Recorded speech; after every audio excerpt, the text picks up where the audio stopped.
much attention. It is time to get this going. Got that little event queued up. So got Battle Pass. That's right. And let's pick up the... Oh, that's interesting. This is actually near the bottom of the list because it's a Mondstadt local specialty. It's not really expecting that. And let's get some resistance books. Cool. And... well, honestly, we can get some Elysium books too. So we don't have either of those completely pre-farmed for... it's Nicole, Willen, and Prune all next patch, which is kind of wacky. Okay. And now we can actually get enough of these to fully level Linnea. We can go over here. There were a few things that I did end up accidentally poking around and triggering when I was here. I mean, in the end, I can just find these things. We don't need that many to begin with. I mean, we may as well take as many as we can, because Lowen does need them too, but still. They aren't particularly hard to find. Just run around a little. Okay, no issues there. We did get 54 for using the official top-up to pick up the pass today, which is even funnier. Maybe it would be good to put Klee in the party for just this minute and not forget to take her out afterwards. Thank you. And it's... because they really do like to hide in the bushes. Really is a bit of a pity. And... thank you. It does seem also that what the map focuses on is their initial starting position, which is not necessarily where they end up being. So they won't go that far, but they will drift around a little bit. So it does slightly complicate matters. Rinrest far. Over here. There's a quest that starts there as well that I'm not particularly interested in doing right now. And a couple more. Thank you, thank you. Yeah, but Lowen actually needs these two. So it does get me in the position of wanting to maybe collect a few more. And oh look, it's crystals. Cool. Just got to go a bit further ahead. Main thing is that Stygian is also starting tomorrow, and I would like to, since I'll be farming Rising Winds and Albaid for the sake of Lowen, and I guess Durin, oh, to a lesser extent Razor and Klee, for the sake of giving them actual good sets. I don't feel particularly inclined to make Linnea and Albaid set now, and I'd like to do that before I do Stygian, but I don't feel particularly inclined to put a set together and level it for her now when she might end up having better pieces, better options in under a week's time. Well, a little, yeah. So let's go and beat up these Domain Keepers. Again, it is interesting that they are specifically real enemies. Because, of course, it's geo-contained from outer space. We'll see how many we get. Said I'm not particularly. It's interesting seeing the investigation spots stay, even after we destroy the enemies in them. But again, Istaroth, presuming, again, it's Pyro, Hydro, Animo, and Geo for Renova, Nibarius, and... okay.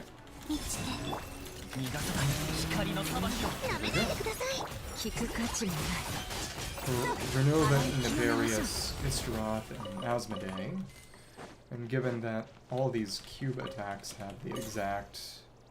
oh? There's another one. Where?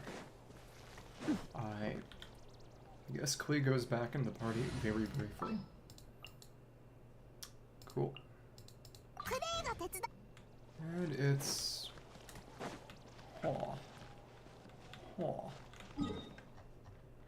Presumably... oh, right, it would have been behind that little bit of ruins from before. Oh, well. It is interesting that they've got the other Mondstadt specialties showing up here as well. So that does, among other things, also make it a little harder to pinpoint the mods. Okay. But Renova has not one connections to Pyro. Nibarius created Egeria, that's a Fontaine Hydro connection. And Istaroth through Venti has plenty of Mondstadt connections for Animo. But again, we still just don't have any real idea of, you know, what Asmodee's connection, if any, is to Leeway, even though she is, in theory, geo-element associated. Which also raises the question of what element Phanes has, if Phanes even has a single attributable element, which I'm not sure we can even really assume that. Well, let's finish. Right, we gotta make a few more of these. Got 5 million warrants already. Okay.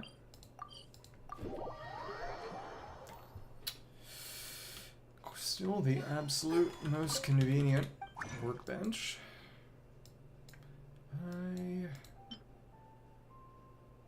Let's make a bunch. Do have a good amount of these on hand. Make 6. And let's craft a few. We don't need to be especially prudent here. Okay. Thank you. So, we can take her the rest of the way to 90. Level her up a few times. I'm gonna do all her quests in one go, I think. Which takes until Friends of 5 to unlock them all.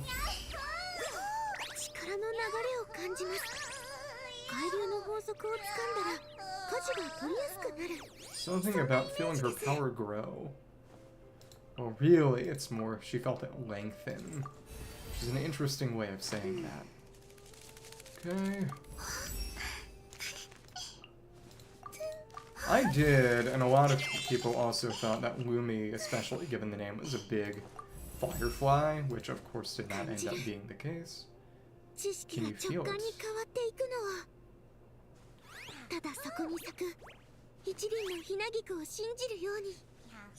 Isn't that belief? I believe in this world, more or less. And yeah, that did meaningfully increase her defense by about... let me just make sure. How does she have... should have her Husk stats up. Yeah, by about 30% compared to where it was before, which is pretty nice. With a few blues to roll on. It would be funny to wait until after Lowen's patch finishes to see if he gets on standard, but... I mean, because he'll be on standard, but whatever. I think we can take this thing to 80. Probably. Yeah, we are not taking it. I don't think we are. I think I'll need to get... I can't make 9 of those today. I mean, this is still good for now. It's not like she's using base attack. It's only the crit damage she cares about there, but still. Okay. And... yeah, we can make... we're not getting there, and I am not in a position to... or I could be funny and invade someone else's world to kill a few of those dudes. Maybe. Maybe. Because she needs just 6 more. Is anyone on to? I'll ask.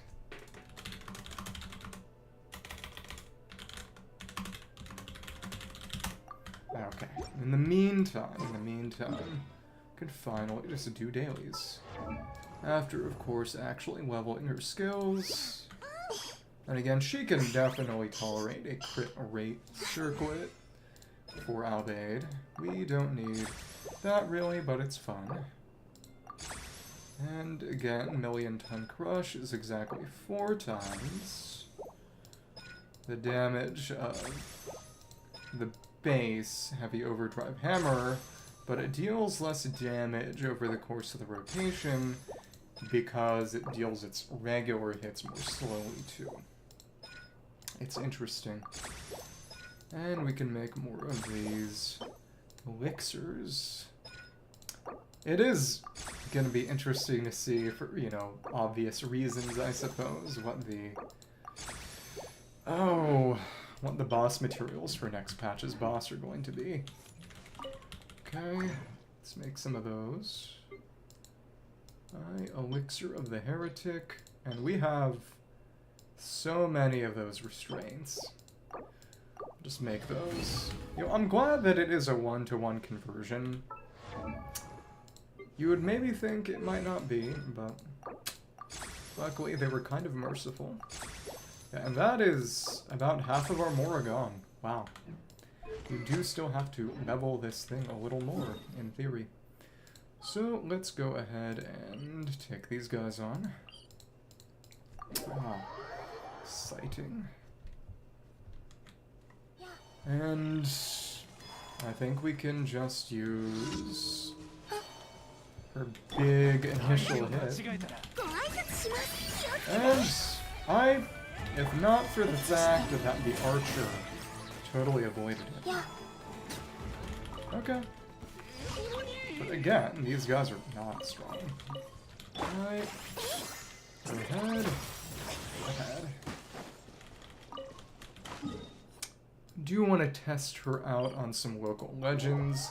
There is Childrick over in Mondstadt, which is the new Mega Troll local legend, though notably it is a Geoshill, which works well for this team, especially. That said, I do kind of want to wait until I've finished up with this Nodcry area before I touch anything in the new Mondstadt area. So it won't take much longer anyway. Tolfin the Bard in Nodcry in Nashatown, I'm not sure if he's even around. He might have totally disappeared after the end of the West of the Sun, East of the Moon Remiller quest, given that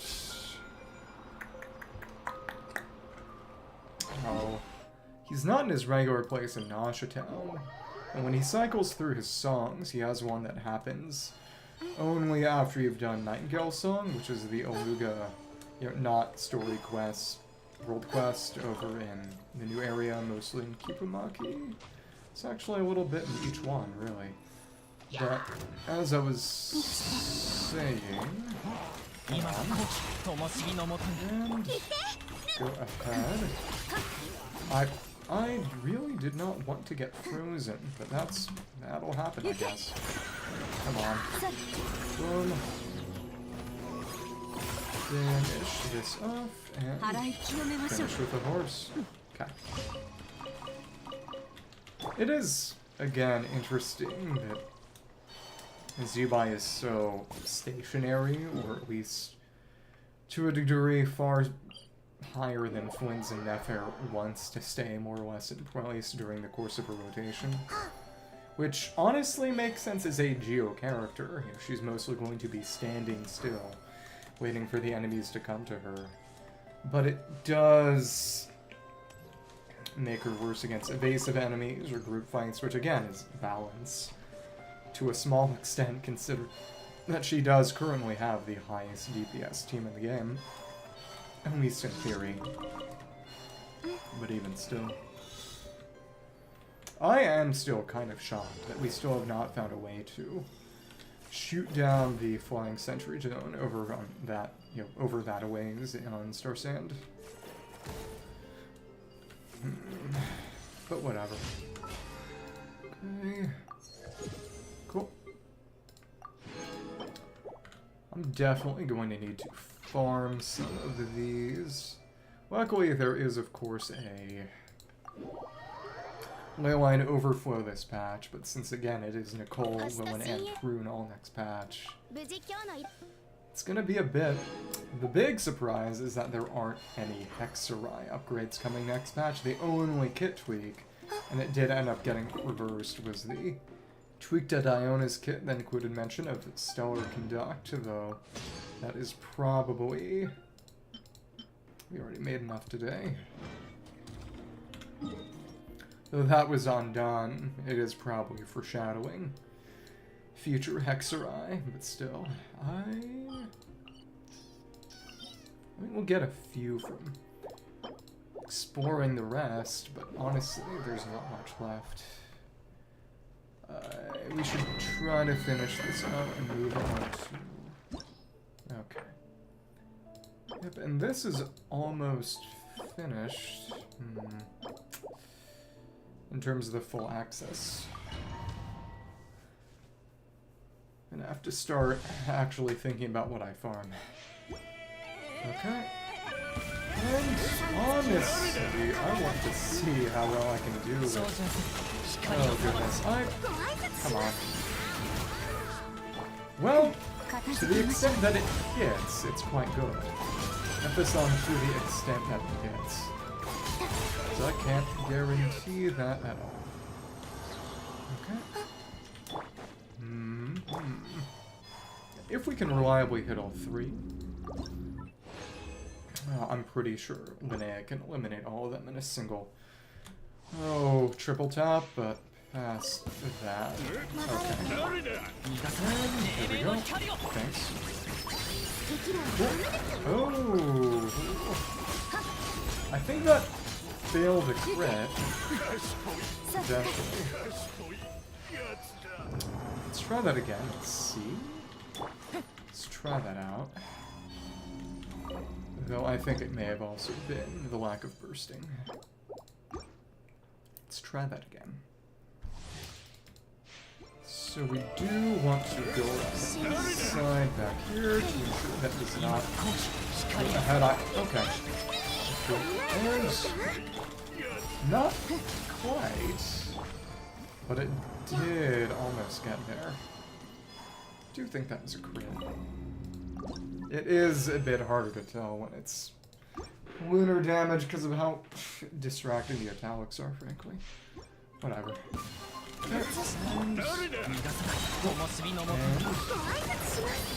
Slam. A crit does one shot left. Okay. And there is our answer. It is cool that she does have the choice of front-loading damage. Though, of course, it's less total rotation damage. Which is a lot like Skirk, actually. Which is funny. Okay.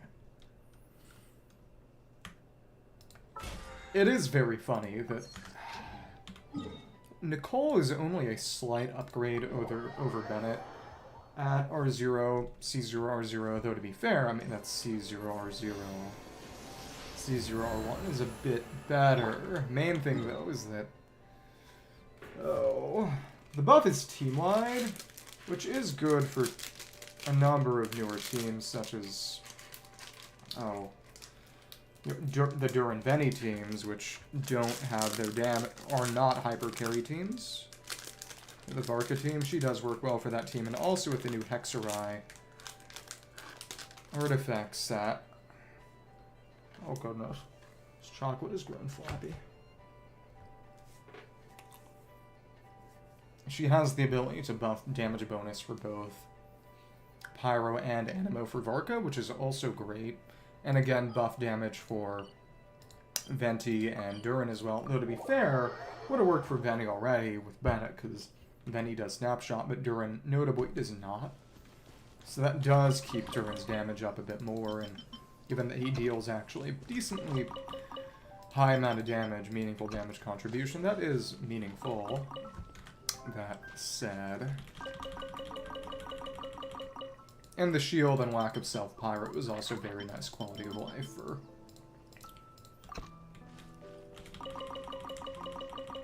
Oh, especially Varka teams, which are pretty frail. So you're not getting melted or vaporized by enemies in the same way or extent, but... Now that this team is a bit better, let's try this out. I do wonder if people would allow me to hunt. Let's just... No available co-op worlds. Huh?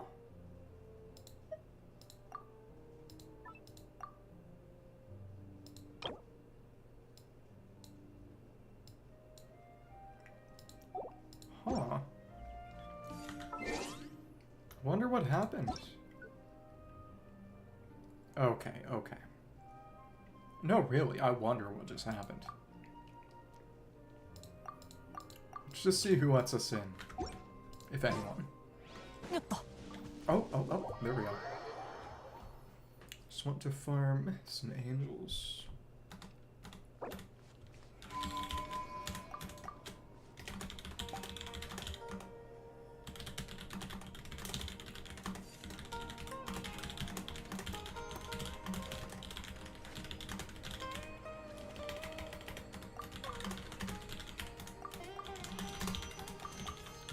Would you like any help?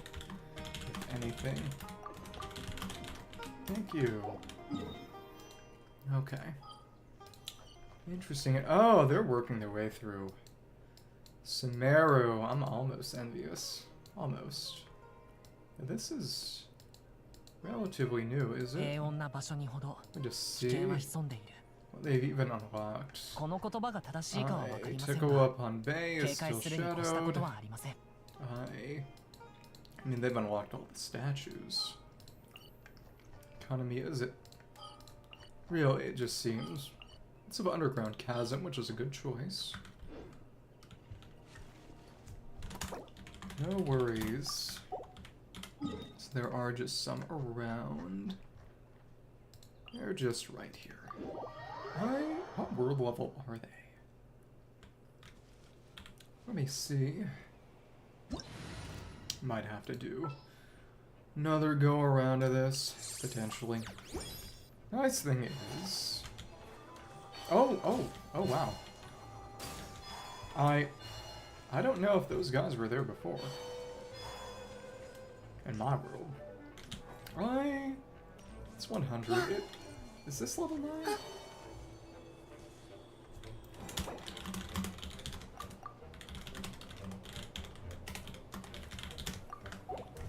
I mean, it's not a boss you have to unlock. So they're just over here. So in that case, worry you over this a ways. Let's get you all in one place, and I imagine that as long as we use the... Cool. Triple tap, we should be able to nuke them. Just want to get them to group up for me. I use this opportunity to actually watch their attack patterns. This should... Maybe. I slacked for a second. Oh, because the resistances, I imagine. Not time for that. Come on. Does that work okay-ish? Ouch. Oh, and they stunned me out of the... Oh, that's even stupider. Oh, Lord. Connection's in a bad spot, too. Kinda. And we have to wait for that again. Okay. Oh, please.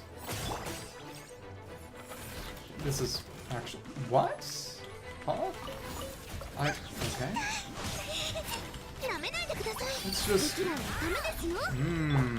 it's not that great. Yeah, because without a lot of shred, we're... Interesting. Okay. That's life. I do think I'm probably going to need to end up... Oh, getting an ice water bowl again. It is actually... Oh, interesting. Warmer in my sister's... Well, to be fair, it's generally because of the HVAC, which is not set up right now. Not sure it will be. Okay. Let's just do this then. Cool. And normal. Don't kill me. Don't kill me. But maybe I shouldn't just be someone like Lurven. Oh well. Not much else we have to do here. And there we go. And it's, how many do we got on hand? We have enough for, let me see. Yeah, we have enough now. That's great. Thank you very much. The assistance with the quest. Oh, I guess they were picking up the drops. That's funny. Dina.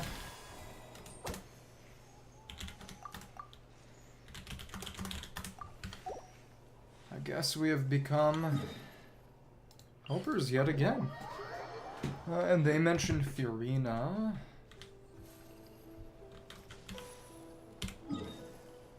And now they are over. Oh, is this Arnyaka? Am I going to be expelled from the world? I mean, Linnea is not half bad for this. That said... They're using Shionen. Should maybe use some Hexerai. Or something like that. Could use Durin. Who would be... They don't have anyone really on field. I wonder if they're showing their Shionen. They are not showing their Shionen. So I don't know how many cons she has or does not have. Let's change things around. Let's put in our Durin.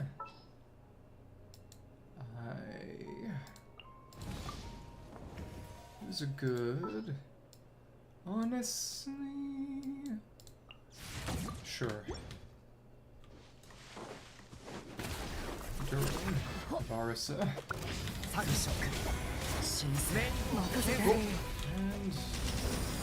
I don't even know if they're... Albedo is Hexerai unlocked. Here's our test. No, they do. That's good. Okay.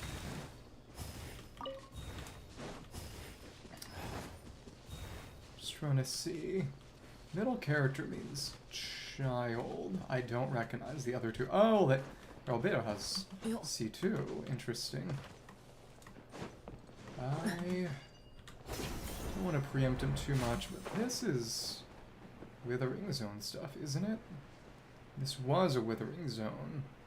Yeah, they have not yet cleared out this Withering Zone. So in that case, oh my goodness. Hello there. We can just hit on with Hydron here, I guess. Alright, oh lord.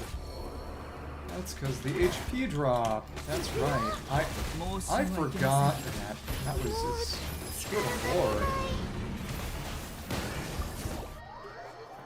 Forgot that the water there was actually deep. What the hell? Yeah, there aren't really... I mean, I guess I could use on-field Fischl or some BS like that. I mean, but it's still really stupid. And we're out of energy now, so Durin is basically BF'd. Okay. Hello!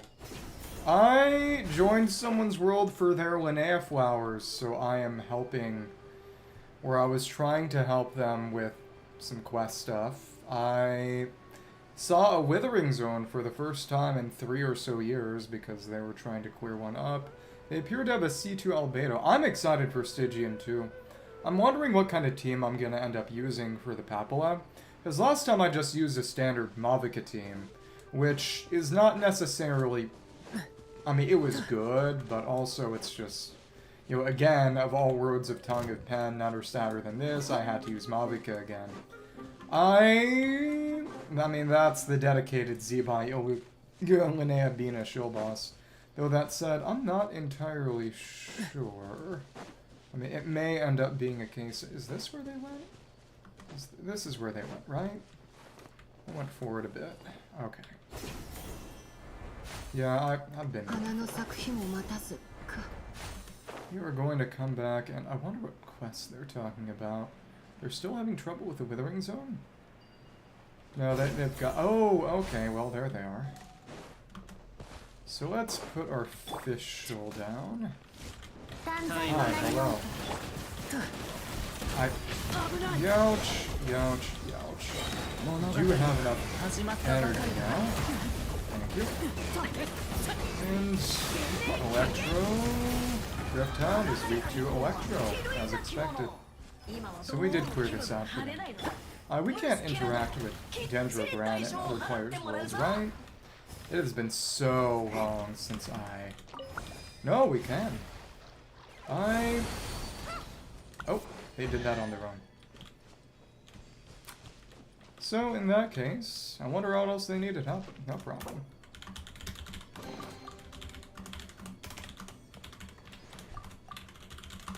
Anything else? Otherwise, I will be returning home.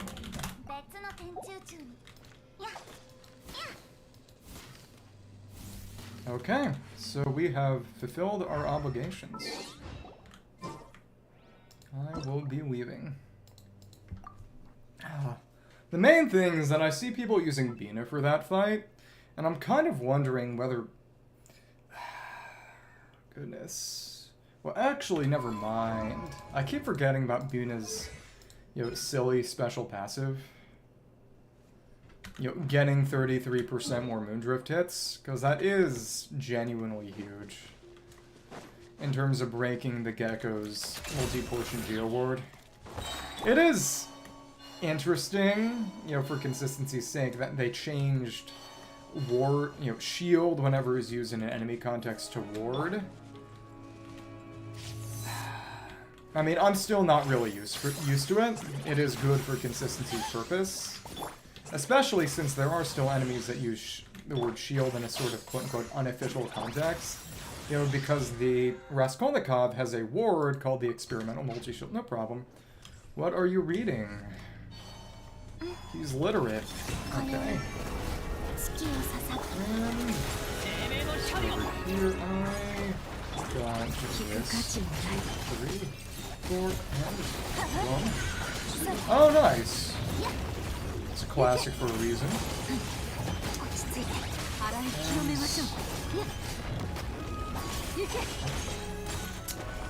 Seems like our damage... Maybe we missed a few crits? I'm not sure. Probably because we missed some of those 4th hit on Z-Buy, but this is good as usual. Let's try this on the Hydro Phantasms up here. I've also fought them with this team as a bit of a test. It will get better with Albade, but fair.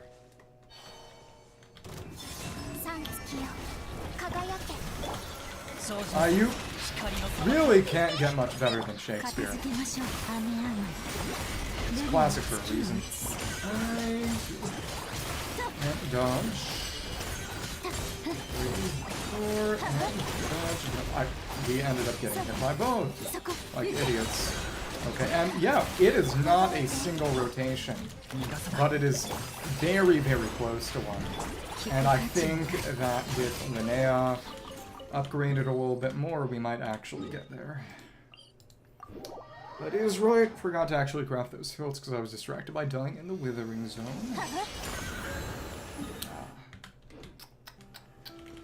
Just trying to think, what have I been intending to read?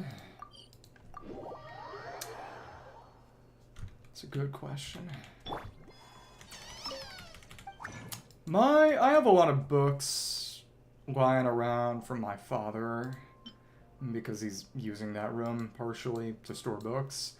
He has a lot of books by collections of the author Jack Vance. Have you ever heard the phrase Vancian magic in terms of role-playing games? Generally D&D, especially older systems, the spell slot system.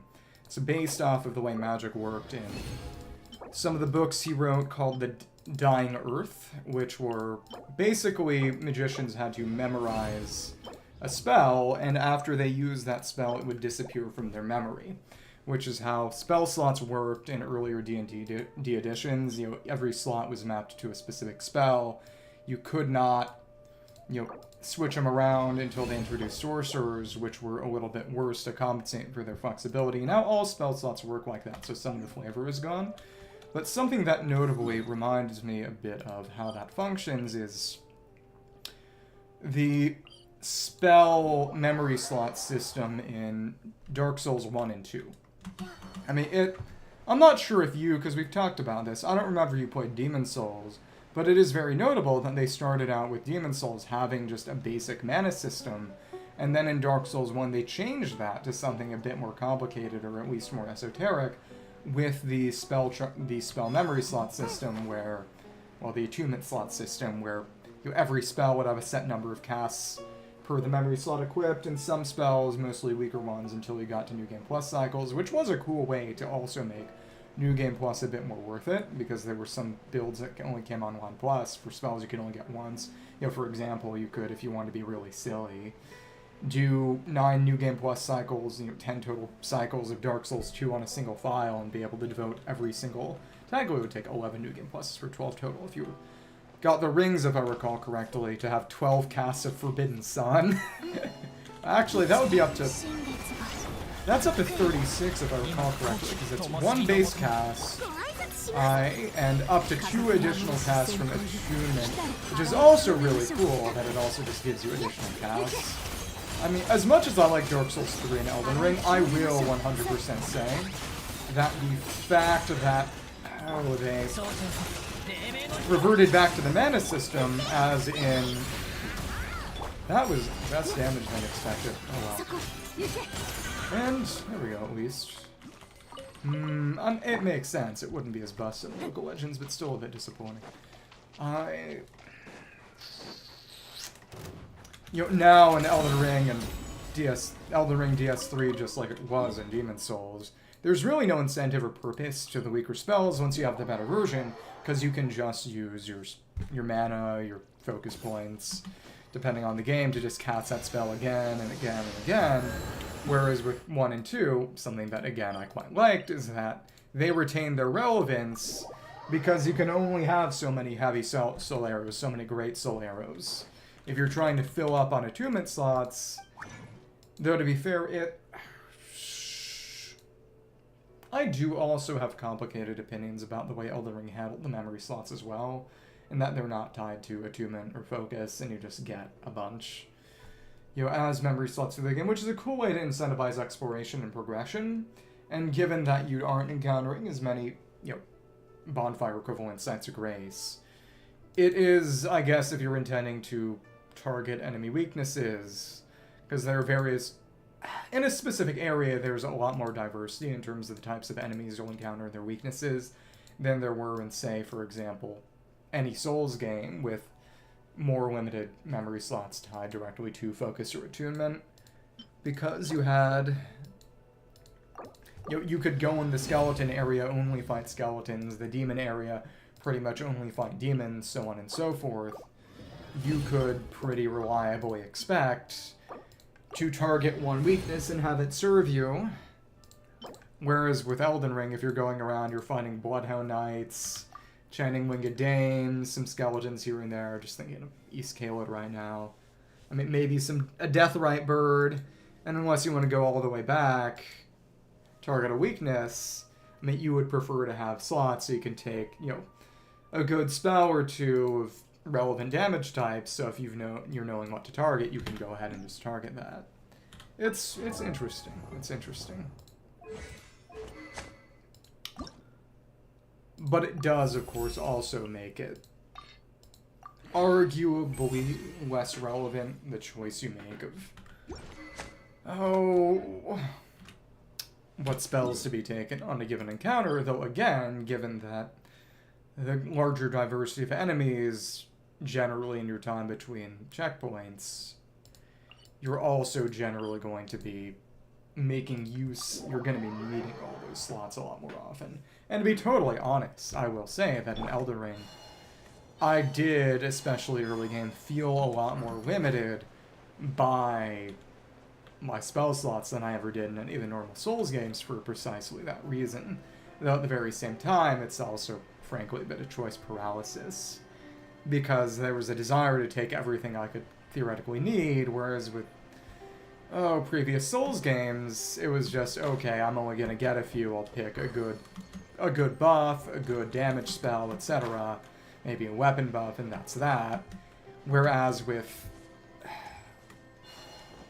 And frankly, a lot of it is also just that in Elden Ring you can stack more buffs, so a larger proportion, a larger number are going to be occupied by buffs as well. It's interesting. It's interesting. It is just a different kind of game. And I am excited for Dustbloods. Whatever they end up coming up with. That actually stopped it. Did it stop it? Not even entirely sure. And yeah, Lumi is dealing a meaningfully increased amount of damage to it. Oh my goodness, this is a huge difference. That's also going to be about 1.5 rotations. Okay. Cool.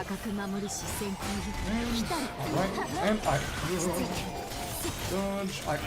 Okay, that would have killed me, which would have sucked. Okay. That was still kind of 2 full rotations, albeit ones that I sped up slightly. Let's brute force heal Jetta. When I fought her with the Skirk team, I did not bother moving the first crate.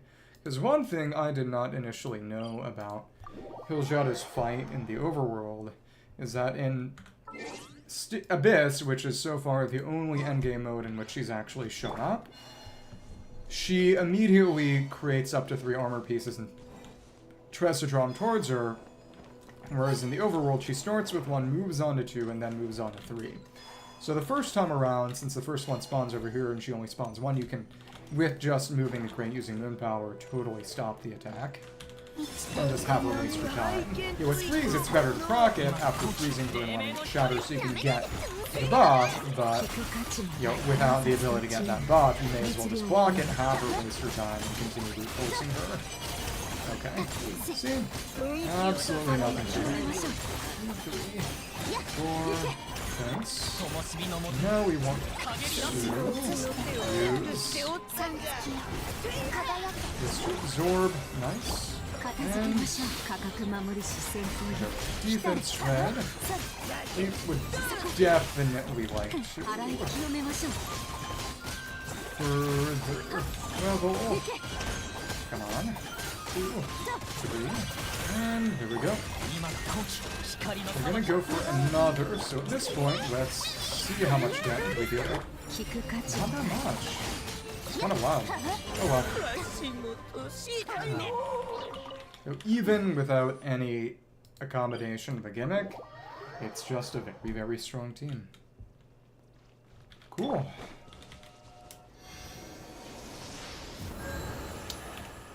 So in that case, we are at all those. Let's use our 5 standard rolls now. Also, before I forget, I need to go back to Nicole's garden and use the cubes there, because I was not aware. I did look it up, but the statues in there show back up after daily resets. That's what governs them reappearing. So we did the initial during the quest. We did the squirrel statue Then we were able to do a finch statue, and now if we go back to the garden, there will be the ability to make a mandragora statue. I think I did mention that I did one of these in... Hi? Hello? Okay, start sculpting. Preparing sculpting materials, and where is she?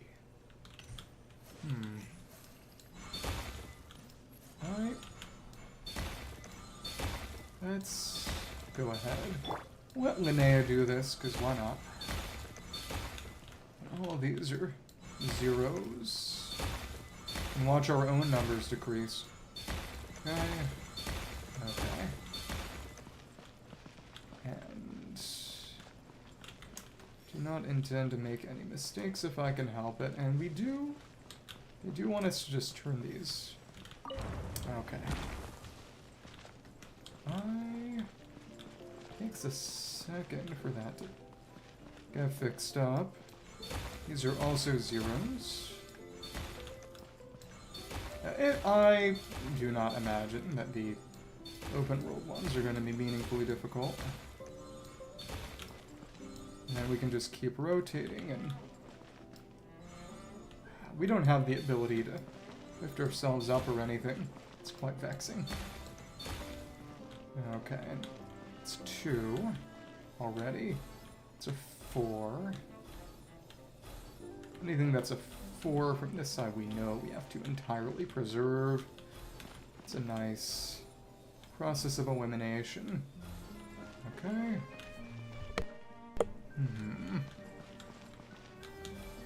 Said we can't really reach around. We can't reach through or anything like that. Oh. Aiming is annoying as well. You know, this side. Anything with a 4. Let's go mark the other side. I did not mean to protect that one. Actually, I should have. Let's go over this way. It's just... Getting a clear shot is so absurdly hard. Again, the fan-made version outright had the ability to fly during the course of the puzzle, which was quite nice. Okay. And it's a 3, so we know that's one we can get rid of. It's 2, actually, so we know we can get rid of that one as well. And now we see that 3 there. That's one we can preserve. Also good. Not that many left, and that's also a 0. That is down there. It's just a 1. Aw. Let's rotate the statue again and see what, if anything, that elucidates. It's 2. It's 1, so we know we can get rid of that. So 3, 1. Get rid of that 2. That's 4. We need to keep that one preserved as well. Also a 4. Is that one on top preserved? Well, we can't jump. It is preserved. So the one in the back is one we can break. Cool. It's 3 as well. Preserve that one.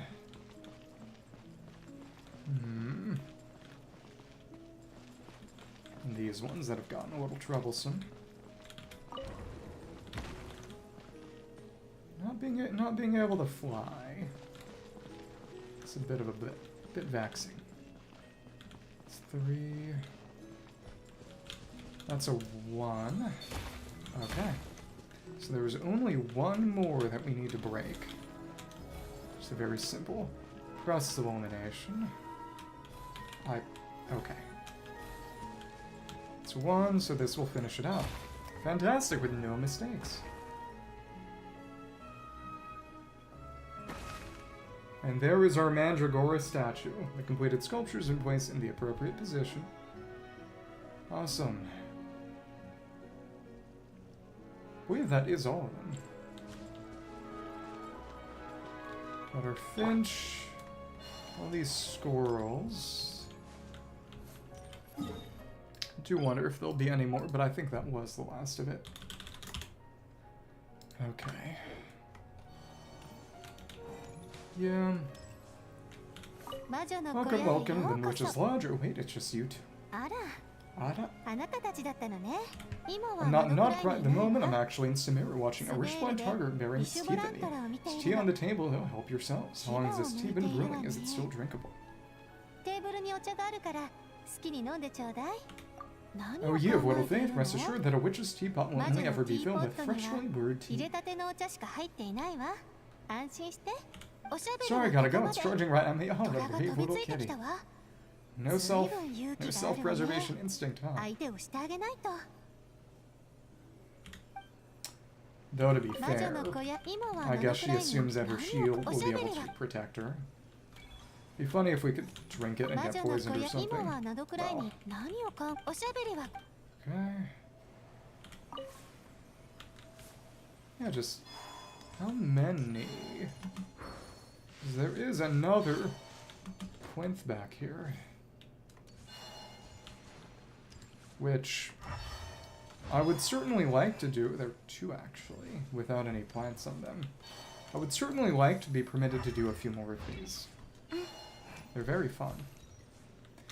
Though, since we've already got the squirrels and the finch and the mandragora and her, it does raise the question of what the last one would be. Well, the other two would be, because maybe it's the wolf and not Hiljetta, but one's a local legend. I vindicated, because she does. She is a meaningful damage upgrade even at C0, and an even better one at C1. I mean, Varka is who she helps most. She works for lots of characters, especially since having a shield on top of Bennett is quite nice, especially since the burst circle is often more of a bane than a boon, because self-pyro infusion means getting, again, all sorts of reactions applied to you that you might not like. But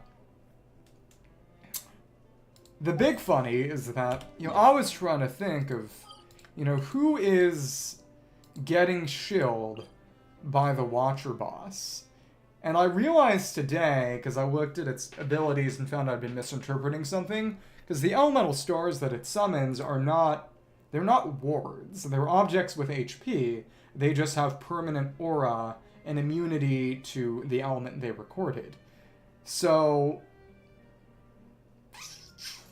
it's not about reactions, it's about dealing damage, and amplifying is even better, which means, can you guess who, or maybe what team, the Watcher Fallen Vigil is showing, and that it wants two elements out of Pyro, Cryo, Electro, Hydro, and create stars that are generally going to be two of those elements, having perm aura and immunity to the one recorded. And notably, something that might help is that the second one that you break ends up dealing an elemental damage and therefore can trigger reactions critical hit of 9% of the boss's HP. So in other words, what specifically do you think they're incentivizing? What reaction, what team? Going once, going twice, going 3 times? You want me to just say it? Because it is quite funny, and it's really funny that he of all characters is getting a shill boss. There's your other hint, I guess.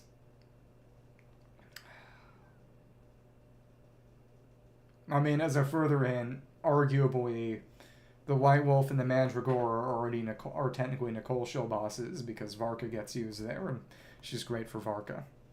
Okay, the answer... no, actually. I mean, it would work.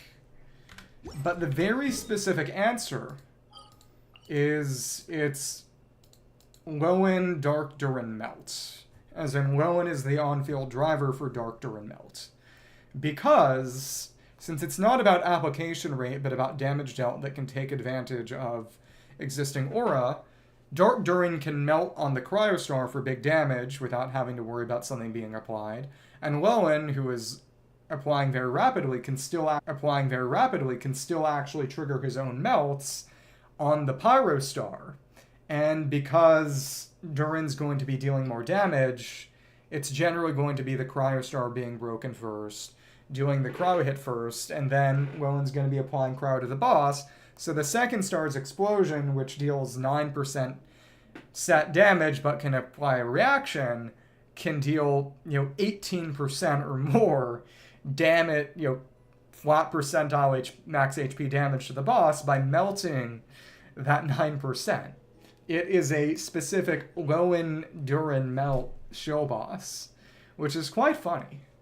I didn't get it at first because, like I said, people hadn't really been clear on its mechanics. But it's very, very funny that that team is getting a show boss specifically. I don't mind, because Rowan looks really, really cool, frankly.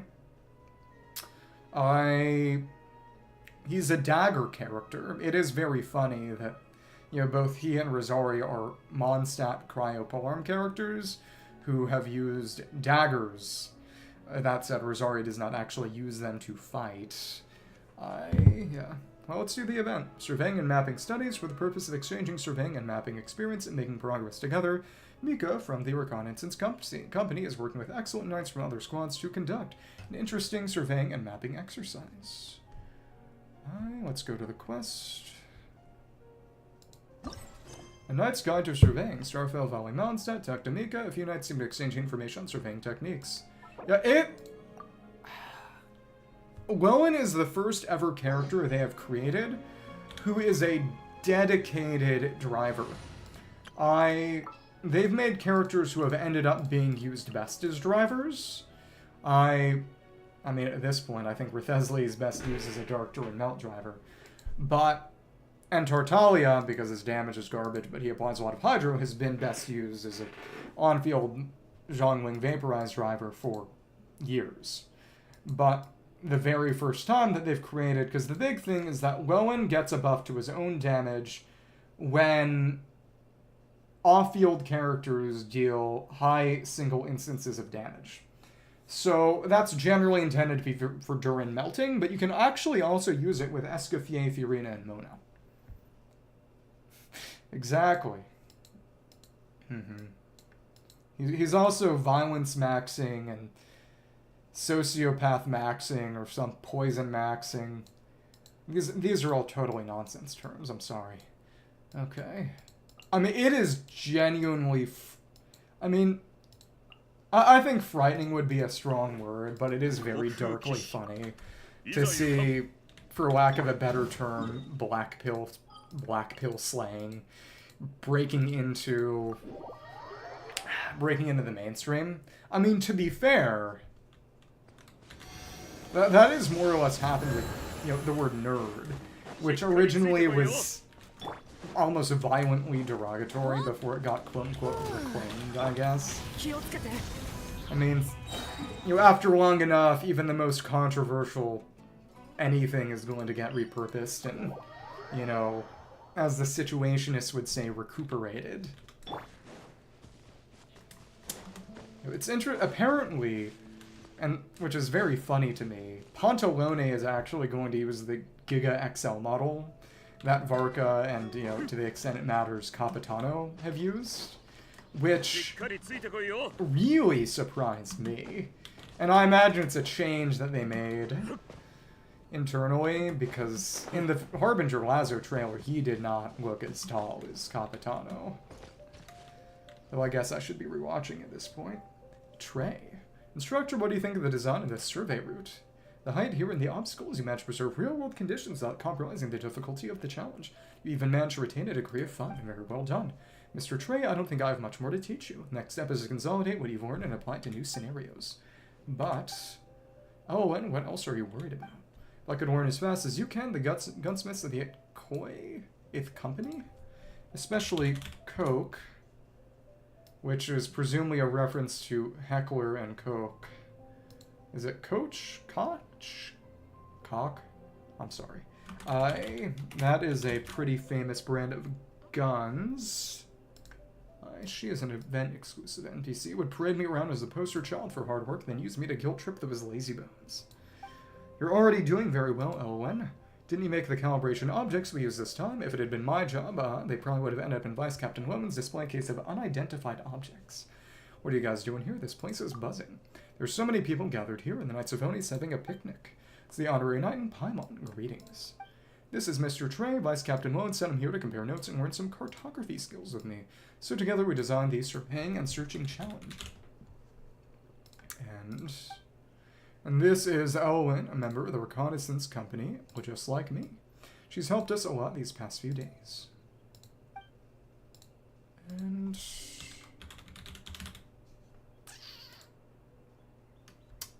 well, it's a renowned honorary knight and his companion Paimon. I have heard so much about you, but seeing you in person is something else entirely. You have a truly commanding presence. Wait, what? My goodness, it's actually them. What do I do? What do I do? Think Elwyn, think. I no need to get so nervous. Don't worry, Elwyn just slips into certain states sometimes. Now she should be in a state of utmost reverence. Projecting a complex persona, thereby making it more difficult for others to pin you down. Yes, that's right, another trick for the toolkit. Sure, I think you're thinking way too much. I'm just a rookie, and the world's best knight is standing right in front of me. Isn't it normal to be nervous? Besides, this is the perfect time to ask for an autograph. Wait, how should I go about asking for that? Hey, you've already said it. Consider it done. Well, a thing like that is no sweat at all. I heard you loud and clear taking this autograph, whether you like it or not. Right. I am a little disappointed that Lowen did not end up using a firearm, considering that he is head of the ranged company. But given that they gave him an actual knife, the first character who meaningfully uses it offensively, because I'm not counting Shinobu's little dagger that she never attacks anything with directly, because it's more of a whip sword anyway, but I think it is a nice consolation. I do wonder how many, if any, firearm characters we might get in Snezhnaya. We'll see. Oh my goodness, gonna cherish this forever. Today is seriously my lucky day. Alright, I have to thank you too, Mika. If you hadn't come to me for help, never would have had such an amazing opportunity. Next time you need anything, I'll be there to lend a hand. Oh, well, thanks in advance, but that's mainly because our honorary knight and Paimon are so kind and sincere. Do you think Yep. I mean, I will say that Navi is the only... I mean, there's Chaska, but Chaska's silly. People did a lot of fun sort of trick shot compilations with Navi when she first dropped. I mean, she deals an extra shot, but it's not dealing much damage. I think it would be funny to build Sniper Chevy or something, but again, it's... As much as I like using Chevy on teams, she isn't dealing damage on her own directly. The big thing, though, is that dealing a second shot is good for breaking Geo wards and dealing blunt damage. Well, I may test that out, because it doesn't refresh when you use the burst. It just means if you use it after the burst, you get one charge back. Let me test that out real quick. Stop selling yourself short. If you keep acting like this, it'll make the rest of us feel guilty for even taking a paycheck. Honestly, Trey is exactly like you in that regard. He's clearly mastered his cartography skills, but the way he carries himself. Hey, wait a minute. If we were on the battlefield against each other, I would have been completely fooled. Is this some kind of scheme you two have cooked up? Is that how this works? It went way over Paimon's head. Perhaps he's simply pursuing perfection in his cartography skills. Mickey, you've always been so hard on yourself. You're flattering me too much, Honorary Knight. Honestly, when it comes to cartography, especially the surveying process, you always feel like you haven't done enough. It's because you're not the only person affected by the results. Instructor Mika's right. That's why I'm always thinking about staying on top of every single detail. Be absolutely 101% certain that there's no room for error. Speaking of which, why don't we let our Honorary Knight try on the surveying and searching challenge that Trey designed? It's the perfect chance to see how good he really is. That seems like a good idea for Honorary Knight and Paimon have the time. Sure, we can handle it. Surveying sounds super complicated. We haven't studied any of that stuff. I'm new to this, and so is Paimon, but that's kind of the point. That's okay. Our goal is to design a survey route that even a novice can grasp on their first try. This way we can guide our new recruits clearly and easily. Thanks to the connections we made during the last joint exercise, we received help from allied troops in different nations this time. It's allowed us to survey and search objects across various terrains. Of course, we must share the experiences and lessons we've learned with our allies in return. That way we can all grow stronger together. Even if the terrain is diverse and the surveying process is quite complex, this should still be child's play for an honorary knight who has adventure experience that's in a league of its own. That's the case, how about we give it a try? After all, the Traveler's a genius and become a total pro at anything right on the spot. Okay, so let's go test out Chevy. Oh, and this is actually a teleport point now. Surveying and mapping studies. For the purpose of exchanging surveying and mapping experience and making progress together, Mika from the Reconnaissance Company is working with excellent knights from other squads to conduct an interesting surveying and mapping exercise. So I will go over here. Let's try out Chevy real quick and just test that out.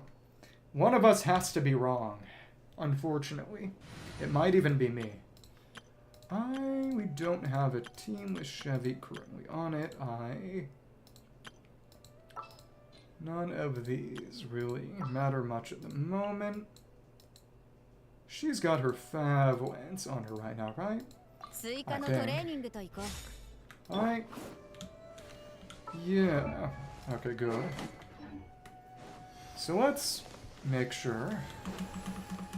Well, she is also... Okay. Cool. And she does not need... Overcharge Ball does not require the team to have only Pyro and Electro. Okay, that's good. No Shred, but you still get the buff. So she is somewhat usable even on a non-full Pyro and Electro team, just not nearly as well. Okay. Let's try this out. And yeah, it does not reset the cooldown if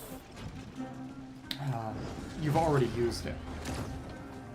So, you know, as you can see, it's still on cooldown. We used it right before the burst, and we don't have it back yet, unfortunately. So let's get it back. Yeah. But if we use it after the burst, we get one shot back. Okay, actually... Okay, the answer is that I completely misread this. I may be stupid. Thank you for informing me this, because I thought it was as in effect is removed as in it doesn't give you another charge back. So sometimes I'd use it twice. I was reading the description, but I was not checking. Interesting. Okay. As in, after it's been fired twice, it takes it back off cooldown twice, and then you get a third shot. Oh, that's massive. Thank you. I had no idea. It's genuinely huge. Okay. Interesting. Interesting. That said, you only get the one bit of energy. It's not giving you more energy. Huh. Okay. But I guess the big thing is you're not getting more grenades unless you've got rapid electro application, which isn't gonna matter if you're using the word official, but you know, that was cool. Thank you, because I did not actually... I was confused by what you meant. But now I understand. You've enlightened me. You've opened my mind. I feel educated. Edumacated.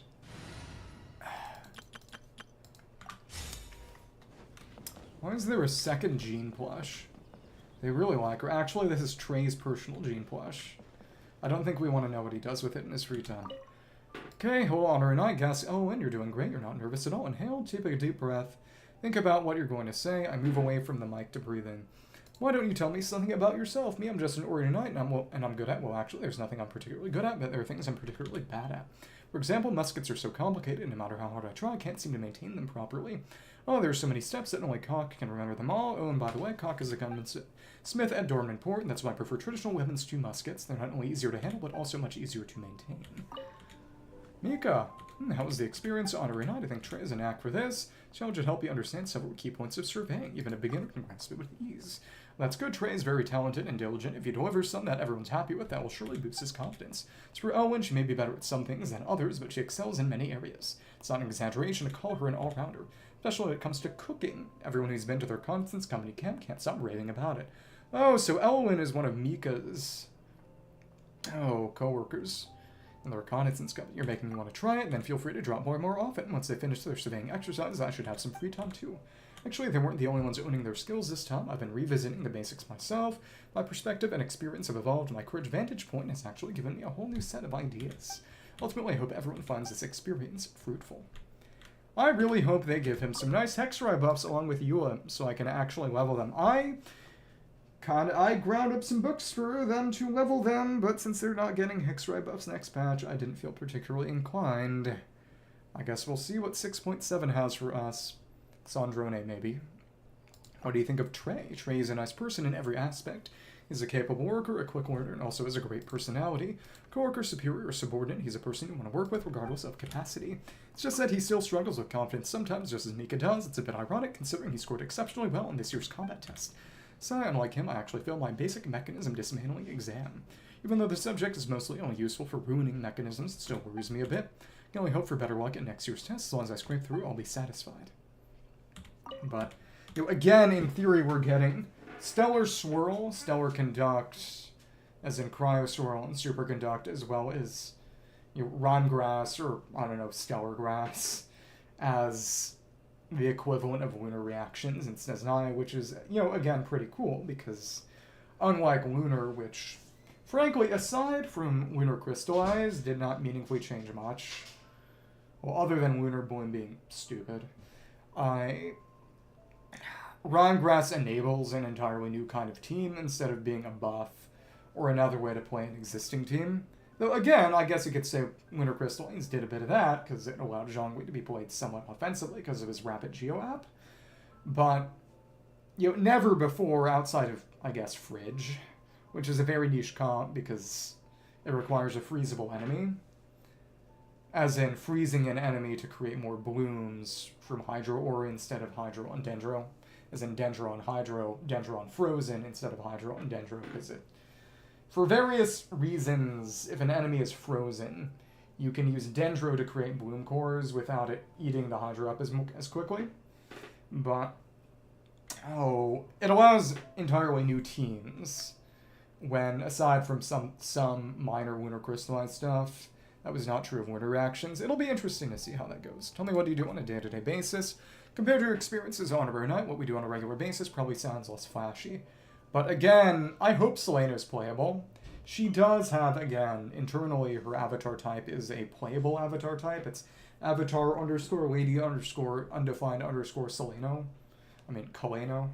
It's Greek or whatever. Kalino, that's right. I hate Greek, I'm sorry. But, oh, goodness. She's got that bluish-green color palette, more animo green, greenish-blue than dendro green. I do get the impression that she might end up being a Stellar Swirl 5-star support. She feels more Walma than Nefer to me, but who knows. Compared to experiences on our night, what we do on a regular basis probably sounds less flashy. We spend most of our time patrolling and observing, and there may be a few intense battles here and there. For me, though, the biggest headache comes when we're picking someone to do the cooking. Use dice, so it's supposed to be a random event, right? But it was 8 times out of 10, so I felt like you'd be that lucky in other areas. Recently, the logistics company provided us with standard field rations comprising 5 cans and 9 paper packets. Everyone else complained they were incredibly salty. I believe Mika mentioned this in the Dragon Spine event with Varsa and Shionan. But I actually like them, at least they're fuss-free when we're out in the field. So, as good of the dice games are probably rigged. Take your time, you don't need to rush, okay? So, I thought we'd get over this habit of getting nervous so easily. Okay. And it's clear from your insights, Mika, that you're a true expert in the cartography field. I'm far from an expert, I'm just doing what I can. I hope it's of some value to the team, but compared to other things, I do prefer surveying unexplored regions, recording topographical details, making accurate maps for everyone. Not long ago, we were also promoting the Sori Scout that was 6.2 Dragon Spawn event, which is very useful for scouting monsters and surveying the terrain. Aside from, it was a little baby Tomisaur robot. Aside from those of us in Knights of Phoenix, even the adventurers have been praising it. Next step for us is tackle the issue of mass production. Hope that my experience can help engineers develop more tools like this in the future. That way surveying would be easier, more accurate, and safer for everyone. Okay, and want to try it again? Sure, if our Honor Night found the experience worthwhile, that would be the best encouragement for Trey. Thank you so much for your help. And that actually starts over there. Interesting. Patrolling the rolling hills. Uh-oh. I'm frightened. What are you gonna say? Greetings, Honorary Knight. We ready to begin surveying and searching. No, I just want to chat for all. Okay, wait, so I'm supposed to come up with a topic? Oh, well, let's start with me then. I care about Mika. It's hard to, because he's really only usable as a Eula buffer who herself has not been usable for a long time. There were rumblings that 6.6 was going to have another set of Hexrime buffs that included them, but it did not. It did notably include, which was undone because it was done by accident, a buff to Diona, mentioning Stellar Swirl. So presumably, in either 6.7 or 6.8, depending on when they decide to release Sandrone, they're going to have another round of Hexrime buffs. Maybe then, or maybe it'll be in 6.8. I could honestly see them, because with Sandrone, in theory, they're going to have the normal 17 or so characters they release in a patch cycle. So we might, for the first time since the end of Sumeru with Thor and Mirage, get a patch with no new characters, which would be kind of wild. And then just focus on lots of Hexrime buffs and reruns, maybe. Yeah, I did manage to use Mika solely for his attack speed buff for Wanderer in Theater some weeks ago, because since Wanderer is purely ranged, well, any ranged bow or catalyst character, any character who doesn't make contact and therefore has no hit lag can make full use of an attack speed buff, because any melee character, even melee catalysts like Rithesli and Hazo, and I believe Baiju too actually, will have some set amount of hit lag which will somewhat decrease the value of attack speed buffs. So I was able to crank out a decent amount more damage by shooting more blades. It was fun. Okay, wait, so I'm supposed to come up with a topic. Oh, well, let's start with me then. I served in the range company. I'm often assigned to work under Vice Captain Lowen. My duty is to scout ahead of the main unit and its flanks to gather intel on enemy movements. Have you seen Lowen's animations? They're very cool. It is kind of sad that despite being head of the range company, he doesn't use any ranged weapons or firearms, but he stabs people with a poison dagger, and that is also very cool. I like that. Okay. Scout ahead of the main unit and its flanks to gather initial intel on enemy movements. In short, I scout the terrain ahead, mark dangerous areas, and approximate enemy positions on the map, then report back to the others. Previously, Enver and Mika handled these tasks, but they can't be in two places at once, nor can they attend to all the companies at the same time. Vice Captain Lowen recommended that I learn cartography techniques with Instructor Mika to make my surveys and markings as accurate as possible. Better put myself in the shoes of others and understand how ordinary people interpret maps. Instructor Mika brought me along to drop this surveying and searching challenge. You can also gain some experience by observing how you solve the puzzles. That way, combined with what Instructor Mika has taught me, I'll be able to train more surveyors for the company. It's just with all the characters that come out from time to time, I just have not been able, unfortunately, though I have been leveling a Noble set, though he'll probably be getting a, well, I don't know, actually. Because since he's physical, even if he's Hexerite, I'm not sure how much use he'd be able to make of the coming Hexerite buffing set in 6.6, because it's not like Eula needs cryo damage.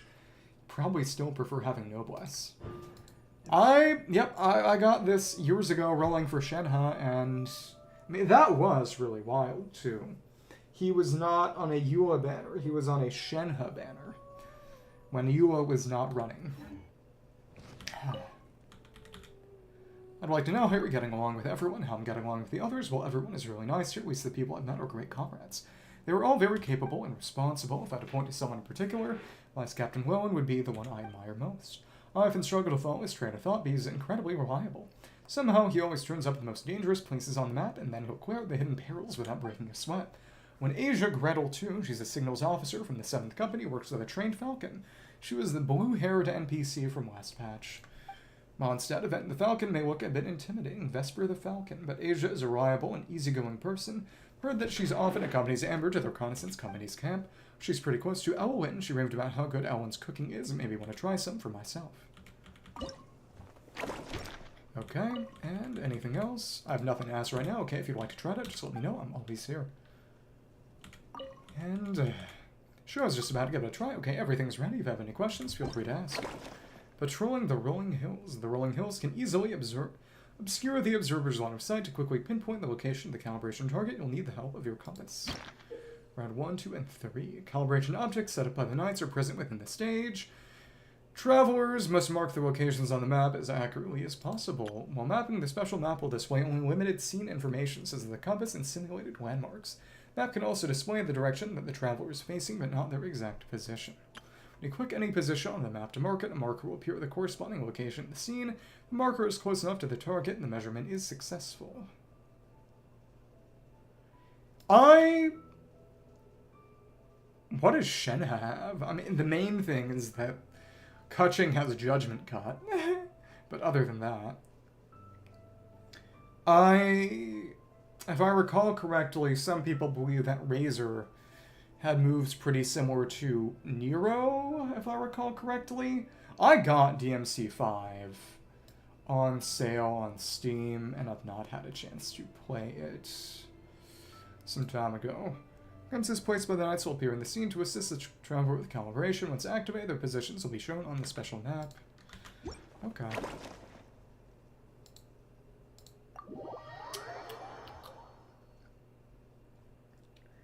Ever since, they haven't really done move copies like that, honestly, and they've got enough lore to have more design language, and also have gradually moved away from, frankly, weapon-using characters to a large extent.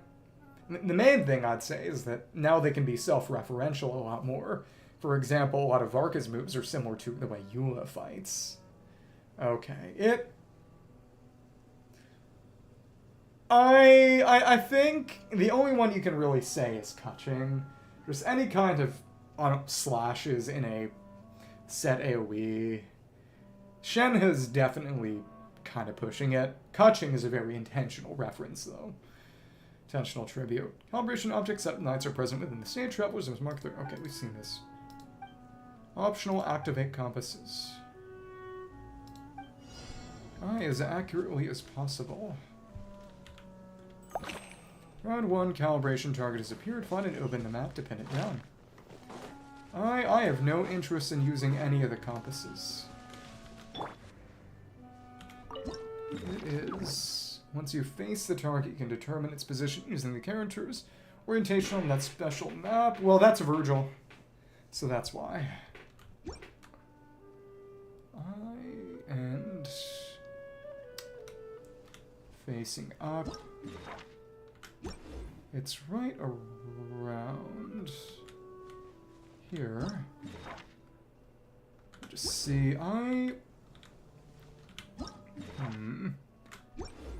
Let's go in the middle of these.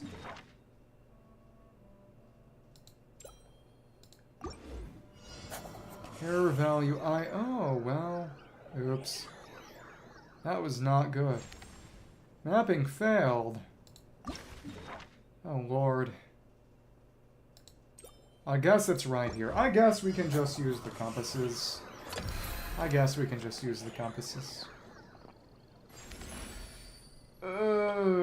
Two measurements taken. Oh, Lord. Let's try that again and just... Let's actually use the compasses. Let's use our tools. I want to get as precise a measurement as possible. Activate. 1 out of 2. Raise the question if this is going to make a difference in terms of our final score. Pink. Okay. This is about equidistant.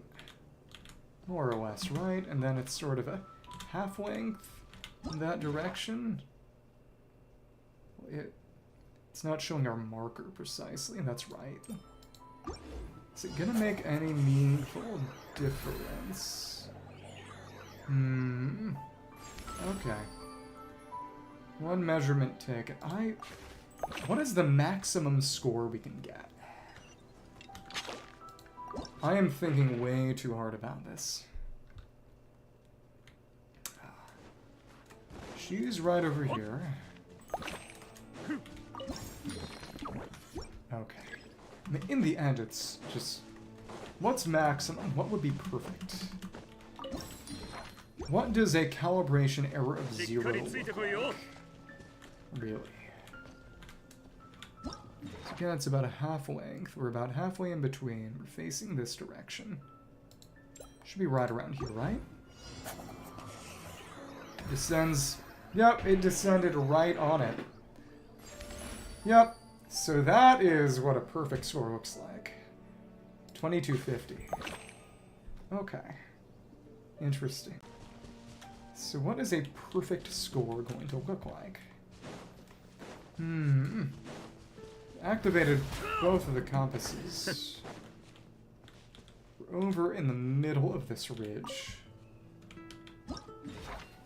Calibrate.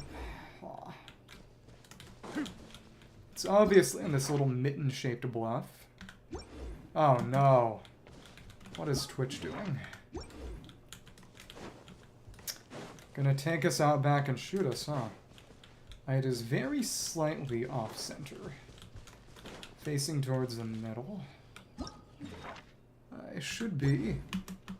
See that little divot? Probably right around here. Sort of 2/3. Let's move it very slightly. Can we get a perfect? Yes! Amazing. It's another perfect score. We need to max it out at 6750. I get the impression that the first one is the hardest, which I'm fine with. Okay. This one over here. It's the edge of the map. We're really using the invisible walls more than anything else. This little corner down here, sort of just in between and a little bit over. This should be perfect. Okay, okay. Is this perfect? That is also a perfect score, I think. Yes! Oh, well, actually, as long as it's under 1, it maxes out. So that's our maximum score. Awesome. This is as good as it gets. More than double required score. Euler, scouting the winding coast. Oh, so it's getting the gene plush right at the start. Focus only on the distant sea. It will be difficult to determine your position, but if you pay more attention to coastlines, which can be rather distinctive, you may be able to orient yourselves better.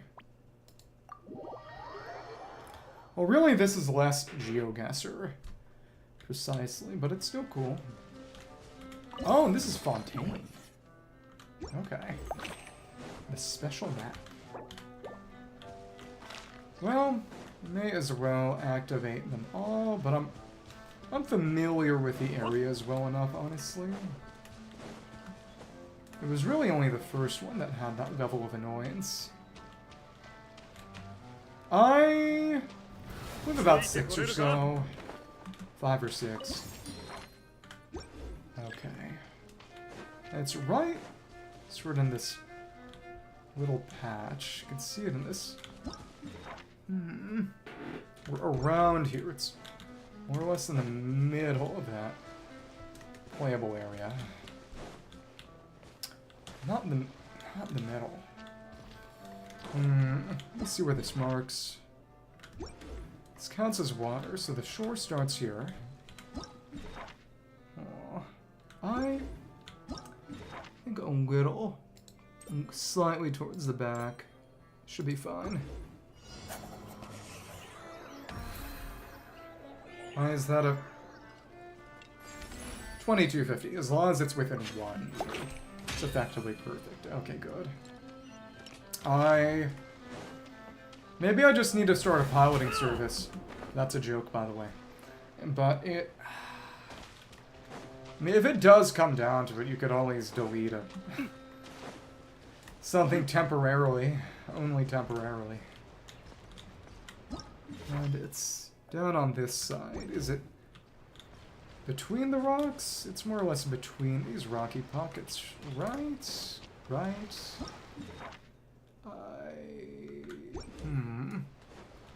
Got this pointy bit here, right? can see this rounded divot. Huh.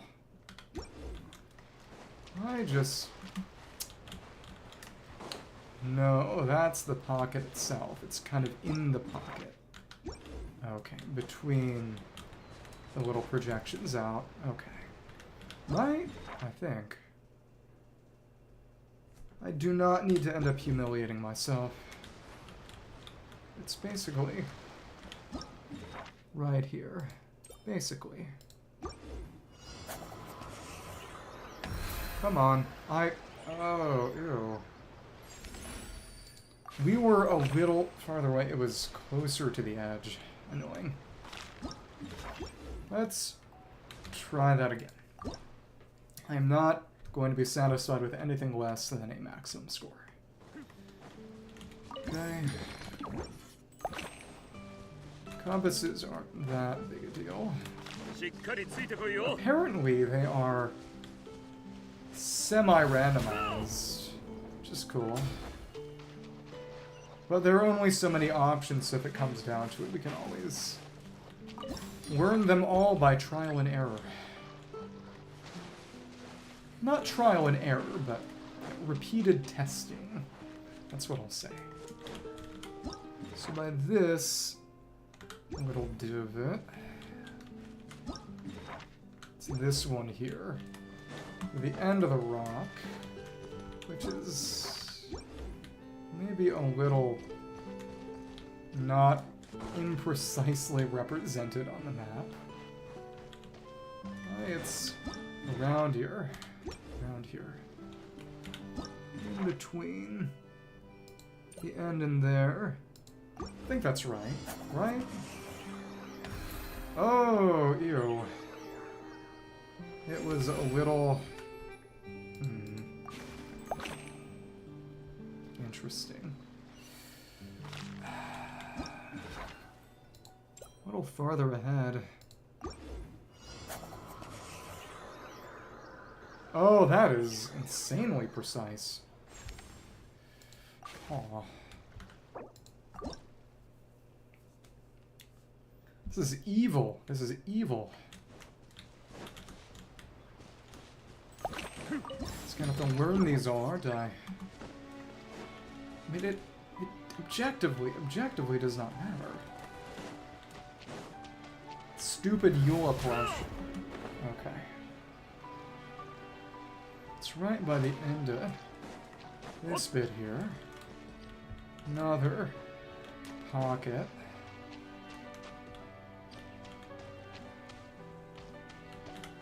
Would be the one over here. Would it not? Pokes out a bit. I think right around here. Come on. Alright, that should be within one, right? Yeah, very narrowly, but it is. Next one is over there. That one's a little bit closer than I remember it. Basically right here. Right on the edge. The scaling's a bit rough, and I think that'll do it, right? It's within the... Oh, Lord.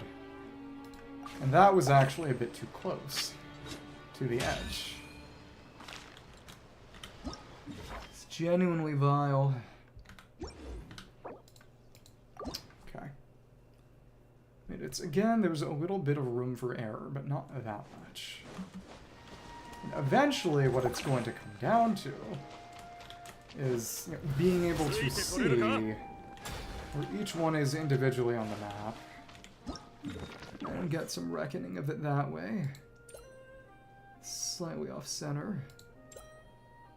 More or less a dead center, I think. No, it is a little bit farther back. And just incredibly precise. Oh hey, it's Chen Yu Vale. Okay. Ugh.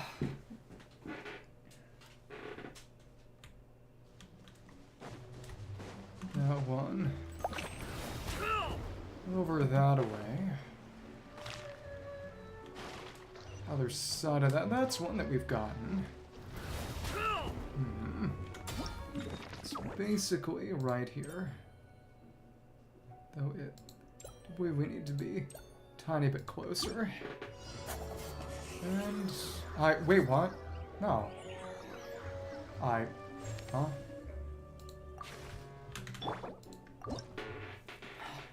These little sandbars. Hate them. Okay. Right, it's this one. It's this one. Should be right around this way. No, it was the other sandbar. Okay. Maybe I do need to actually go there manually. This is satanic. I mean, again, it's entirely a self-imposed challenge. Again, it's a little further back than dead center. This should be good. Descend. There we go. Good. It actually hit it dead on.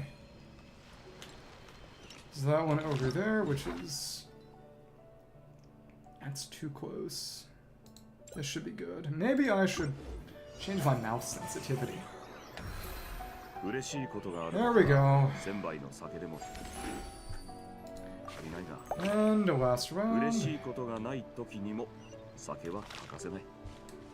Oh. Evil Eula plushie. Oh. Let's just check the compass locations, just for fun. It's not as if it's actually...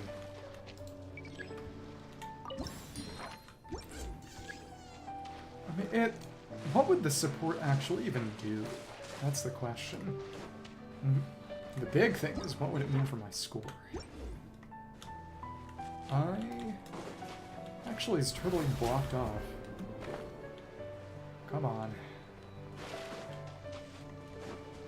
Eat my stupid chungus slime. And it... Last compass should be around this way, right?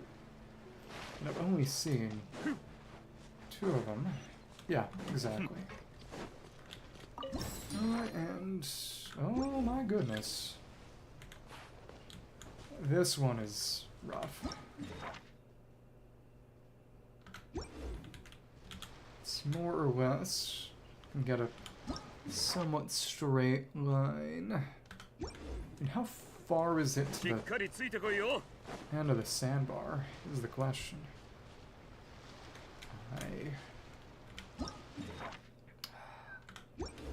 This one is going to be very, very cruel. It's about halfway or so. But Evil, evil, evil. Let's get our facing angle right. This is... Please, I'm begging you. Only perfection is acceptable. Good. No, no, no, no. We were off. No. I can't accept that. So it was a good deal closer. It was under halfway. Why is this what it is? Okay. And that one over there. It's this one.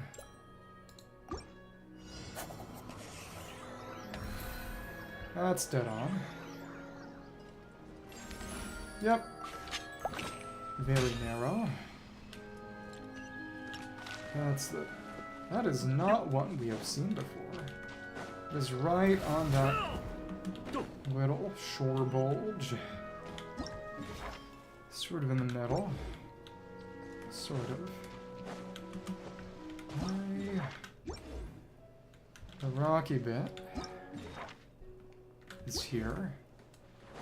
It's where that divot is, and it's more or less dead center there. Should be right around here, right? I hope. That is that within 1 meter? Yes, thank you.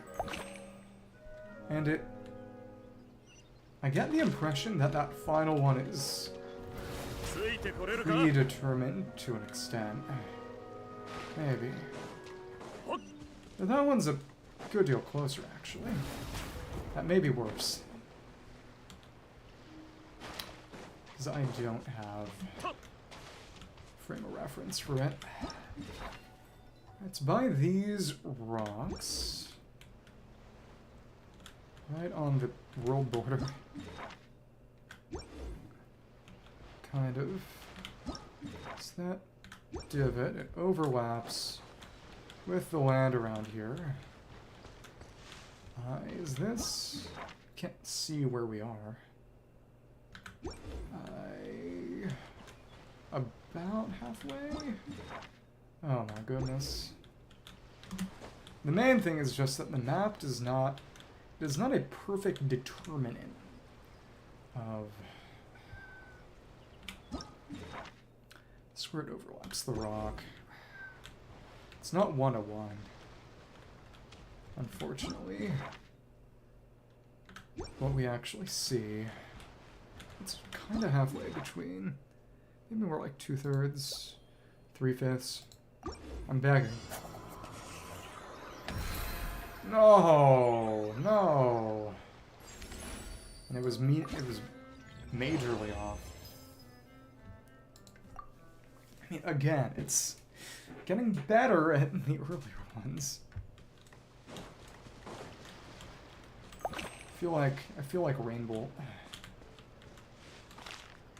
Okay. Not there. The worst part is that the compasses are changing locations too. I think that needs to be a little bit closer. Not that close. This should be good. No! That was ass. Okay. That little pokey one also sucks. Let's see how far we're actually off. It's more around here. Directly pointing to that divot.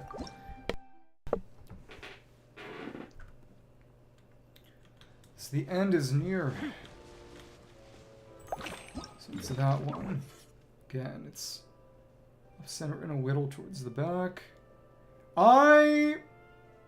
You may be right. Long time no see. How's life? Did you come back because you saw that they were adding that murder twink next patch or something? Oh, I'm dead. Oh no, that worked.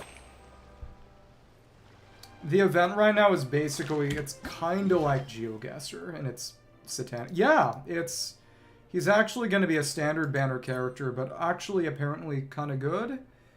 He was very specifically intended to be an on-field cryo applier for characters like off-field Dark Mode Durin, who's a melt DPS, can also be used on Vaporize, or for Zhongling, though apparently he has trouble keeping the cryo up for Zhongling. But it's very funny because he's the captain of the ranged company, but he doesn't use a crossbow or a gun like they do. He just uses a spear because he's the arrow. He's his own arrow, so he says. I'm not sure what I think about that. I think they were afraid to give a male character a gun. I'm not kidding. But as I was saying, he looks quite fun, and he actually is a shield. He has a shield boss, which is kind of crazy. It should be about halfway between there and there, right? Don't tell me they did not change the area we're in, right? Yeah, right now, like I said, it's kind of like Geoguessr. Emphasis on kinda. Okay, so we're trying to get there from the end of the map. It's more or less the middle. Yeah, also Varka got added, as you can see. They finally added him. And they made a big Giga XL model, basically just for him, which is pretty cool, too. We're a little bit closer and a little bit over this way. I think this should be it. Are you sure do you need to play Overwatch? Oh my goodness, this one, the end here just sucks. Final one really sucks. I refuse to accept anything less than perfection. Though that is getting harder and harder. Well, I was gonna say, I hope you enjoy Overwatch, but I'm really not even sure that's possible. I hope you survive Overwatch. Maybe. Not actually sure about that one either. I hope you get what you deserve for playing Overwatch there. Okay, and it's in that little divot. At this point, this is an event about just looking at Varka. Exactly.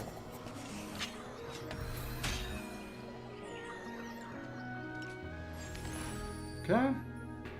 I don't.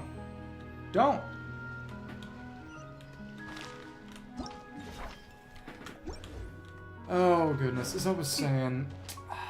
What was I saying? There was some very amusing...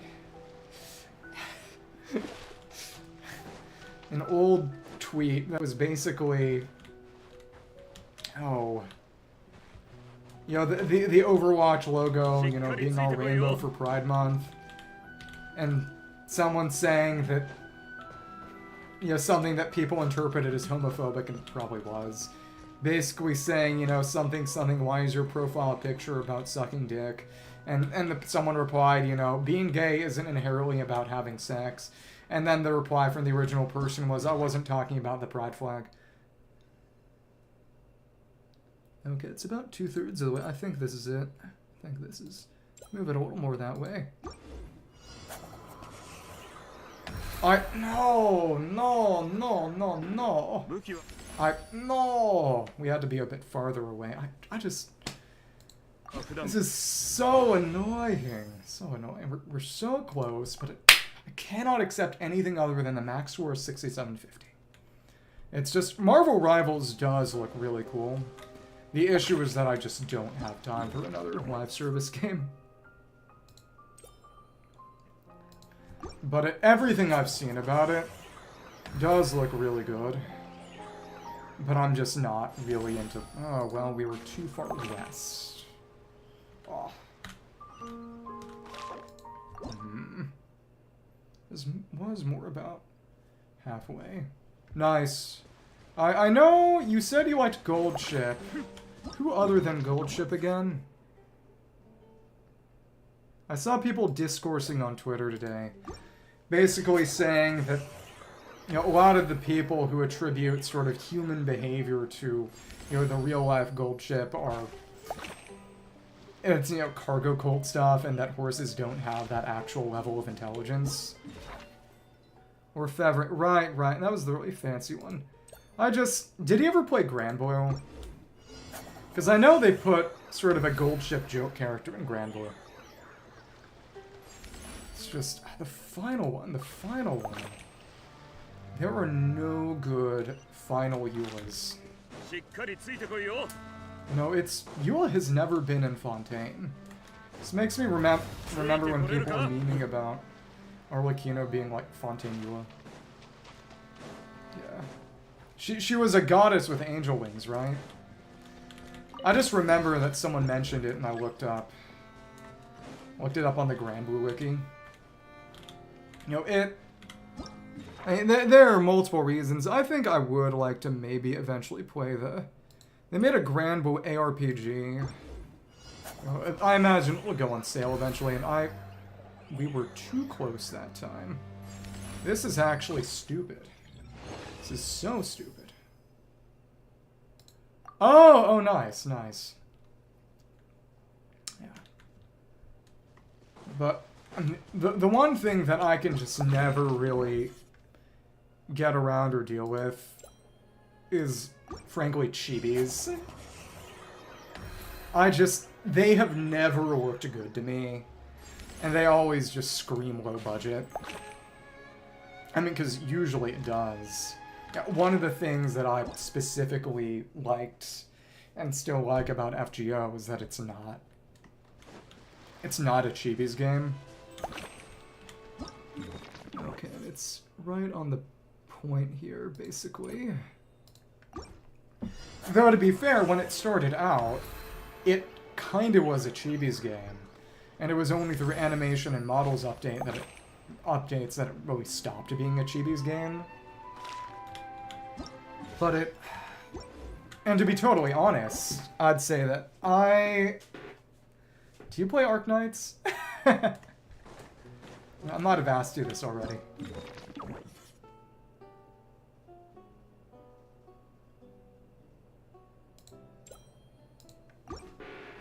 Let's see,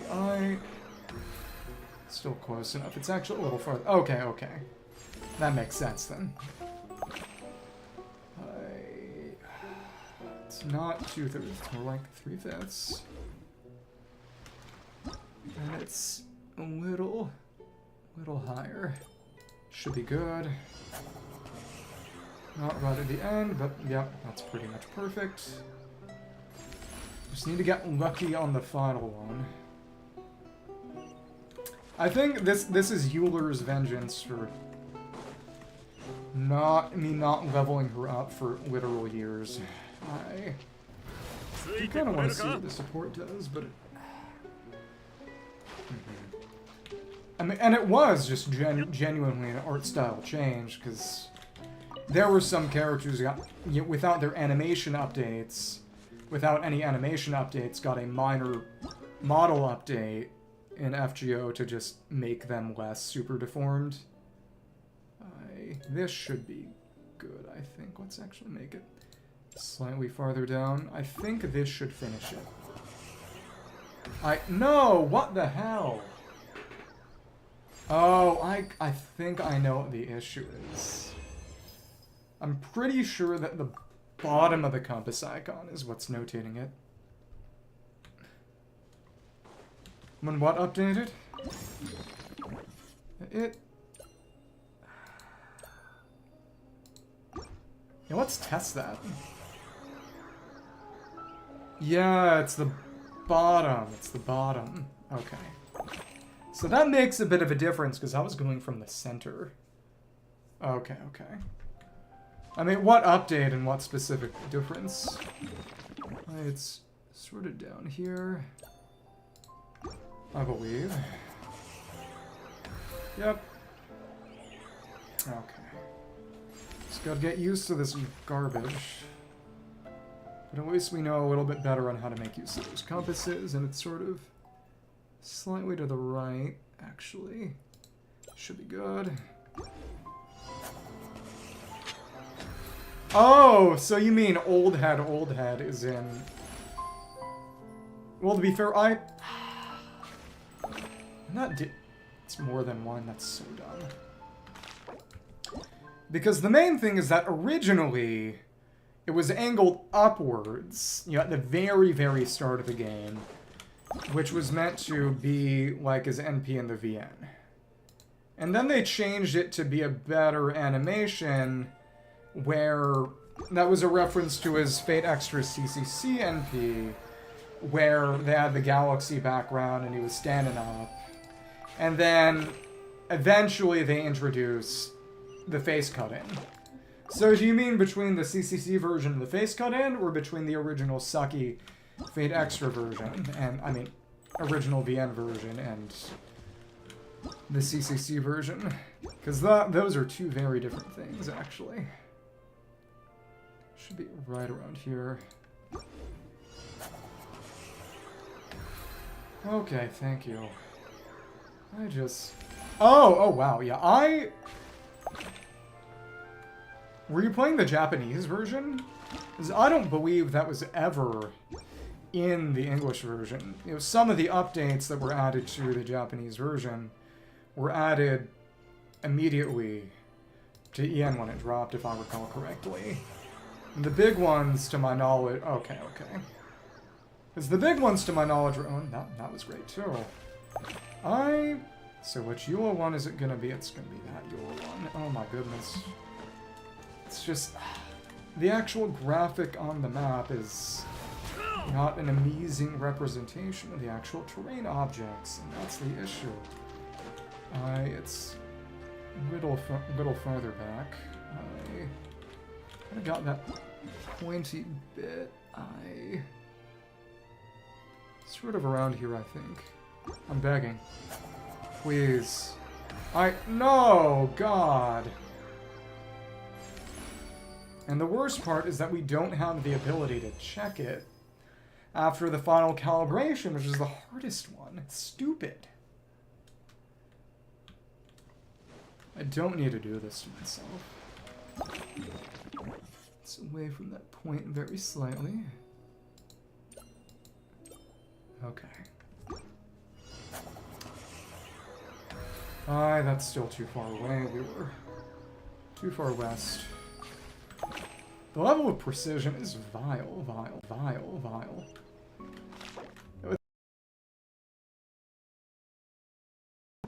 So it's the top right vertex that you want to use. Oh, God. Okay. Oh,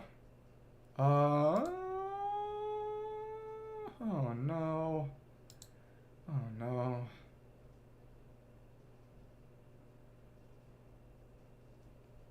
I do think the servers themselves are having the issue. Should be a tiny bit northwest. Okay, good. I mean, we just have to... Narrowing it down is evil, evil. This one is very slightly up and very slightly to the right. Basically right here. And, yep, dead on more or less. If it hits directly from above, it's perfect. I don't think so. Taiwan doesn't care that much. I think it was a Google Classroom vote bombing again. Clearly.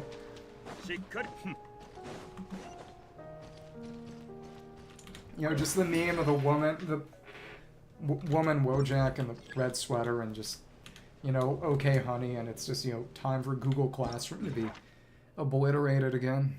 Okay, so it's sort of right around here, I'd say.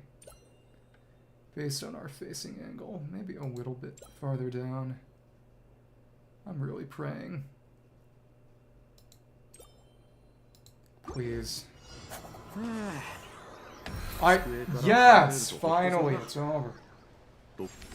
No, what? No, what? It was too close. Okay, so it's basically an even half between, more or less. What? No, you don't get to do that. And it's in this far vertex. Okay. I mean, eventually, we'll be able to just know. Unfortunately.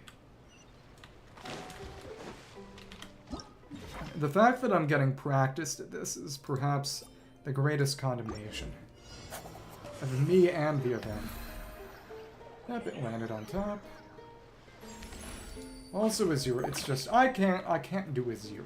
I cannot do a 0. What I can hopefully do is, again, within 1 meter, which is the maximum level of error they permit for the max 2250 score. Hi. More or less around here.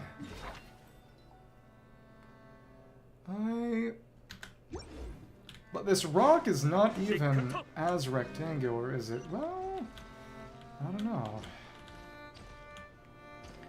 But again, they don't give us the means to...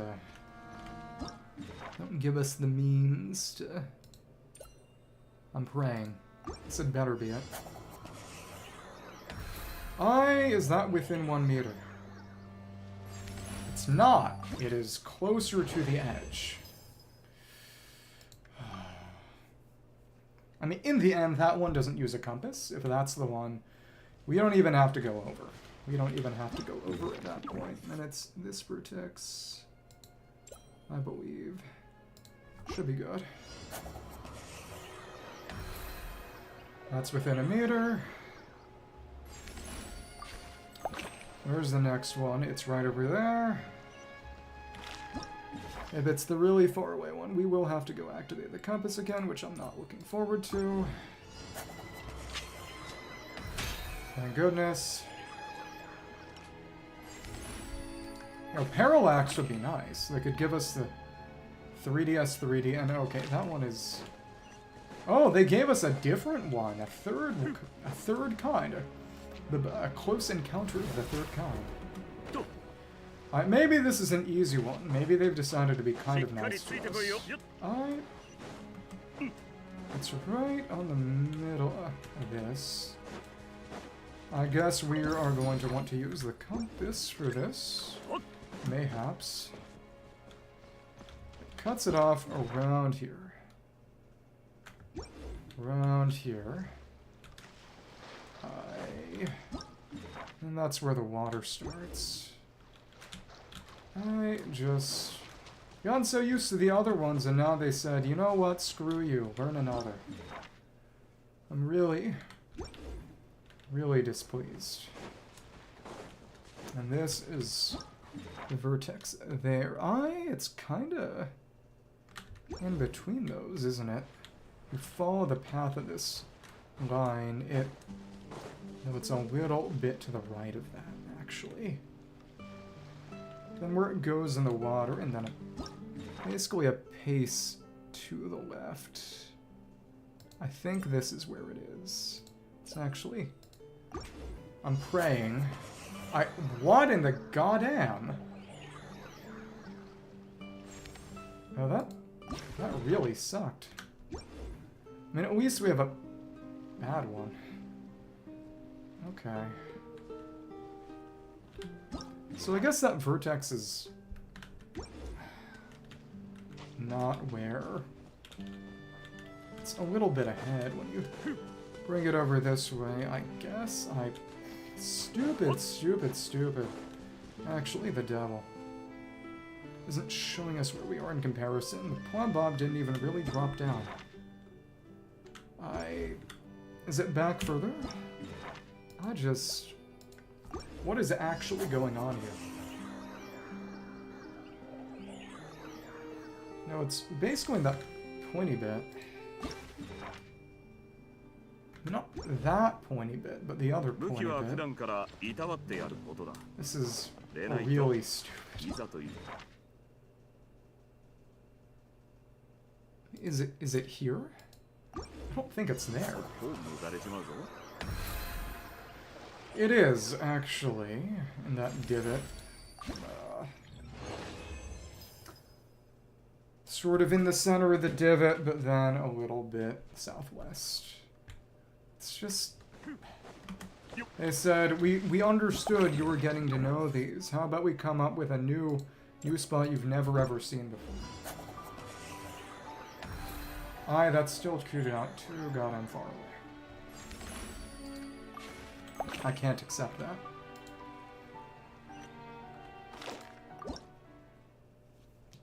It almost feels trial and error.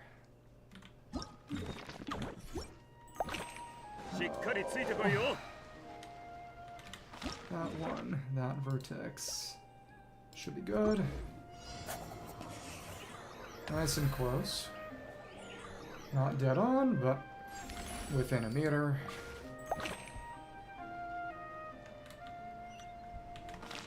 I mean, the primary issue here is legitimately the imprecision of the maps themselves, which is very funny. They're not all that good in terms of corresponding to the actual terrain. And it's that one now, which is again about 3/5 of the way to the edge from there. Here, and this should be good, I think. Come on. What in the... No.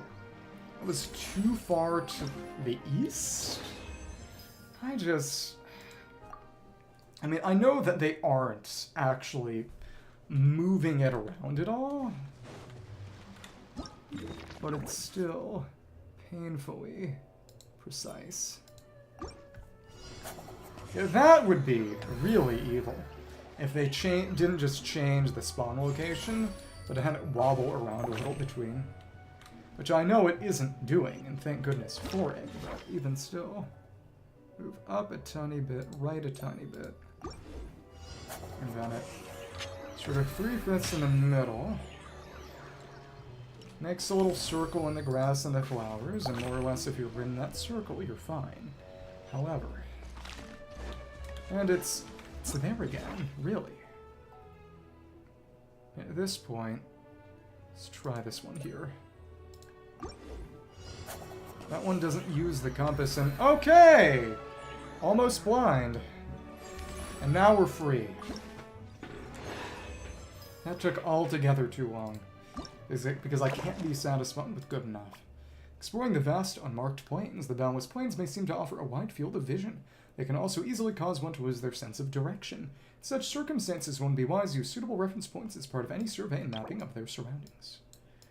So the yellow one is the plushie we get last. Okay.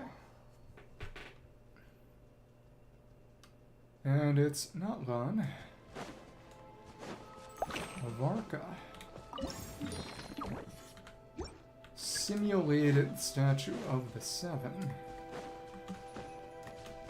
The road bends. We can actually interact with the phlogiston. Just doesn't do anything for us.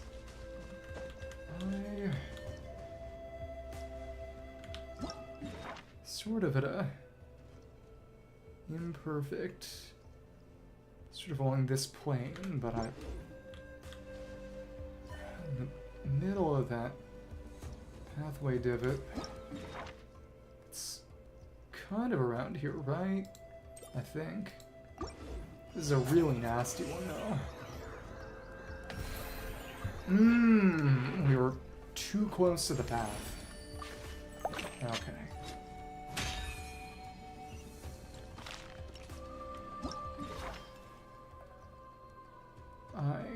Were we? Yeah, it was too close. It's actually the path marked on the map. It's more around here then, I think. Descend upon the Varka plush. Okay.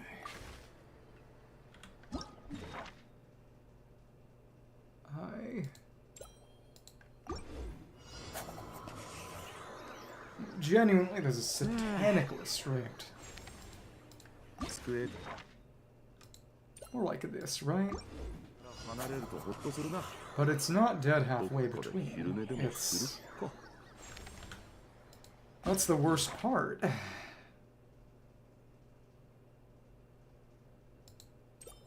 It's kind of halfway between and then a little bit to the left. And down.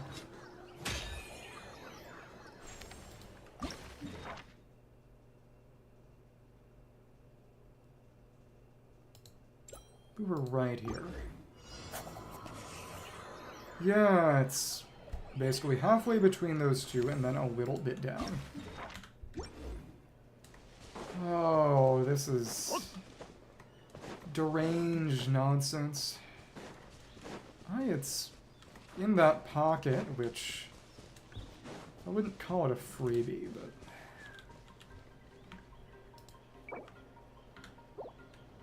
Location of calibration objects within the special map will be displayed.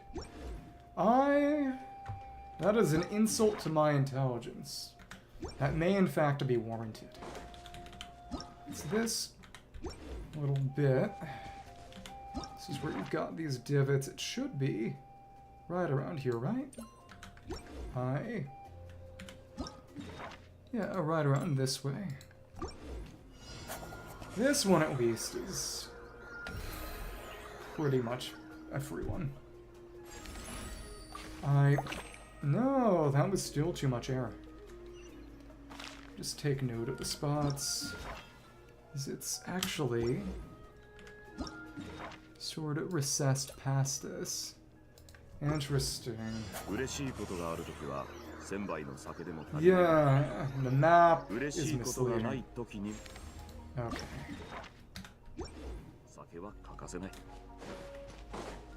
At least we know where that one is.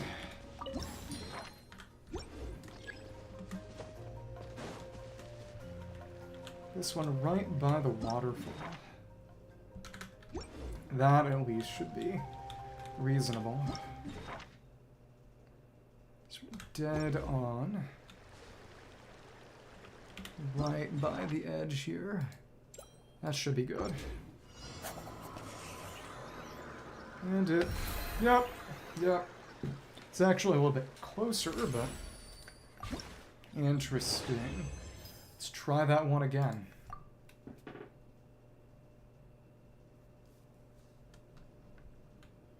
Okay. Now it's... where? Middle of all these trees. And none of the trees are marked on the map.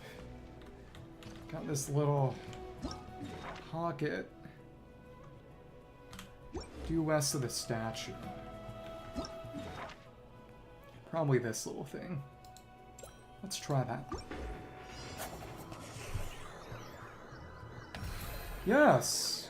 Though we were off. Unfortunately. Is that one we've seen before? Slightly too far up. It's in that pocket. Okay. No, that's a little farther back. Okay.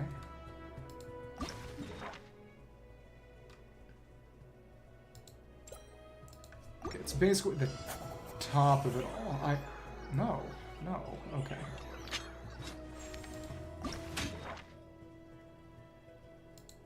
I mean, it basically is in that top pocket. Okay. Phew. I really have issues with this. That one's kind of in the middle of that pocket in the path. Remember that it's actually farther ahead on the map than it seems. Really more like here. I'll use that line, bottom of that line as a guide point. We needed to be a little farther up and ahead. Okay. Let's buy that there.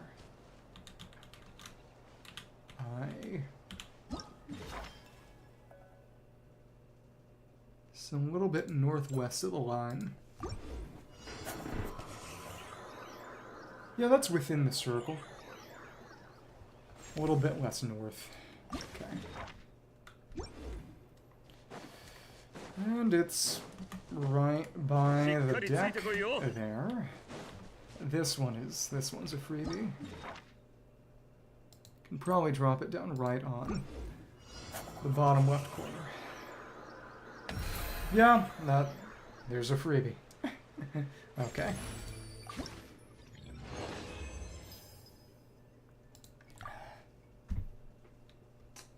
It's the principle of the thing. Can't accept anything other than perfection. There's a path there. By this broken bridge, which is sort of about 2/3. Some kind of right angle here. Should be more or less right. Yes! This is a good one. And that's actually dead on too. They give me the branch one, we'll be in a good position. Oh, and this is different, but also pretty convenient. Basically right at the tail end of this little cliff. Where it bends back. Let me just see how they're representing this. This little bump around here. And then... let's just drop it down a little bit past the end of that there. Yeah! Again, it's not a perfect representation, but it's good enough. And it... oh, I guess they were kind of giving me one freebie per? Maybe. Mayhaps. It's a sort of... between those two. Well, it's actually...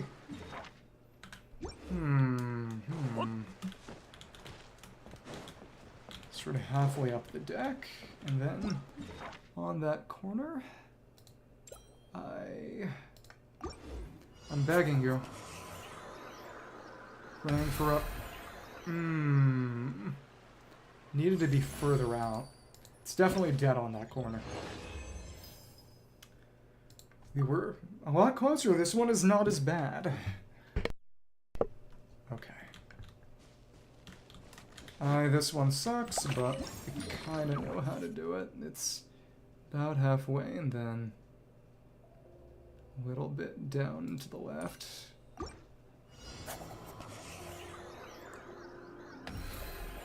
Half of me wants to reset for favorable RNG.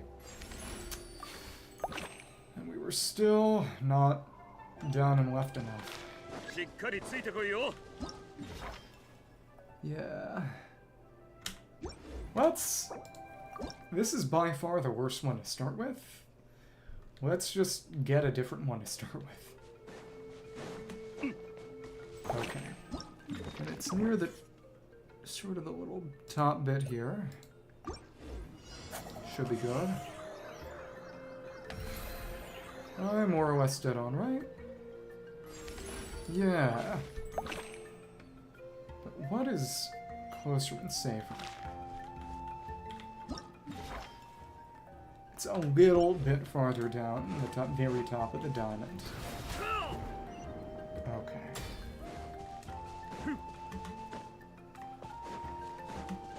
This is not the kind of thing that requires perfect play. And it's more or less here and then. Kind of right around this way. Middle of that corner. The path right. Yeah. Yeah. It's kind of eyeballing it. And they gave us a freebie. I'm happy about this. Oh, and that's another done, and that's our Varka plushie secured. Very exciting. Okay. Ah.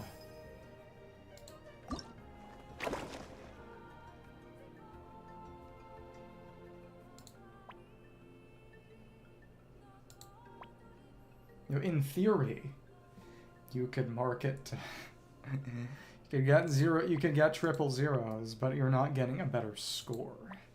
Probing the meandering waters. While sometimes a complex environment and the very scenic elements around you can be distracting, rivers always flow in one direction. One direction. It's Leo way. And at least the landmarks are very distinctive, and oh, dragon flower. We go underneath. Maybe there's gonna be one inside. That'd be funny. What if we could just fight Ozda here? And oh, well, that makes sense. The way in is blocked. What do you mean trying to cheat it? As in using trial and error? Well, basically, what this amounts to is... there are some spots that are kind of reasonable. There are some spots that suck. I'm doing some resets to try to get more favorable positions, but a lot of it does come down to luck. Basically, you know, you have to find the plushies on the map. What I'm doing is kind of learning the locations, so that I know where to click, and if I get one that I've seen before, I don't have to try too hard. And okay, that one's too far from the shore. Okay, okay. I mean, you do not need a perfect score for this event at all. It is just my own personal neurosis and perfectionism. And it's fun. Okay, so it's actually basically dead on the shore. But as you can see, some of the issue is that the map is not a perfect representation of the actual environment. Something map territory distinction. So this little bit of bend in the river is actually pretty pointy in the real map, when on the map it's got this curvature. It's not an entirely perfect representation, which I imagine is kind of the point. But I won't pretend it isn't at least a little frustrating. Okay. And where is the next Jean plushie? It's on this little island. Generally, the more distinctive things are, the better. Because you can see we got this glasses-shaped island. There's only one spot here that it could really be on. I mean, if you're just trying to find it, you only need to get, again, 3,000 points, which is very easy unless you're actively trying to lose. But if you're trying to get a high score, it takes a lot more precision. A lot more precision. As you can see, though to be fair, that's right, we can and probably should be zooming in. I think that's probably part of my troubles, that I wasn't zooming in. That isn't even meaningfully closer.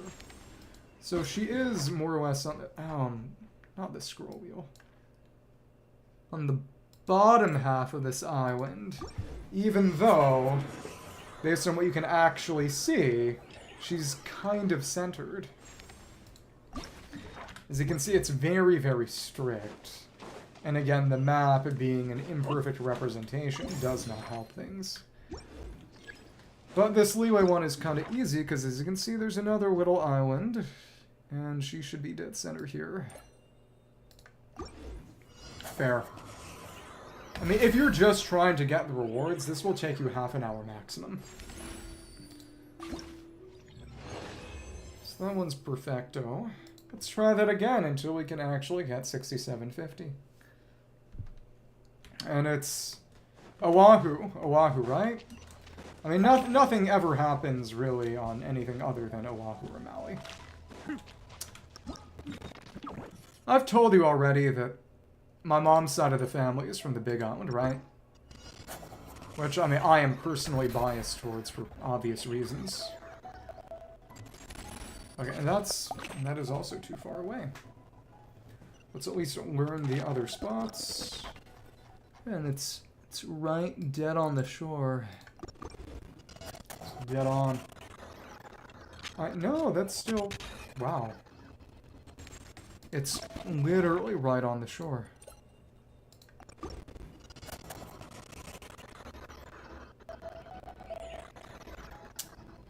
It's just...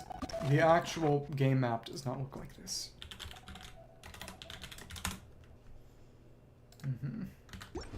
I don't get stuck in a time loop. That's all I'm gonna say. Sort of right by this wood. Middle of this bend and a little bit left of it. Huh. Let's see, this is where it... Interesting. It's a bit of a horseshoe. I think... Right by the end of this tree root.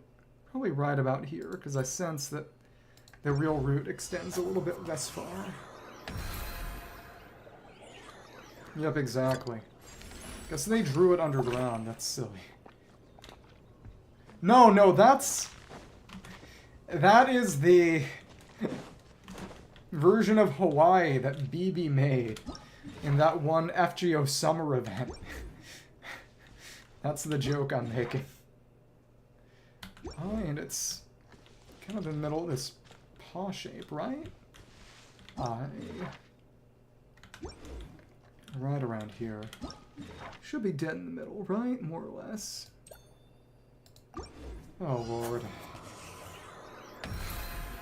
No, it's actually kind of farther down? Yeah. That is the incredibly inane joke I was making. Don't worry. Real FGO player.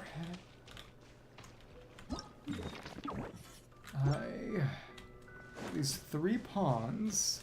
It's a little bit northwest of the bottom. Should be right here, right?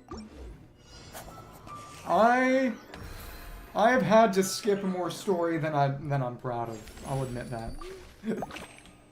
Frankly, I need to take this time now that I have it to go back and reread a lot of what I've skipped. I mean, I need to do the Mahoyo collab before that finishes up, among other things. Level up Sojiro and things of that sort. Let me see, it's this big fat root, right? This one is of it. Land bridge is the tree root by the land bridge, which... Oh, okay, so it's this one. Should be this one.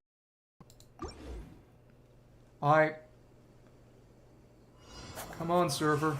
Oh, there... Yeah, that was basically perfect, too.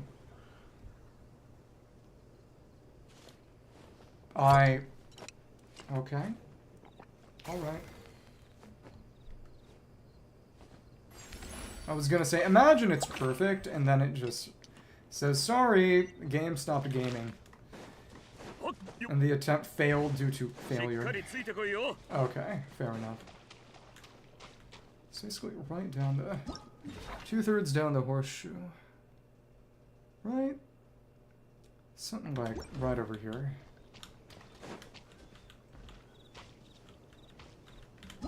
I mean, it's as good of a story as you're getting in that kind of mobile game. But it is kind of time-consuming. And okay, it's right at the bottom. Okay. These islands are definitely a lot bigger than they look on the map. That is our heuristic. Everything... Tree roots are smaller, islands are bigger. Okay. This one we've seen. Basically right dead on the edge. Should be maybe a little farther down. Let's move up a little. This should be good. What was your favorite story chapter that you've read?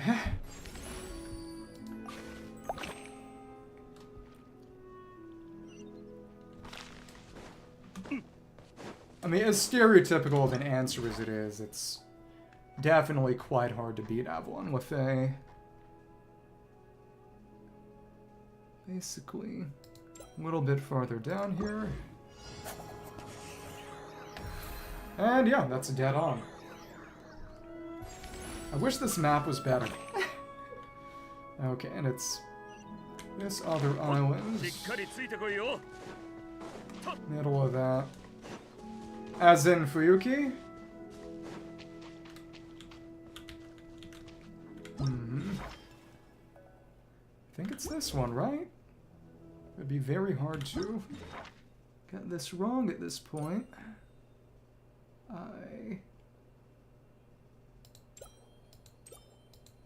Move it a little closer there. Thank goodness. It's not a 0, but it's the perfect score we needed. Yay! So about Mondstadt, Fontaine, Notlan, Liyue. So who's going to get neglected? Probably Inazuma. Surveying the desolate Crimson Sands. When the surrounding landscape is monotonous, looking for a distinctive landmark becomes essential even amid the vast stretches of Crimson Sand. Some ruins remain standing, never fully buried by time. So... Well, that's what's even funnier, because the story chapter that just came out in EN is Ordeal Call to Id, and and this is a fun spiky shape. Which adds Marie Antoinette Alter, who was originally a boss character, not with an avatar, just a massive ghost, of course, in the Fate Requiem collab event. So actually, it's more or less about finding the spikes. Okay. So it... basically right here, right? In between all the vertexes of this funny little triangle. I think. Yeah. Took long enough that another Marie Antoinette dropped, though you might have seen her banner up. The Avenger-focused ordeal call chapter. Yeah, there we are. I think that's close enough, right? No, it's not! What? Okay. This is evil.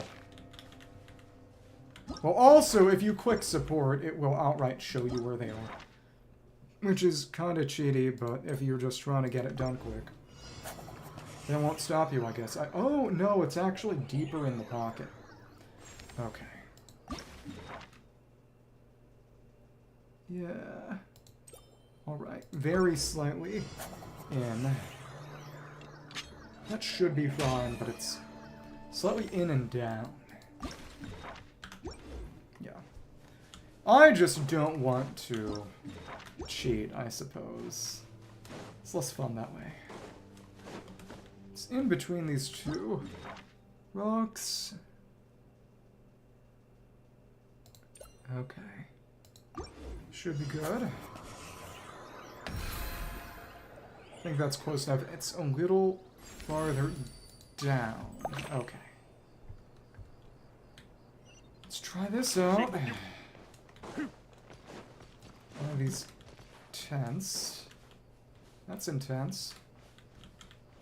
Sort of halfway across this top line. Oh, actually, it's... See this rock here? It's the tent, I believe. Big tent's there. So it's more or less to the left of this. Close. Sort of in the middle and left eye. This one is going to be an absolute nightmare. Well, maybe not. Maybe not, actually. So that was definitely primarily luck. Getting a good facing angle from that corner block vertex, if we get that one, is going to be major.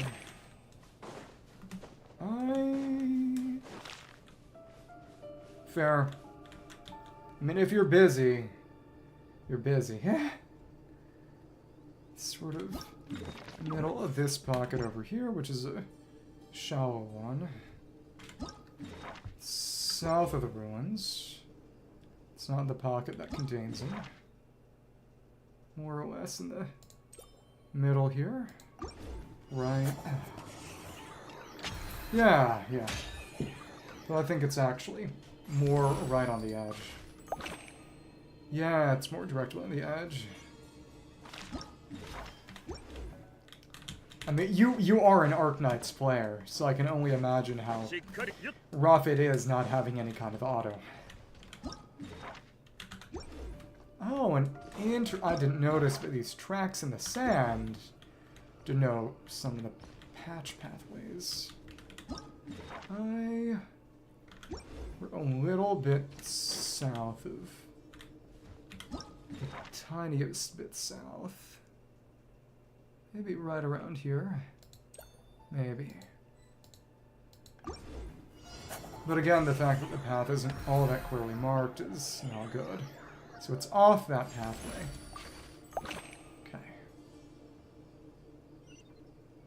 It's another one of those. Oh my goodness. It's... if you actually have to use the compass, that is not a good sign. But it's more or less lined up with that one there. Actually, should be it. I think. Yeah, that's good. Of course, it's not. Oh. We were barely off on the others. Okay. You can get soft-locked in Arknights? Do you mean as in you bricked your account by deleting someone you shouldn't have, or is it actually possible to make it impossible to progress? If so, that surprises me. I would not think Hypergriff would allow someone to do that. It's kind of at a Kind of right around here. A little bit above the little bit of broken pathway. No, it's actually farther southwest. Interesting. Okay. So more like yay, I guess.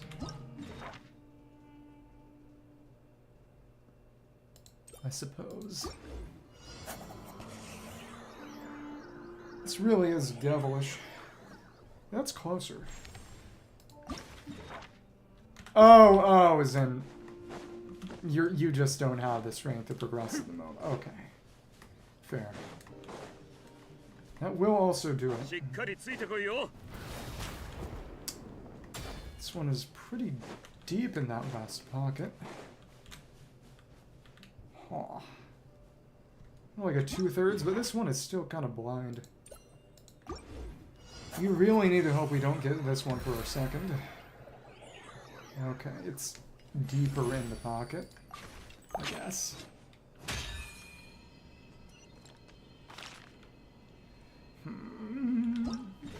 It's more right around here. Sort of halfway? No, it's not halfway. It's black magic is what it is. Sort of in between here, which is a little left of halfway. But I mean, really, really wide. This is just a little bit southwest of that one. This one, at least, is more or less a freebie. Yeah. But it's slightly farther southwest, and I've dropped it down. I probably could have gotten it if it had actually gotten close. We are just going to need to try this again and again and again. I do wonder what support is going to look like here. This shallow one. And it's slightly deeper in the pocket. Should be good. No! Okay. We need to be a bit farther back. Farther out, that is. 2/3 of the way in the pocket? Maybe. No, it is sort of on the borderline of the pocket then. Okay.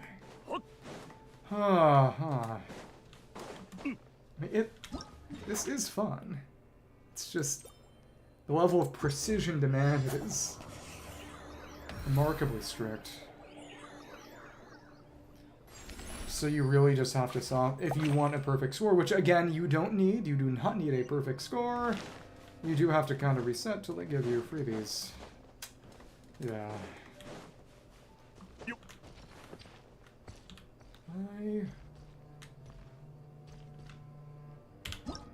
Two-thirds of the way there, and then a little bit to the left. Maybe. A little bit past. Yeah, that was actually fantastic. It is a real shame that our first one didn't do it. Because that is only 150 off. But we are very almost free. That one sucks. I am not going to deal with that. We need one that's reasonable.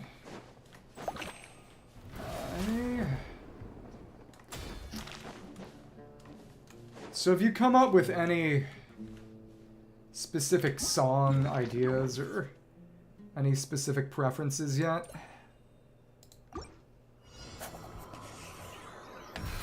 Oh, perfect. Because I know, again, you mentioned you wanted me to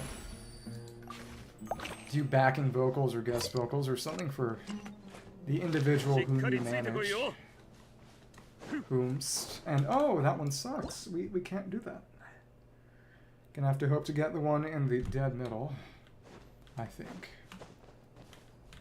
This one is, again, in that. It's in that pocket. As we do it more or less on the borderline there, should be good. Yeah, no worries, I was just wondering if... Okay, there were any styles or... I mean, in the end, it's... If it really comes down to it, I can, practice it, record it to, a level of mutual satisfaction, and just send it over for you to, dispense with in your own time. At the very least, it might be good for me to get practice. Perhaps.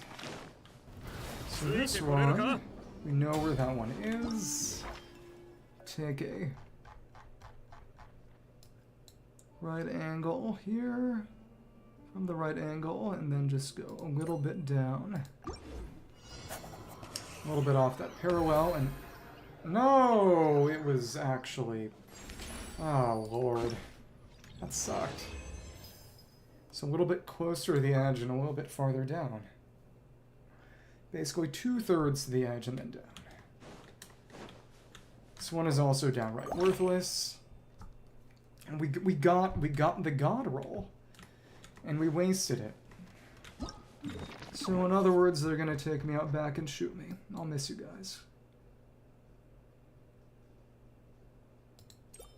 This is more or less where it was. A little splotch about halfway up the splotch. Yep. And then a tiny hair to the right of the leftmost point of the ruins. And oh, this is also really, really awful. We should at least try it, but still. Don't think that's happening. It's a little bit left of halfway. But then also a little bit down into the right, really mostly just down of halfway. Just, we need something that we can handle on a first go. And after that, let's get more or less on that straight line at the intersection of its parallels. I mean, I will sing with anybody. I like the sound of my own voice. I like to call myself a socially useful narcissist. I know what I'm good at and I like being good at it. It makes me feel good when I'm good at it. And I know it can be useful sometimes. I mean, primarily, I enjoy singing. It's exposure and it's fun. So if there's something you want someone to sing for you, record something and such, I have precisely 0 qualms. So it's more about 2/3 and then a little bit down. This should do it.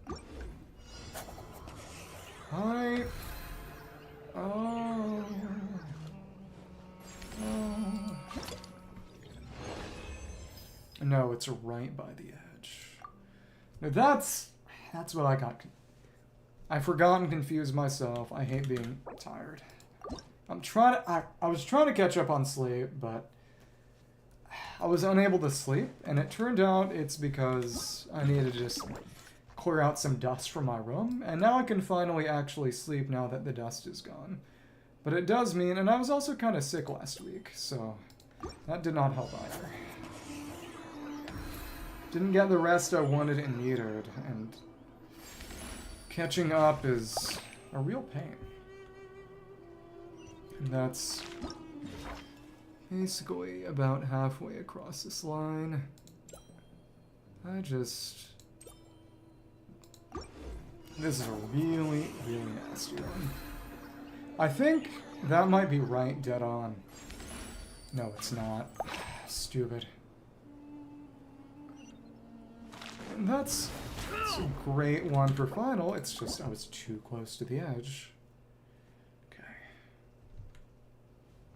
I mean, too far from the edge. This one is right over here. Got this down to a science. They're really more economics than fair.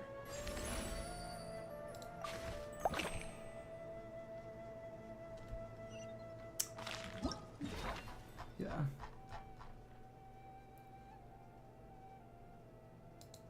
You know, a nice person would say anyone can sing.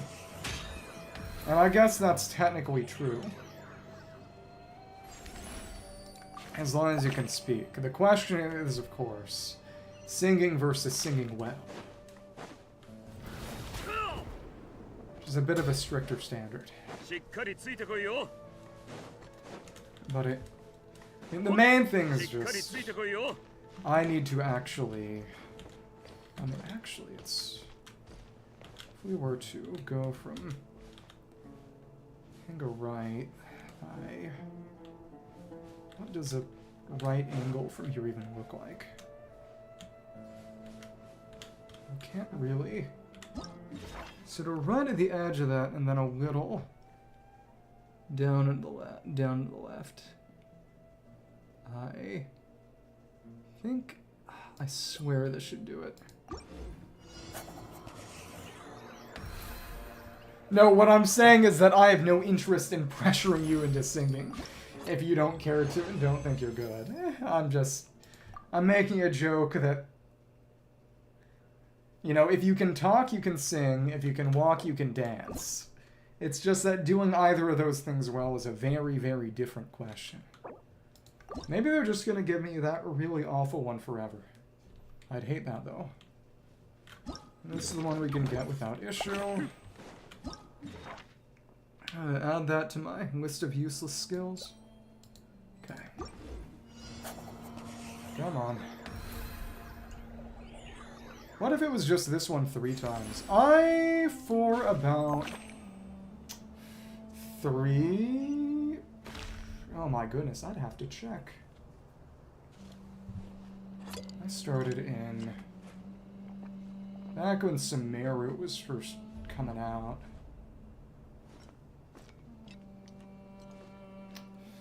What year did Sumeru come out?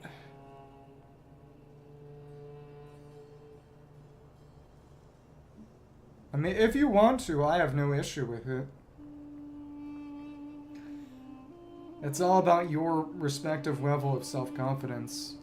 Just losing track of all the years. It was in 2022 that it came out, right? 3.0.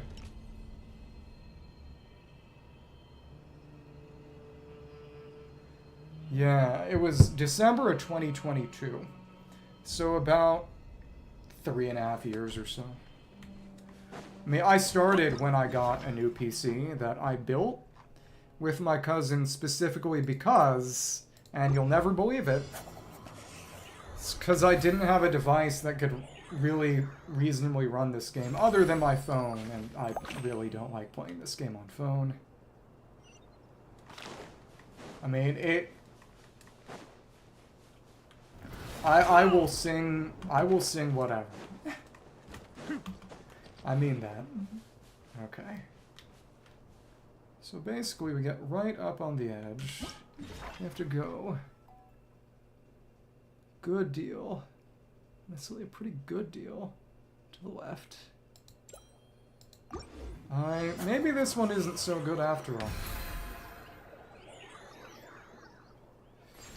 Yeah. Sort of left and down once we hit that.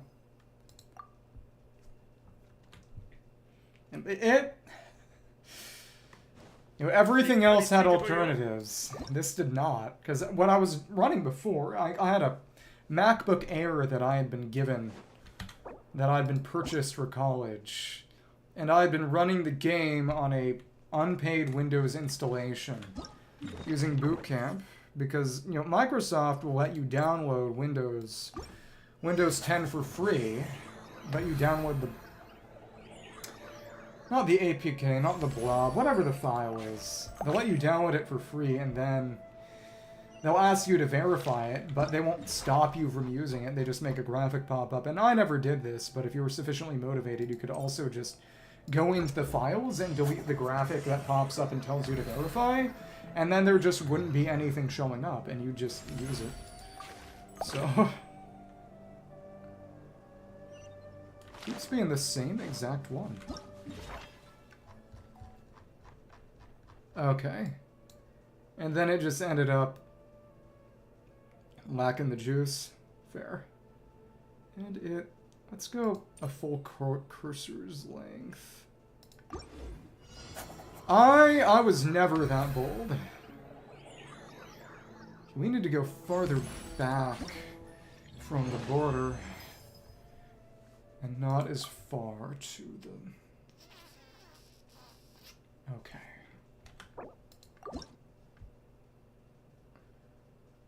I mean, no, I was not under the impression that you would hold an entire PC into class. I would have respected it, and it would have been a little surprising. But I was not under that impression. Yeah. I mean, I did try playing between classes a couple of times, but... I mean, it did not work very well on the laptop. It regularly overheated. It was more than a little pain. And yeah, I kind of get the impression that eventually they settle on a few markers to make it easier for you. Because I've gotten these. I think maybe if you get... Because I'm in soft resetting, get a specific one first. I think a certain second and third might be tied to a first. Again, I would respect it. It would take a lot of gumption.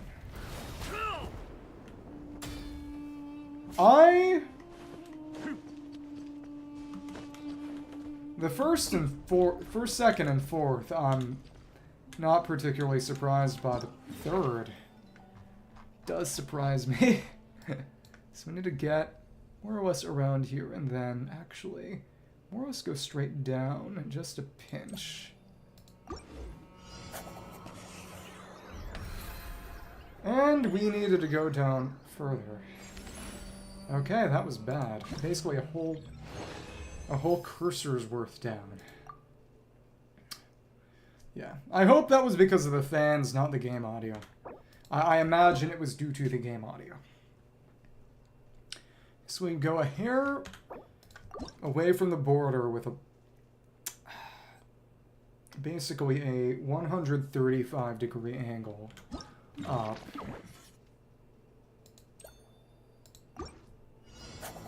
So everyone could see you. Oh my goodness. Okay. Alright. That will do it. And it's... Yeah, the second and third appear to be tied to the first one you got. So now that we can more or less guarantee the specific... Oh, now it's just a matter of getting the last one. Okay. Interesting. Honestly, the Fontaine one was by far the worst. Well, it wasn't game audio, it was just the loud fans, right? Did they swap friend codes? Okay, basically down here. So actually kind of a right angle, maybe. I thank the Lord, and I think that's a perfect. Yeah, that's actually 0, 0, 0, triple zeros. Thank you, Sumeru Desert. 0, 0, 0. As you can see, I'm making my life unnecessarily difficult by trying to get max scores. Sketches from high ground and the terrain you're surveying is areas with significantly higher elevation. Try observing the surroundings from higher ground. Higher vantage point often means you'll have a wider field of view. And again, that raises the question, is this going to be Inazuma or Nodgra? Moment of truth, it might even be Dragonspine. Oh, and it's actually just Leeway again. So both Inazuma and Nodgra got screwed. Leeway moment. Okay. We are in... This is Minwin, right? Minwin is massive. Okay. Back.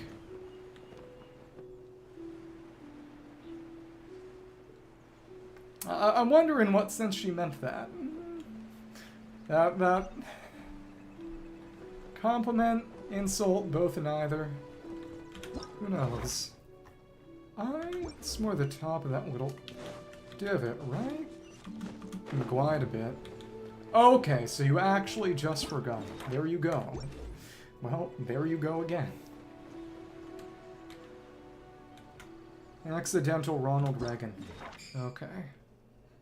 I'll try to avoid that in the future. It's not that I'm not political. I just don't like Ronald Reagan.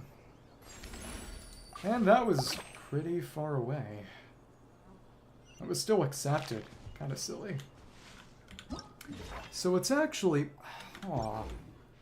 Not the middle, but it's by that rock which is not on the map. Aw. So we're in the middle of this divot.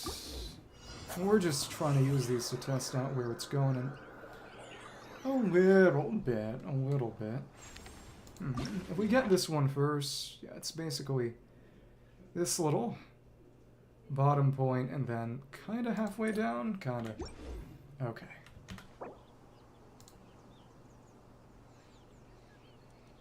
Okay.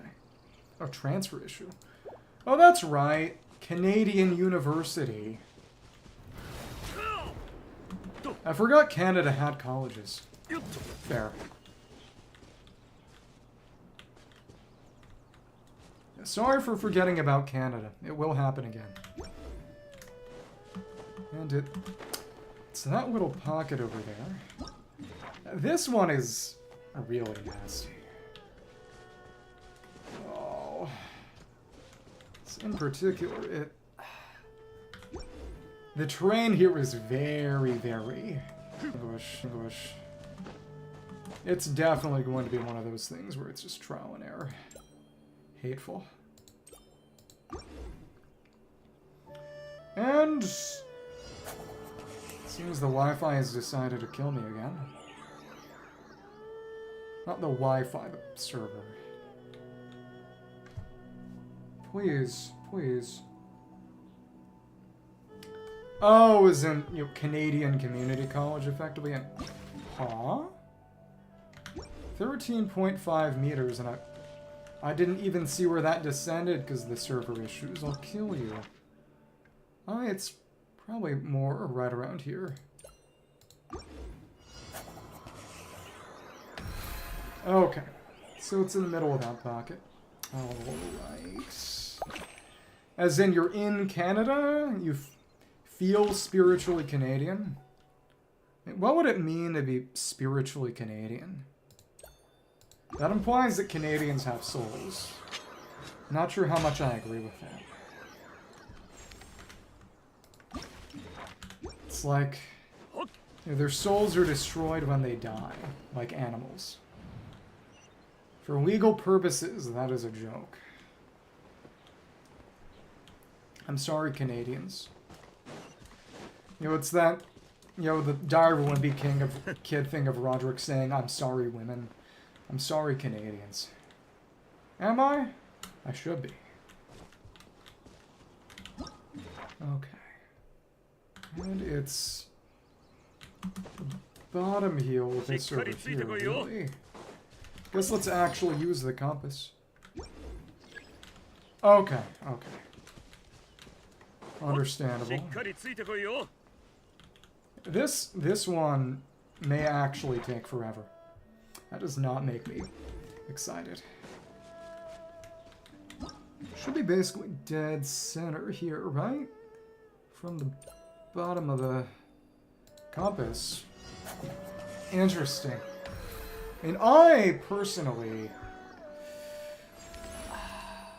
I have complicated feelings regarding coffee. I like the taste of coffee, but lots of caffeine is just not something that sits all that well with me. I mean, primarily it's just...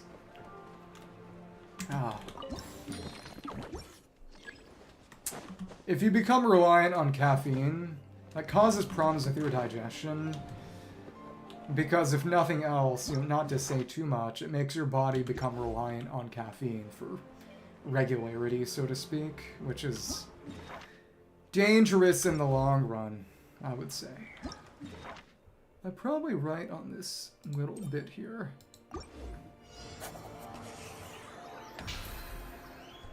Yeah, if you're Canadian and don't drink Tim Hortons, they ginger kill you. Or however you pronounce that. My feelings on chocolate are, I like dark chocolate, I don't like milk chocolate. White chocolate can be okay, but it's just commit to something. Commit. Don't waffle. Is that this sort of middle of this pocket and then right here? I think this should be it. Can I? Yes! Oh. So in other words, McDonald's coffee is better than Tim Hortons coffee now? Interesting.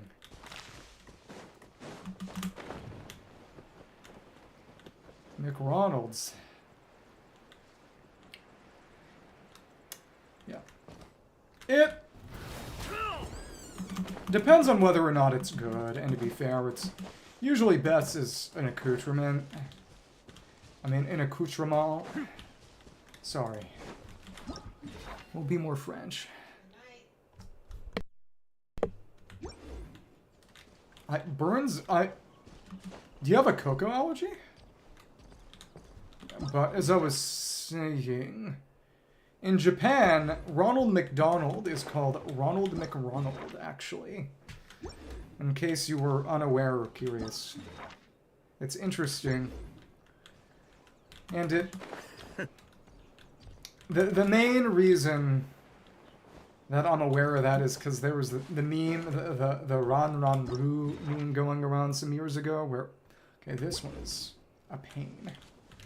It's sort of where it turns from stone to, is that it? I really hope this is the right place. We might be free. It was, unfortunately. I went to an A&W burger once.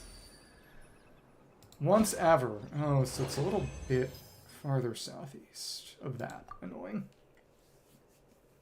Which had, Unknown Was Her from Toho. Remixed to be a sort of YouTube poop using Ronald McDonald's voice. Yeah, that's not fun. I don't know what I would do if I developed a cocoa allergy. Well, I do actually. The answer is that I would stop eating chocolate.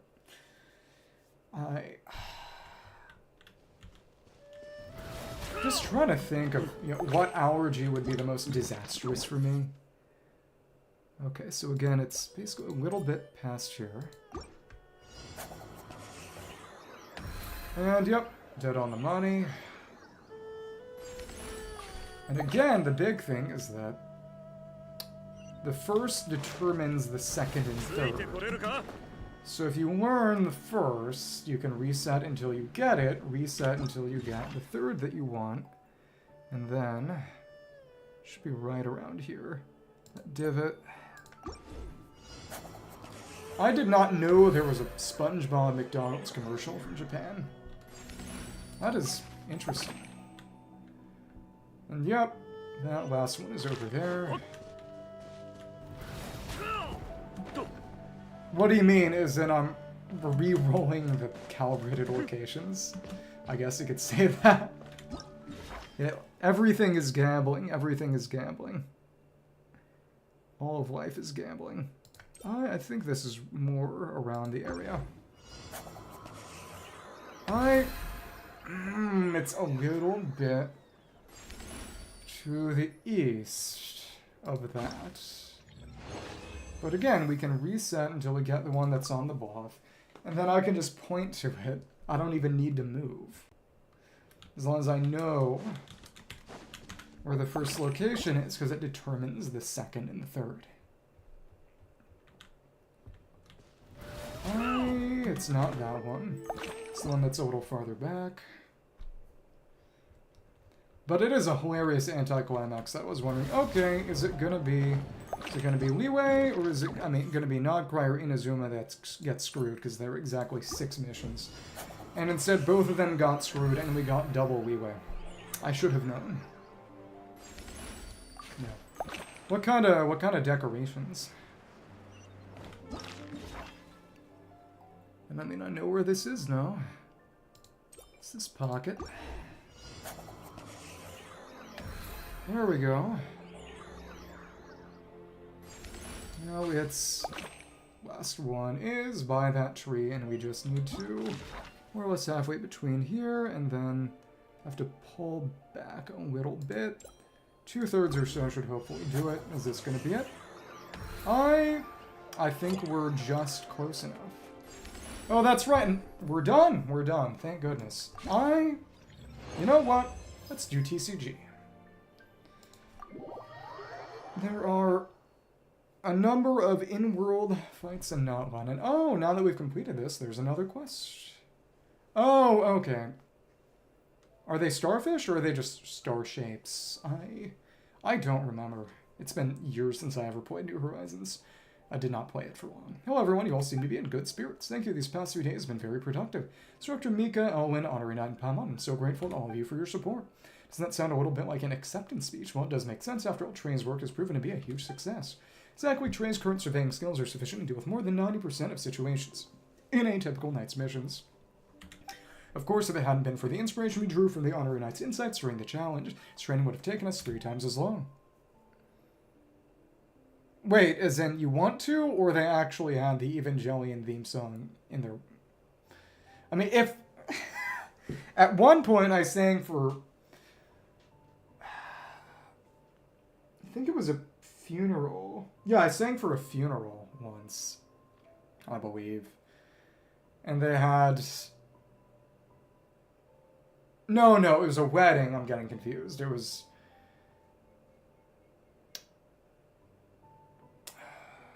They sing Jesu bliebet meine Friede, or Jesus, joy of man's desiring, which is a song that is noticeably in Evangelion.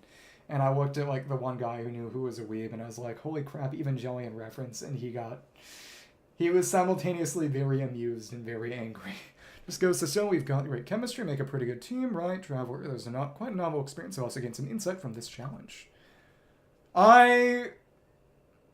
I think that's not an entirely fair assumption unless it's a Filipino wedding specifically. Oh, okay, so not stars competo. Okay, confit. Okay. Really, after the Honorary Knight said that, I don't know why, but I feel like my nerves have calmed down a little.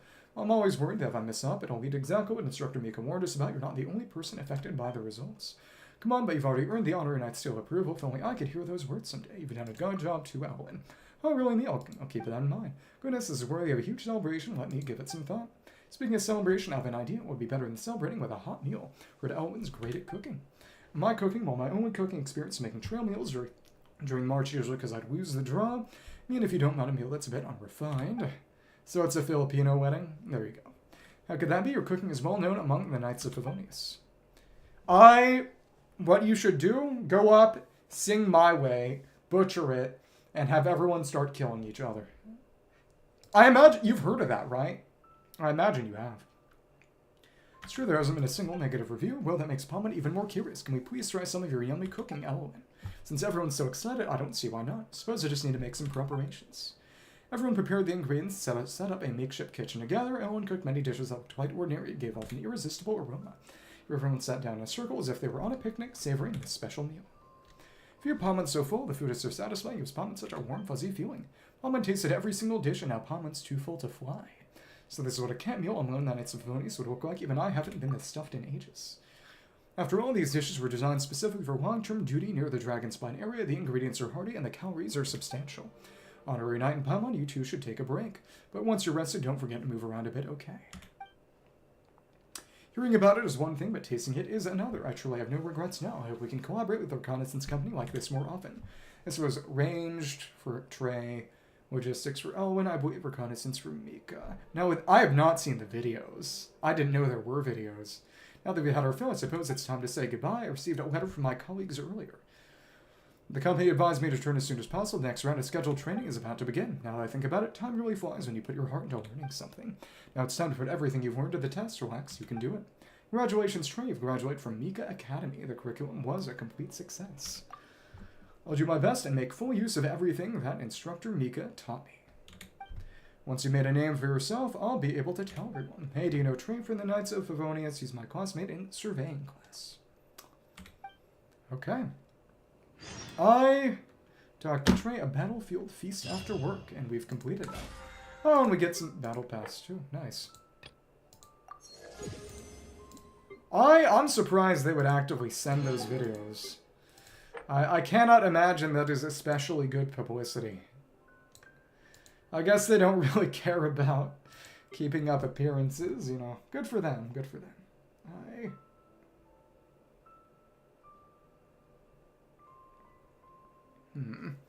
So, we can collect those rewards among other things. And, oh, yep, they've got slightly different dog. Now that it's complete, oh, well, would you like to try the surveying and searching challenge again? Yes, I'd like to try it once more. Yeah, it's a shame that we didn't have enough time to prepare. I only managed to make a few calibration markers. If I get the chance to organize another surveying and searching challenge, I'm going all out. I'll make sure every famous knight's likeness is included in the challenges. More plush heads. Are we looking forward to the next time? Oh, next time? Oh, yeah, even though we've only known each other a few days, it feels like we've already become a team with incredible coordination. If there's another opportunity for us to learn and grow together like this, I definitely won't miss it. Next time we'll prepare more ingredients so everyone can try the real feast on the battlefield. I wonder how normal that is for Filipinos. Hating other Filipinos.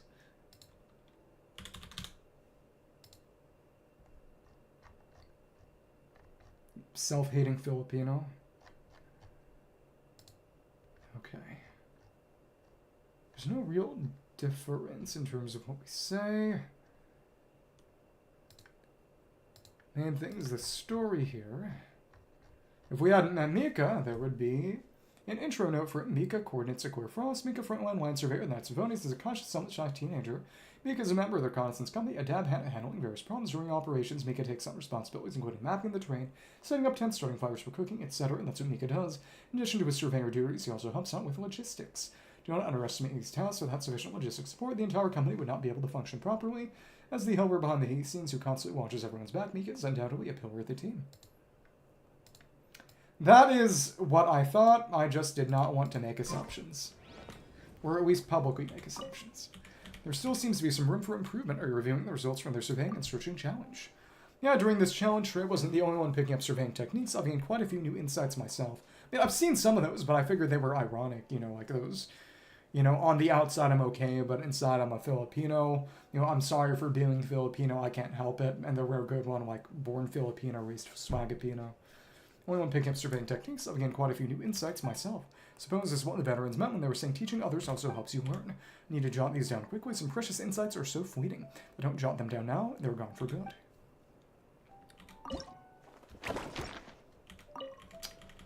So he's an ashamed Filipino.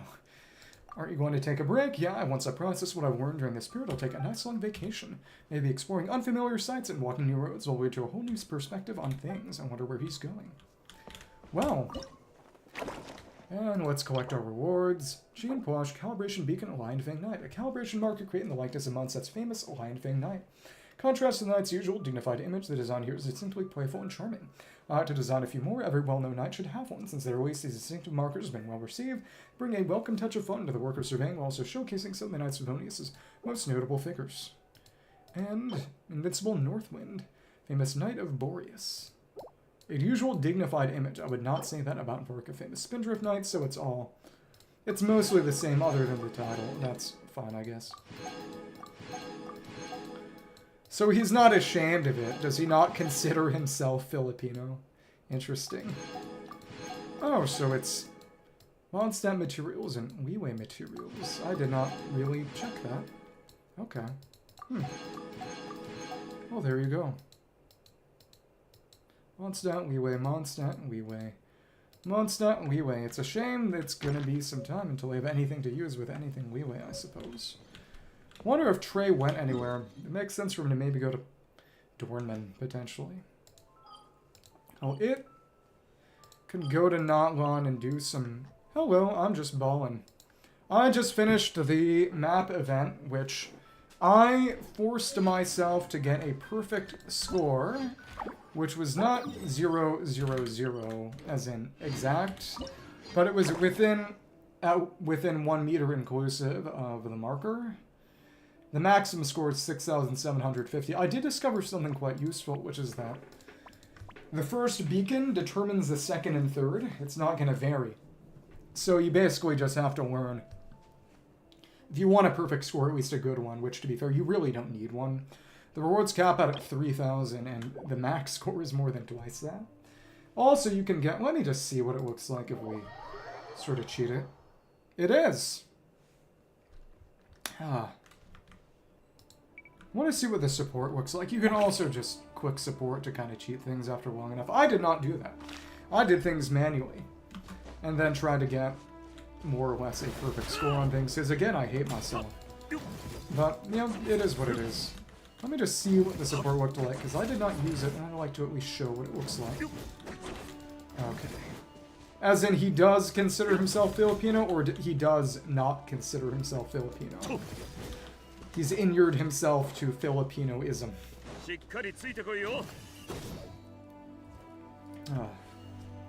Sword skin is quite cool, but it does mean that I can't show off the signature. Maybe I should use it for special occasions. Both ways. Okay, so what's it gonna look like if we... Exactly. Well, actually, that's the surname. It's Japanese name order. So what does support mode look? Oh, okay, well, it... Well, that's silly. Just click the middle of the circle. Circle clicking challenge. Oh, wait, no. What? Oh! It does not actually... Interesting. It shows you the general location, but it's honestly not all that helpful. Wow. Yeah, because it's not dead center. Because dead center... It's not centered on the middle of this, even though Vark is more or less in the center of this little pocket. That's interesting.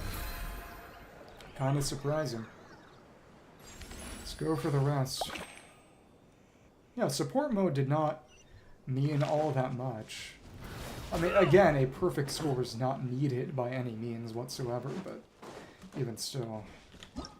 Okay, interesting. I wonder if it'll have any kind of score marker for having used support mode. But given how not useful support mode is, it makes me wonder. Oh, wow. Oh, so that hole is... Well, that's evil. It's not actually, it's raised at all. Now this one sucks. I'm glad I didn't try it, because there's no contour whatsoever. It doesn't mark it at all that you use support mode. Okay. And again, it's max score on everything. Not perfect, but maxed out, so... Freedom. Let's do some TCG matches in Nala. Because I need to catch up on those. There are none in the stadium, which is interesting. It's 2 per tribe. Akeor's match, certified player Akeor, an assistant to an archaeologist from Sumeru. Rumor has it that he's quite lucky, having stumbled upon unexpected treasures during their archaeological digs. Perhaps that's why his Genius Invocation TCG deck is also centered around the theme of excavation.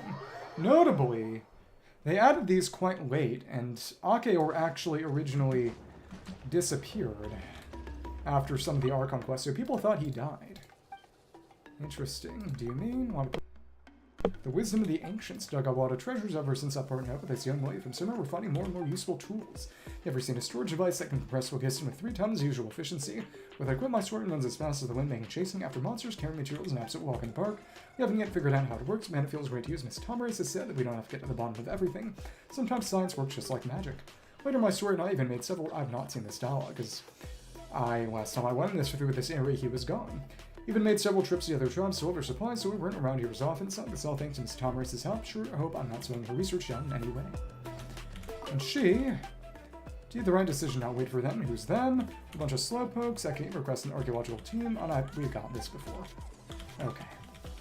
So these two run a daily. We have to do a little tap list or obstacle course. We've seen that before. For a child. Congratulations. Oh, thank you, thank you. No, still have no idea what's going on. Let's do his duel. Okay. Dual excavation is hard work, but it's often followed by unexpected joy. Forces joy doesn't always come from the treasures on Earth. Sometimes it comes from a sudden blow your opponent's card suffers in a Genius Invocation TCG match. And this is normal. We are just going to use the best deck in the game. Well, what was the best deck in the game until recently. This guarantees I'll get the Escoffier one, so that's fine. Basically, this is a pure well, not pure, but a largely summon-oriented deck. Kachina used to be the most overpowered character in TCG, which is really, really funny, considering how completely useless she is in the main game. To the point that I have not actually leveled her. I like it, but to be fair, I keep up with decks. I mean, this is a deck using a number of... Well, Escafé is relatively new, the Tulpa a bit less new, Winnie a lot less new. But the main thing is you create a lot of summons, because summons all happen right at end phase, so characters can't switch around to prevent the elements to getting applied to a character with an element already applied. They're gonna get hit. Oh.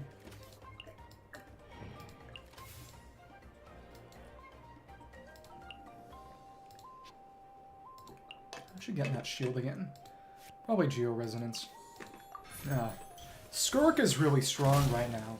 They've started introducing lunar reactions, which are... The way they work in TCG is actually... And one thing I like about TCG is that there are far more mechanics they can mess around with than the main game, honestly. And since there's no kind of... Let's see what we got. Nothing people pay for or roll for, they can afford to make balance changes a lot more radically. They can openly nerf and buff characters without someone saying, I paid for this, what are you doing? So it's... They have a good deal more freedom with regards to a number of things, which I appreciate. We did not get a damage food. Escoffier generates random food from her. From cryo reactions, and you know, with Linny, with her talent card up, basically you want to get her talent card up for round 1 of the game's already over, which has her mech fire a single cryo hit when you use a normal, and his pyro arrow counts as a normal attack, which means he can trigger 1 reaction, and then at end phase, his summon and her summon will trigger another pyro reaction and make the other food item appear, in case you want or need that. So that's fun. Let's put this on you. I'm gonna use both of those. But with Notlan, when they also create more gimmicks. You know, in particular, they try to translate in-game gimmicks to slightly different gimmicks. With Numa and Usia from Fontaine, they made it just Numa and Usia enemies can be weakened by them, but with... Which is more useful in TCG because you can't dodge in TCG. Reducing attack capability is a lot more meaningful, though that only works against NPC enemies, because you can't do that to any playable cards. But... Oh... Unique. Night Soul characters usually get techniques, except for Yansan and Varsa, actually, which is interesting. Which are not moves, which basically means they can have cards that apply to them, but not actual moves and vice versa. It's a little silly. Let's see what we want to give to you. Put that down and just use that now. I mean, it is optional other than the unique initial Primogems, but I enjoy it, so... It is what it is. You can just stay in here, maybe? It's fine.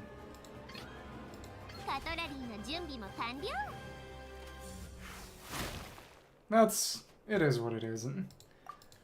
I mean, the NPC decks are never done particularly well.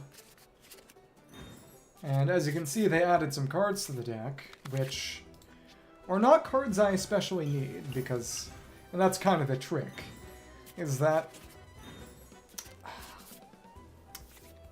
If they're using specific cards, specific gimmicks, there are some cards that are strong buffs for both sides that one side may not have any real way to make use of. So, that's part of the way things are balanced. You have some gimmicks are strong against each other or strong against specific other gimmicks. One big thing is that, like I said, the way they're handling lunar reactions is to make them regarding increasing deck size. Well, you're changing around the dice cost of playing specific cards. So in particular, this will just point that on Winnie. Not that it matters much at this point. I guess we don't need to play toss-up. We don't really need to play any of these. Okay. As you can see, we're stacking up all these summons to trigger a bunch of reactions for huge end-to-round damage, which is great.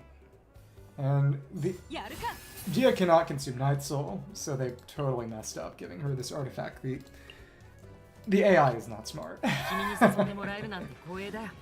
But as I was saying, we'll be able to get 2 hits off, actually. So, go here, take her out entirely, then hit with Shieldin'. This artifact gives you more dice upon a kill, but we don't need it anyway. So the way Lunar Charge works right now in TCG, or is going to work next patch when they add Lalma, because she's not in yet, is that the way Lunar Charge works is that it increases the dice cost of, well, very specifically, it's a little complicated, actually. In 5 rounds, oh, that's giving me more than I expected. That's nice. In 5 rounds, yeah, it's nice and fast. It's an easy deck to use. It's strong for a reason. Sorry, well, that's just as expected. And what does we say if he beats us? He should have different dialogue. Yeah. It attaches the entire enemy side, but Lunar Charge makes it into an Electro Summon that deals damage at end of round, which is just different, mostly, not necessarily better, just different. Makes it easier to sustain it using the Hydro Summons, for example. The main thing, though, is that it adds a debuff to your opponent's card, which, I won well, I'll take it, even though I got no idea how I came out on top. So he's got slightly different dialogue there. And next one is Iknal, certified player. Iknal is a renowned miner from the Children of Echo, since that she has a special habit. Anything she likes or finds useful, she will give a bold and unique name. Naturally, this includes her genius, Indication TC Jack. And that's Dual Ake or Ever Victorious Tyrant. That's going to be a gimmicky fight. Interesting. Sometimes they have a preset deck for these, which is fun. Forces you to learn. Okay. Sorry. Its name is the strongest. Okay, Adventure Challenge. 2 instances of Cryo. Golden Wolfward. Almost every miner dreams of owning a tool capable of shattering all obstacles, forging a path forward. And Iknal is no exception. With this desire to gather an exotic runner, she wants to incorporate both the Genius Invocation TCG deck, so the Tyrant is the Wolfward. 1 elemental reaction that we have to trigger ourselves. And then that's easy. That's how our deck works. Oh. But basically, if your opponent does not discard it at the end of round, any card with the Electric Shock on it is going to deal damage to them. Spreading Cold repeats once, doesn't deal damage though. Okay. Got a good initial roll, just gotta hope we get Escophia's talent card. Okay. It's almost no, that's right, we already have it. I'm tired. Okay. So we use this, and since it stands still, we can do lots of reaction damage. It's got resistant form, so it can't be frozen. Then introduce a new card that sets both sides HP to 5, which can be a heal or a damage dealt. Of course, it does not work on boss enemies for special challenges like this, because that would be too silly.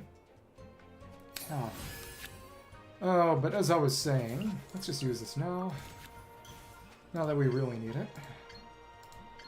And yep, they're getting a good amount of crystallized hits in, but that's whatever. Okay. I mean, we could try clearing this element, but there isn't a great way to do that, really. Golden Corrosion. Yeah.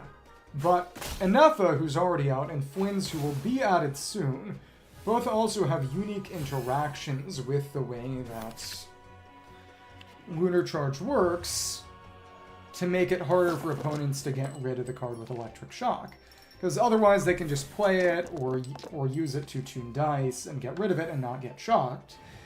But Enefa and Flynn's, respectively, if I recall correctly, attach a debuff that makes things untunable. I mean, untunable, so they can't get rid of it by just playing the card, and also by, we may as well play this on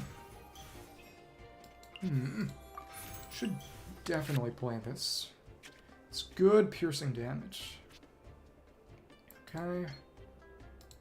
Should probably play it already, honestly, but yeah, whatever. Doing strong damage to you, and if he ends up dying, that's honestly whatever. Okay. Maybe we could go on Tulpa. Yeah, it's not going to kill at end of round, unfortunately. We definitely should have just put Fell Dragon down. That's fine. Yeah, because that would have actually killed. That's whatever. You're gonna hit us, that's fine. Okay. Ouch.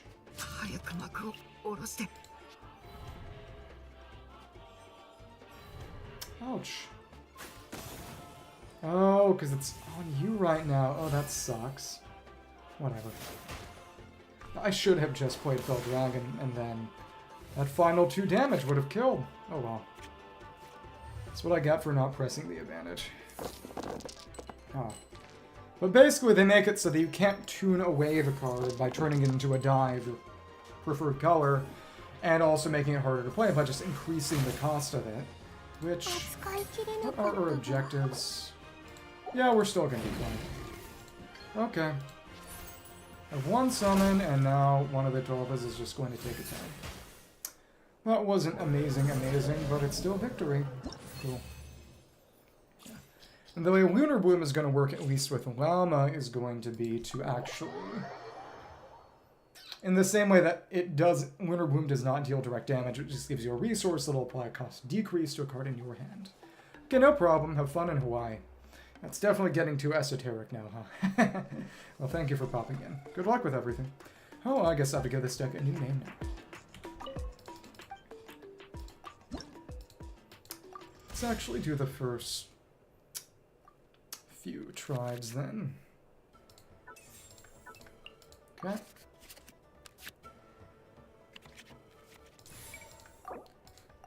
There are no cards for it to reshuffle, which also means Lunar Charge will not do anything to it. What do you have to say? Alright, I'm calling this deck the Ever-Victorious Tyrant. Okay. And Michika's match. Certified player Michika, administrator the Courier's Longhouse.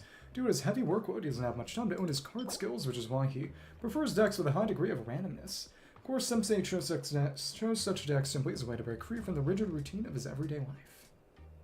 Unknown Troubles. Oh, because it's random. I wonder if it's going to be select heavy. Let's see. And life is like inspecting packages, you never know. What odd contraband will turn up next? The same delightful sense of chaos as well into the design of Michika's Genius Invocation TG deck. Victory 5 rounds and burst, we do that. Oh, and it's... Okay, it's just... It's not a deck, that's just Kongamato. Thou fool. Okay. By process elimination, other guys probably gonna have a Kinich deck, I imagine. Okay. Deal +1 damage. Okay. Let's see how this goes. That's okay. Let's play this now and hope for a cryo die. Well, that did not do what we wanted. Okay, give us, if we get the Pyro talent card, it's already over. That's not already over. Maybe we prefer it be. Alright. That's getting used up. Maybe a little faster than I might prefer. Cool. Crushing tail attack. If you say so. And big pyro damage. But of course burning is not great. Alright. Kinda wish I'd gotten his talent card for a bit of extra damage. That would come from his burst, but should still be okay. Alright. Let's see what we pick up.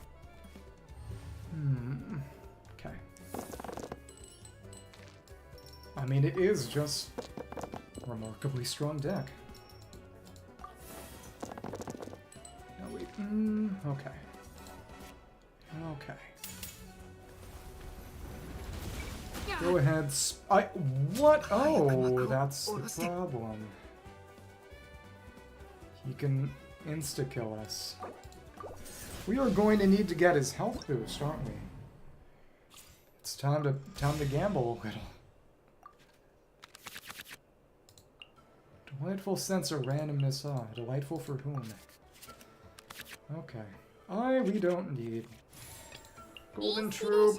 Okay.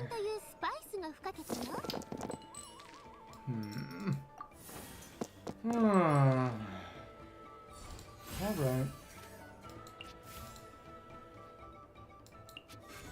It's an okay starting position, but not impressive. It's the correct one. Okay. And the crushing tail attack will deal 3 damage. Doesn't mean that with the piercing damage we deal to ourselves, Flame Granite Conflagration will kill us. We need to get Escaffe's silly little cake. Oh, well, that ain't great. They're just going to kill us next round. Oh, okay. I'm not going to learn anything new. I refuse. Okay. I did not mean to get rid of the Arcane Legend. Okay. Alright.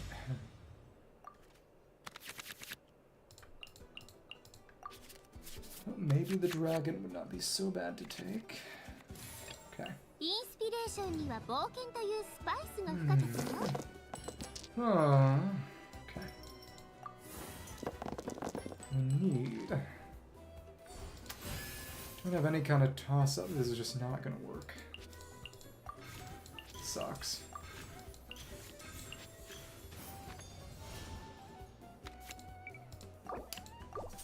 We need to get lucky not just with our starting hand, but with the food we get at the start. Oh my goodness. Oh my goodness. Okay. Okay.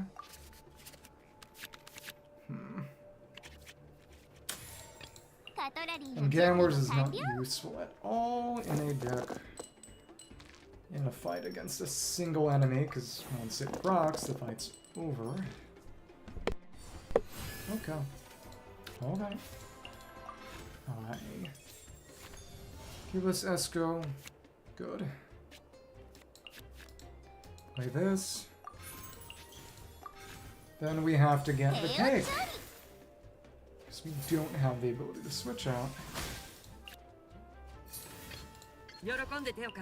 And it's not even actually drawing a card, because I guess that is why they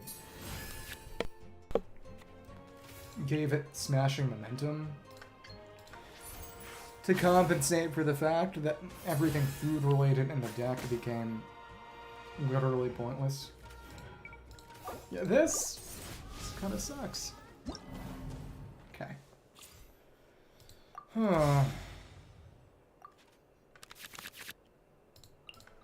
Decent start. I'm just... It's gonna happen eventually. It's gotta, right?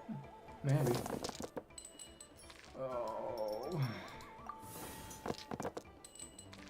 And that is a remarkably terrible starting hand.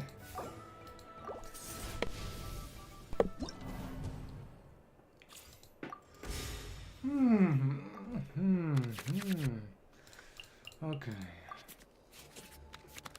So what will it take to get the cake? All Devour. And it's even funnier that it has All Devour when it can't use any cards. Okay.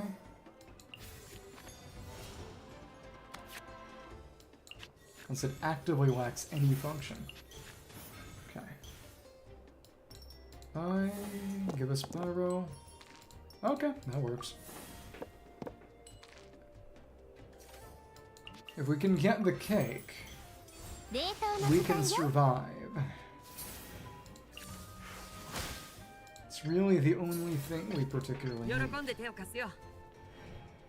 But the round one on this team is so prescribed and so specific.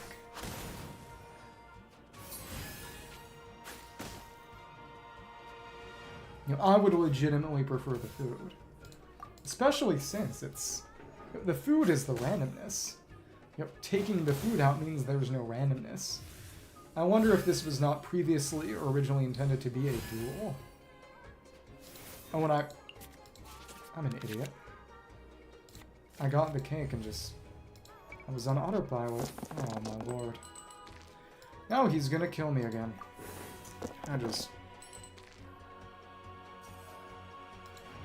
Can't get ahead of my own thoughts.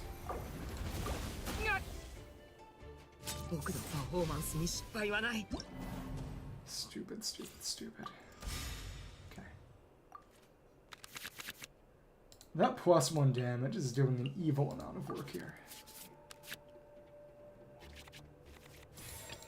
Okay. We need to get the cake, and as soon as we see the cake, which needs to be first food item, we use it on him. That's all. And you play that, so we have enough. It better be good. And we switch to Winnie.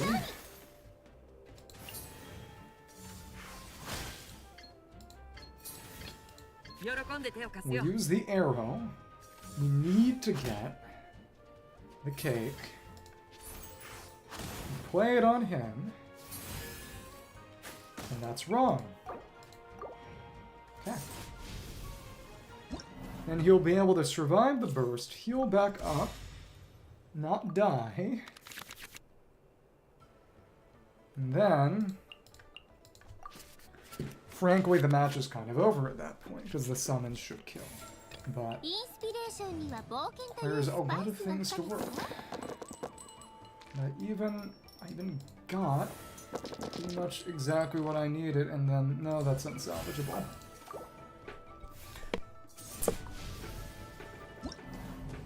As I was saying before,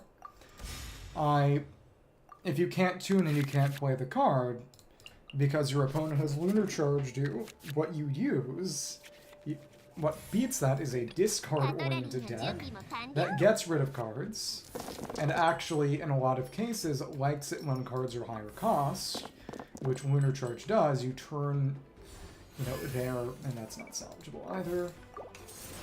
You turn the debuff into a boon. You turn it into something that has made you more effective, as that generally means more damage dealt. For certain abilities, like, for example, when Kave works, it deals damage based on the dice cost of the card discarded, or generally, really that's the main one, that it circumvents it entirely, because the Narwhal does not gain HP based on what's been lost, that's right. Well, okay, then we're gonna want to toss up.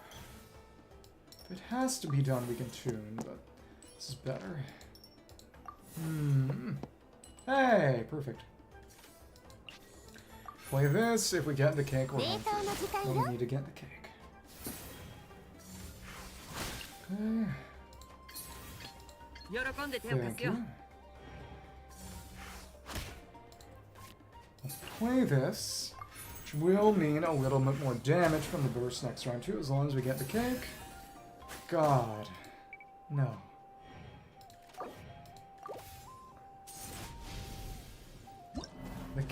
The cake is free. It's completely free. But it's 1 in 4. 1 of 4 options. At least dice RNG shouldn't be a huge problem here.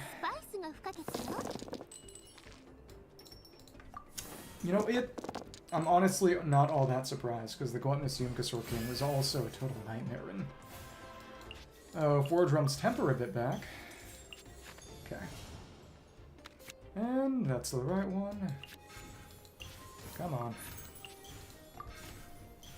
It's just evil, evil, evil. And, okay.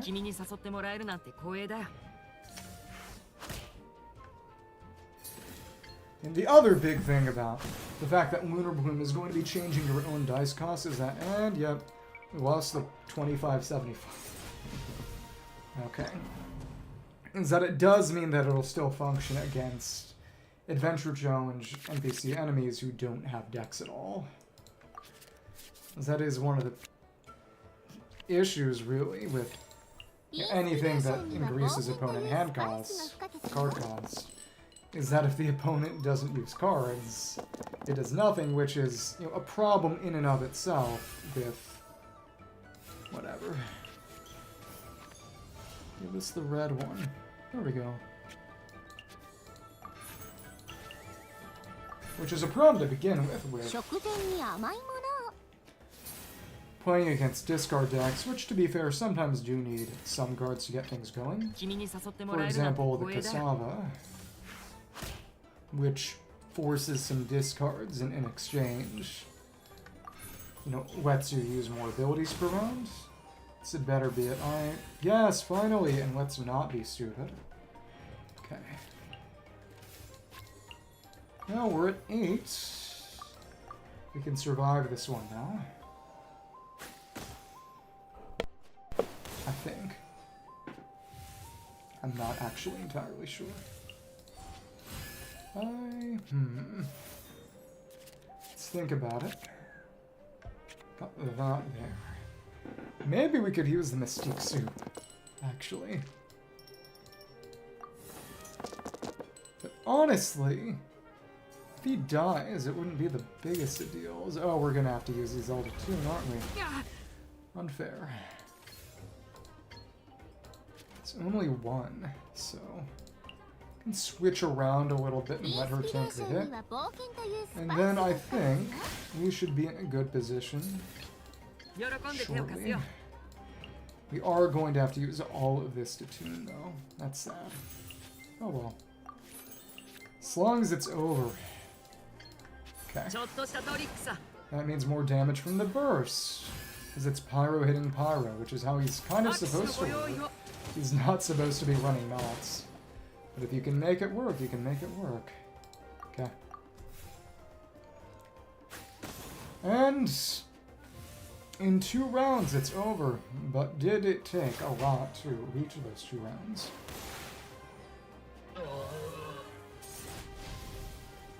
Okay.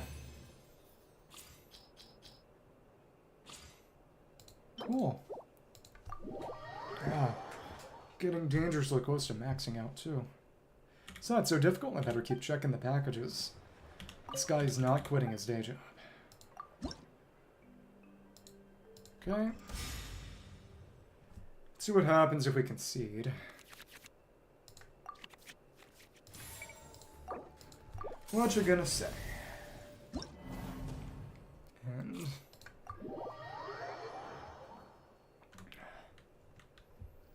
thank you, my worries and frustrations are no more. Honestly, being nice is worse.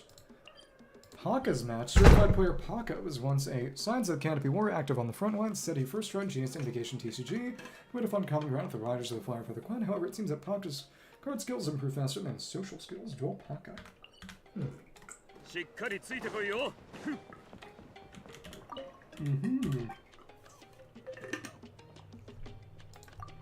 Right here.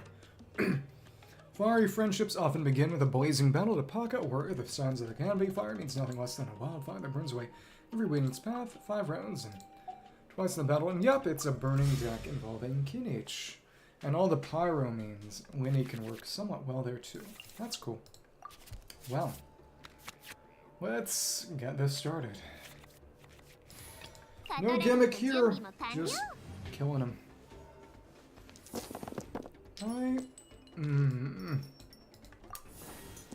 Let's see what we get to start out in. Oh, that is not a spec. It might work. Maybe. Let's see what we need to use. Oh, we got that. Honestly, I called in for cleanup, and we don't really need Golden Troop. That's right. Okay. It does make it cheaper to put it back on field, but the time we put it back on field, ideally, the match should be over. Frankly. What you gonna do? We can buy the not quite card box finally, and then some of the newer cards. It is an interesting gimmick that deals it to the nearest opponent specifically. Is he gonna switch? No, which means we can just hurt him. But you don't want to actually keep using that, you want to... Side uses the technique. Yep. You need burning, otherwise it's not doing anything. And yep. AI is silly enough that Teenage is actually just going to die. Oops. Wasted both of those on a non-functional grapple link to just apply Dendro, a very small amount of Dendro. Okay.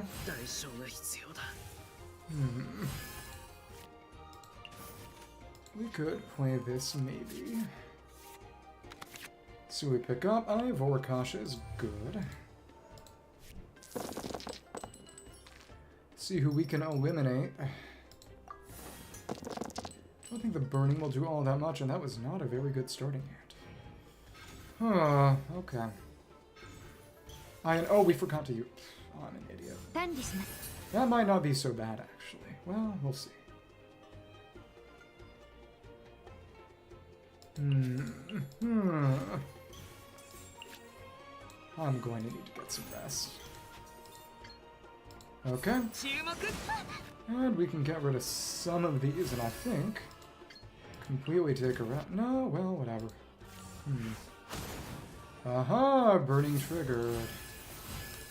It's been upgraded. My goodness. That might not be so great. Alright, let's play this one, actually. So that wouldn't be making a difference either way. Okay. Hit you for a bit more damage, and this should kill. Switch back to you. No, we should honestly save that to tune if necessary. And if we had played the talent card, we would be dealing more damage to Emily, and the melt hit from Escaffier's E would have actually taken her out. Oh well, that's fine.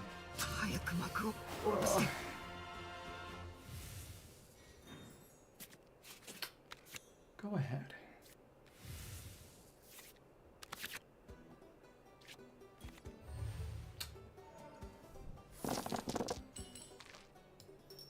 We got some extra cards from called in for cleanup going away too.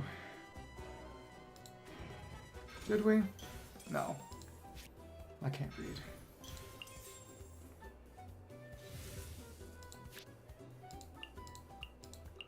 Do a nice fancy flourish. Ah, because you got the talent card. Ouch! Ouch! Oh, Lord. Okay. Well, the answer is Tulpa and half Tulpa. Cool. See ya. Triggered another one of those coming in, and it was a vaporized hit for us. Very fun. Okay. Well, you're amazing. Seems like I got something else to work on besides my social skills. And it is honestly interesting that the starting tribes that only have one character to them, because Nightwind, Collective of Plenty, and Flower Feather all have 2 characters. And then I guess you could maybe, if you're really silly, say Mavikus counts as scions, which I would not. Oh, sorry, but it looks like I win this round.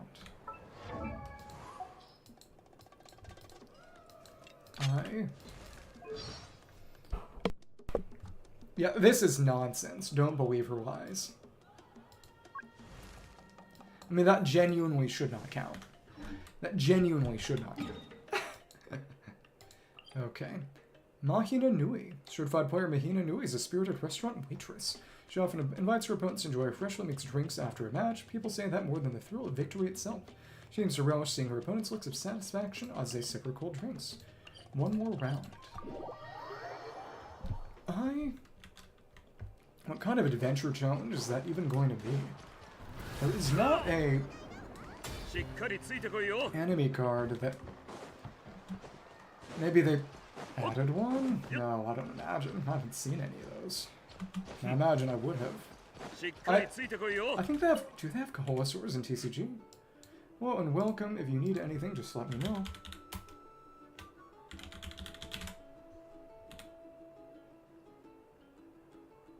I mean, they're a technique card, but... Adventure challenge for Mahina Nui. The busy routine of mixing one cold drink after another gives her a deep sense of fulfillment. Perhaps it's its very pursuit of satisfaction carried over from the restaurant to a gaming table. One's a unique theme to this genius invocation TCG matchup. With one people, the Springs opponent's sign at the field, one reaction, and it's... Oh, it's Radea!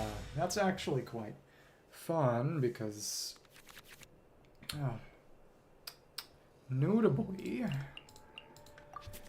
An ocean it has, in fact, and that gives her summons more uses. And it is actually a Hydro. Interesting. So we can trigger more reactions. Fun. Okay. Footprint of the Rainbow describes a Oceanid having visited the people of the Springs and tried to basically trick them. Fun. Hello? Hello? Hello? Okay. Something is up with the servers. Green? Pickle's no good. Okay, perfect. Alright, watch it be the wrong one. No. Fantastic. Okay.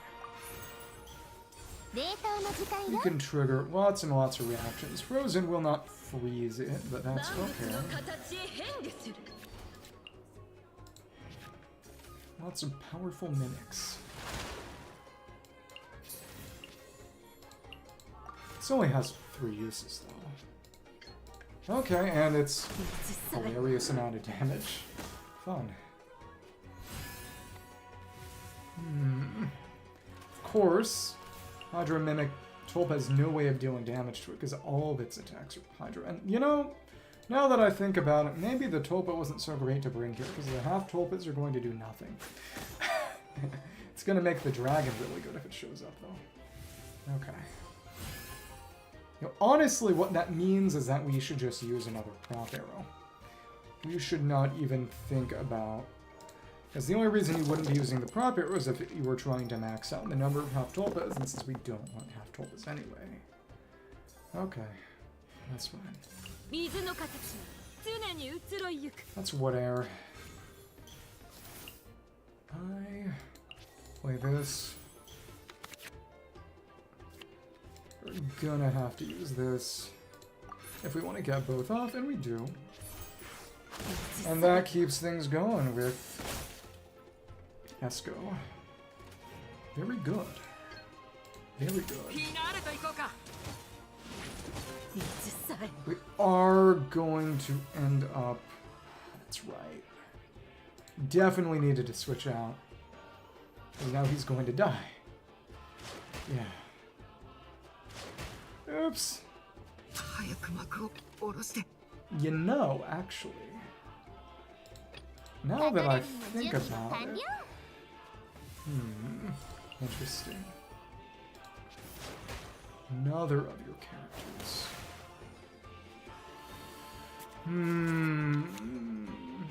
Dragon is there. Dragon is in fact there. Much to consider. I think we can still salvage this.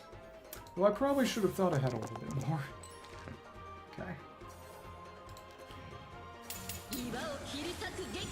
Cool, whatever. No. That's good. It's not even damage. Let's play that burst. And since we don't care about the tulpa, this is about as good as it's getting. Oh, and it doesn't... Oh, that sucked. I didn't even think about that. Well, there you go. It's not like support zone cards. We cannot force them back out. Okay. Alright. There you go. What I should do is keep the... Because you have no way of dealing damage to it. Let's change our deck. Let's put in the Thunder Manifestation in place of the Tulpa, because that's some constant damage. I learned that from losing a PvP match. Don't feel bad, here's some mint to perk you up. Once you're ready, we're gonna have another go. Thank you for being nice, I guess. Okay. Instead of Tulpa, there is Thunder Manifestation.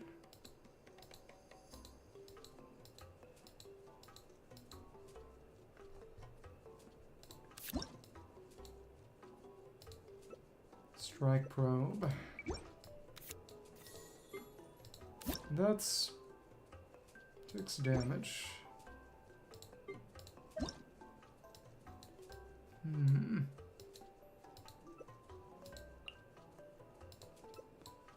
Lightning Rod. Or it summons. Interesting.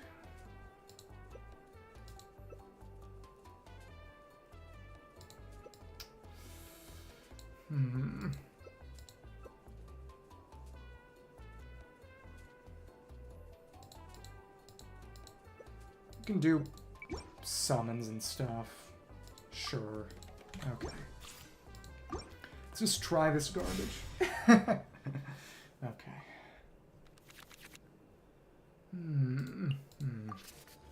Should guarantee it.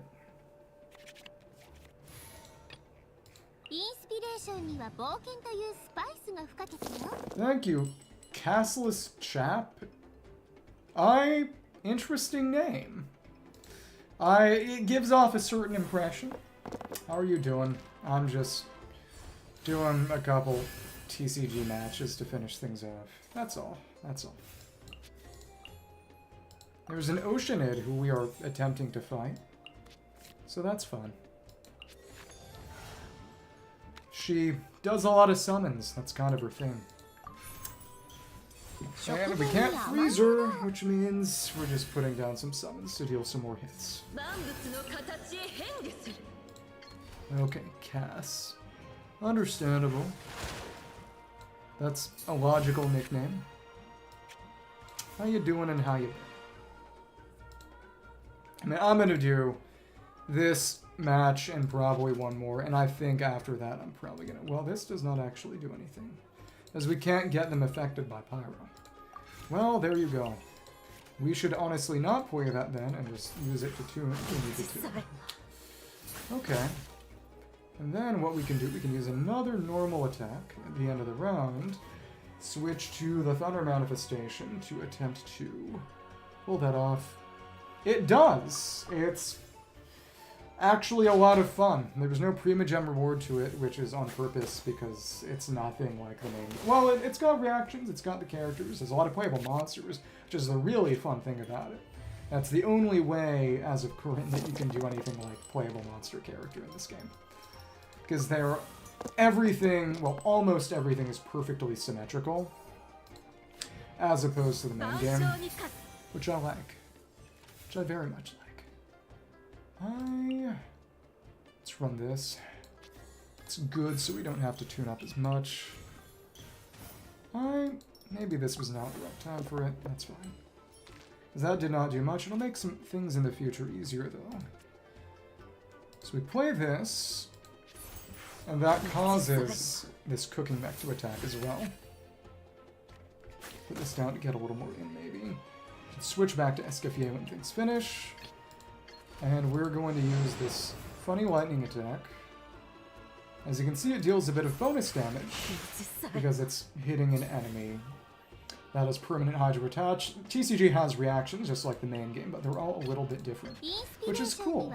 It gives it its own feeling.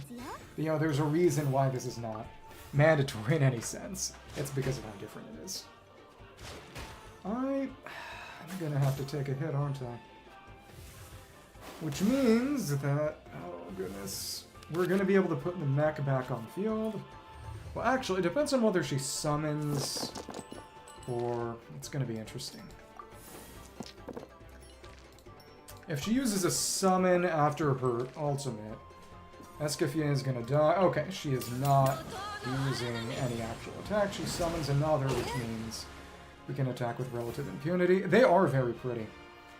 They start out completely unanimated, but with the currency you get in-game by winning TCG matches, you can upgrade them to a gold border instead of the initial brown, at which point they get animated. Passively, you can get a special animation for their burst.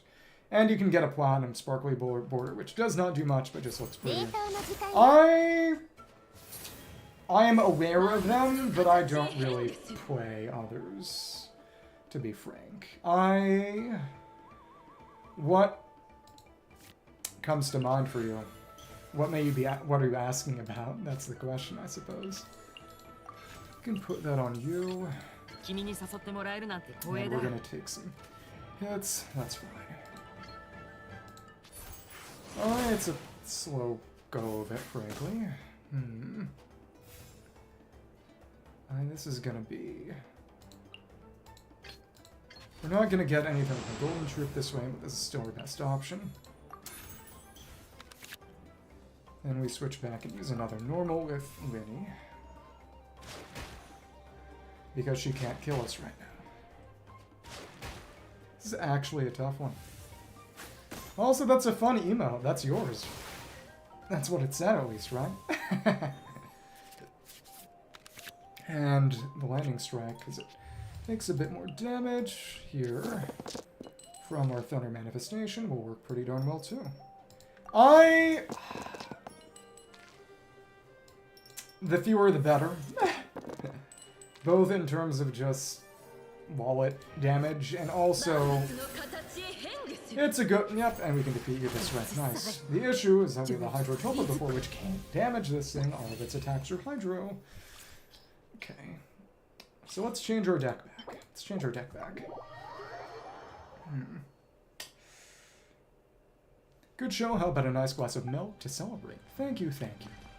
Let's go fix our deck, and who's the final one? People this brings Yellowfoth. Oh, the shopkeeper, certified player Yellowfoth, the owner of Atlahua's Net, Dual Yellowfoth. She often plays matches with visiting tourists, which has only owned her card skills, making her somewhat famous within the society. As a result, many players come to her for custom-made souvenirs related to Genius and Vacation TCG.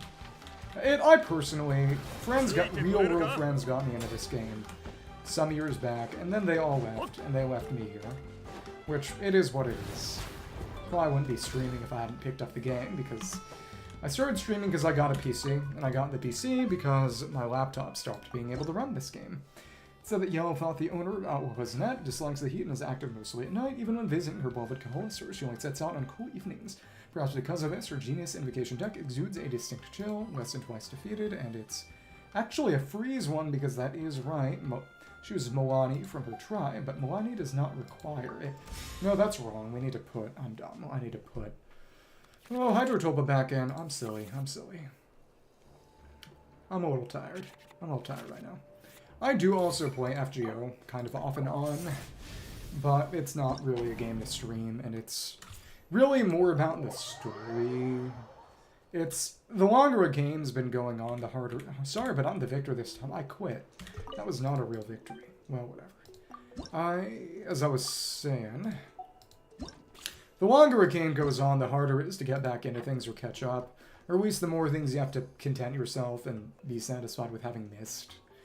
I would say that in terms of just being a good game, this one kind of beats them out. At least in terms of ones I've played. I mean, I have not played any other Holios.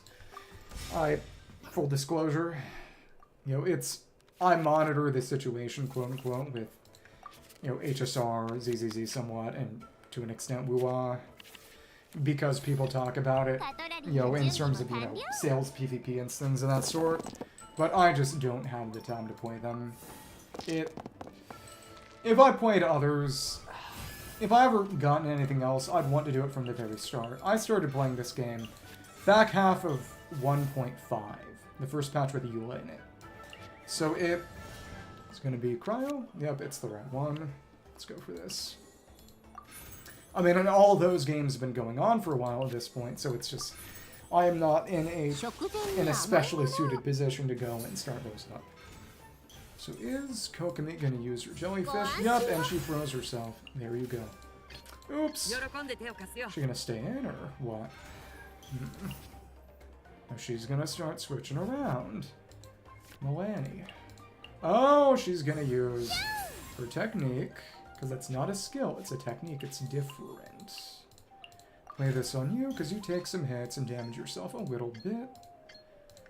You hadn't taken any damage, so that was... Oh, yeah, because we probably should have waited for... Well, whatever. Whatever.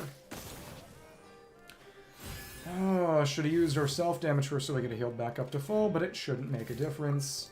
Milani's not dead, but she'll be close to it. If she doesn't switch out, we should be able to hit her normally.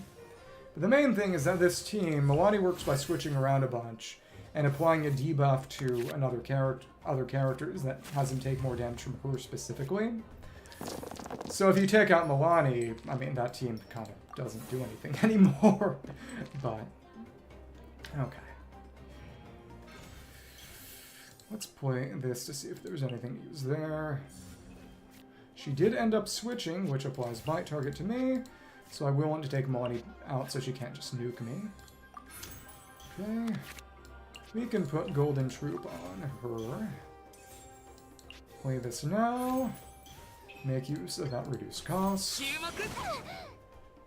That'll heal me up a little bit, and now we can use the burst to finish that up.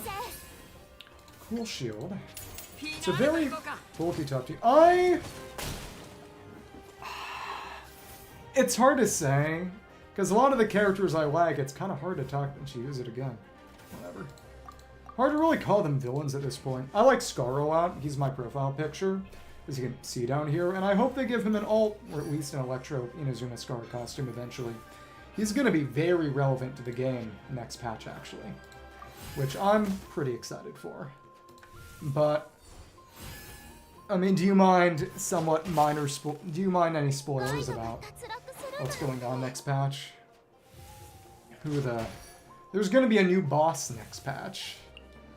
Actually, new weekly boss. But I like Skara, I like Rerir. One thing I like about Rerir is that they seem to be hinting at some sort of, you know, actual redemption for him. It was someone who was actually genuinely evil. Because with Scar, it was a matter of, okay, he was misunderstood, whatever. But with...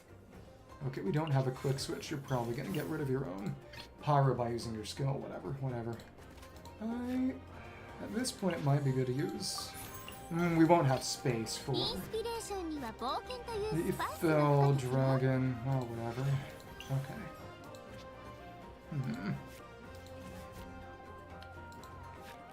Let's go ahead.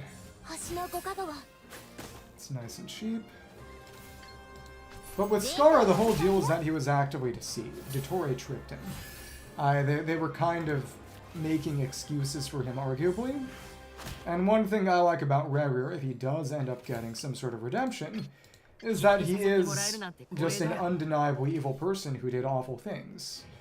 And that, to the extent that he would get some sort of redemption, it's, you know, as someone who, you know, in Columbina's portion of the 6.3 Archon quest, her solo portion in the Moongate, I mean, she spoke of it with Rerir, and again, it was a matter of, you know, Columbina had not forgiven him, but Rerir had, you know, because he spent 5 billion years betrayed and elected in the hyperbolic time chamber like Dainsleif. I had no interest in fighting them anymore, and, I mean, not a good guy, but had some interest in no longer being as evil. Whereas again with Scar, he did bad stuff, but it was because he was tricked. It wasn't quote-unquote really his fault. Arguably to some extent. In terms of characters who really are pure villains, the only ones we've got right now are Dottore, and because Pantalone is backing up Dottore with funds, Pantalone, who is... suffice it to say that they're both going to become a bit more relevant sometime soon. That's all. Okay, let's play that again. See what we got. It's a bit more damage, and we should be able to just take him out, take her out and around. It's a bulky team, which is kind of annoying when the way everything works in this is... Let's play some food on you and see if it lets us deal more damage. I guess that lets us get off. It won't let us get off. It will let us get off another skill. Nice. And so we can just use... Oh, what should we use to finish this off? We got 3 prop surplus, so we can use a super powered normal skill. Fun. I like Dottore. Oh, 8. There you go. So that's done. That's half of Nalan cleared out. We've got a lot of dice. Coins on hand, they cap at sort of soft cap at 20,000, in that if you've got 20,000 or more coins on hand, you can't get any more. They'll let you go over the cap if you get more than that in a single game, though. Unless let's play together again next time. So in that case, let's go back to Cat's Tail real quick, buy some things with these dice, with these coins, and then I'll be hopping off after that, probably. Who's your favorite villain? Who's your favorite character, actually? Maybe you could answer both of those questions, perhaps. Yeah, but I'll see about... I gotta talk to people in Pyramida and such, but at least the non-one matches. And then there are not correct TCG matches too, which is nice. Let's... Not correct box. Cool. So the up to Fontaine, up to Samira actually, they're unlocked with Reputation, I believe. There was... I think some of them were default. It's been so long. Fontaine card back came from Reputation. That's right. That's right. Nodcry is just sold, but Fontaine and Nodcry came from Reputation, but Nodcry does not have true Reputation. This is the Bina commissions, and that's... Oh, a name card and glider and furniture, so... Elemental reaction. Whatever. Energy... It's kind of similar to Rightful Reward. Lover Beast, Switch, and highest or lowest dice cost. And it's Lapine Pauline. It's a fun gimmicky card. I did monitor what these were going to do in advance, so it's... We now need 5,800 for... So clearing out the rest of Nalan should do it, and then we can just get... Already got the new skins. At least the gold versions, because the platinum is ridiculous. And I always go for all the character ones before I start getting the event card skins, so that's fun and all. So I think in that case, equipment, support, and event, any kind of deck card, hand card. One last thing to do, honestly, at this point, let's fight a local legend. I did also, with the help of someone letting me join their world, I got Linnea, the new gal, to 90 and 999 skills, got her weapons to... What? Oh, okay, there we go. Things are kind of slow today. Got her weapon in 90, but she's using Yunjin set, which is not especially good because it's maximizing defense, has no care for crit, except crit rate to trigger Fav, which she isn't even using. This could get a good deal better, crit rate wise especially. I'll be giving her some of Albade, which is the new non-price sub DPS set that came out a couple versions back, so that'll be fun too. Okay, cool. We're just gonna go for this, and see how well we can get you down. Good crits. And Please don't. Please don't. Oh, you did that too quickly.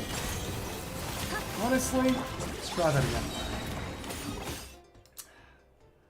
Because if I get lucky with the moves it uses, the move you saw where it colored itself, it absorbed Geo and gave itself massive Geo resistance, which I do apologize.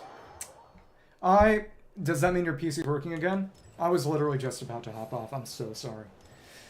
Just did some TCG Masters and it's right past midnight. But it is very good to see you again. Does that mean your PC is up and running again? If so, that's fantastic. Yeah.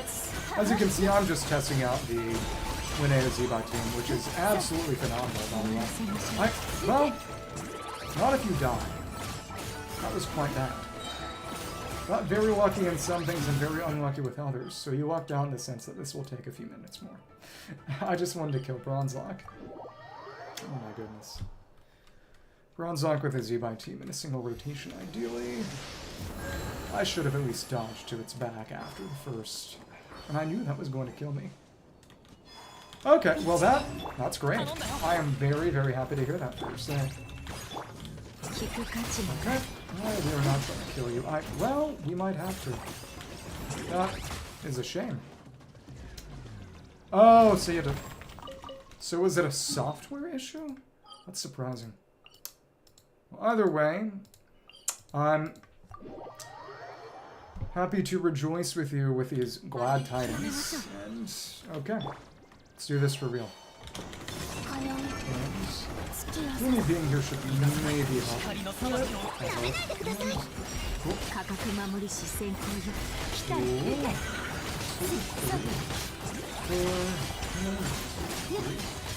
Four ends? Yep. It did end up absorbing, but it didn't matter in the end. And that is a single rotation Bronzelock kill. Very nice. Okay. I guess, so would it not load at all, or? Because I'm just wondering if, you know, secure boot or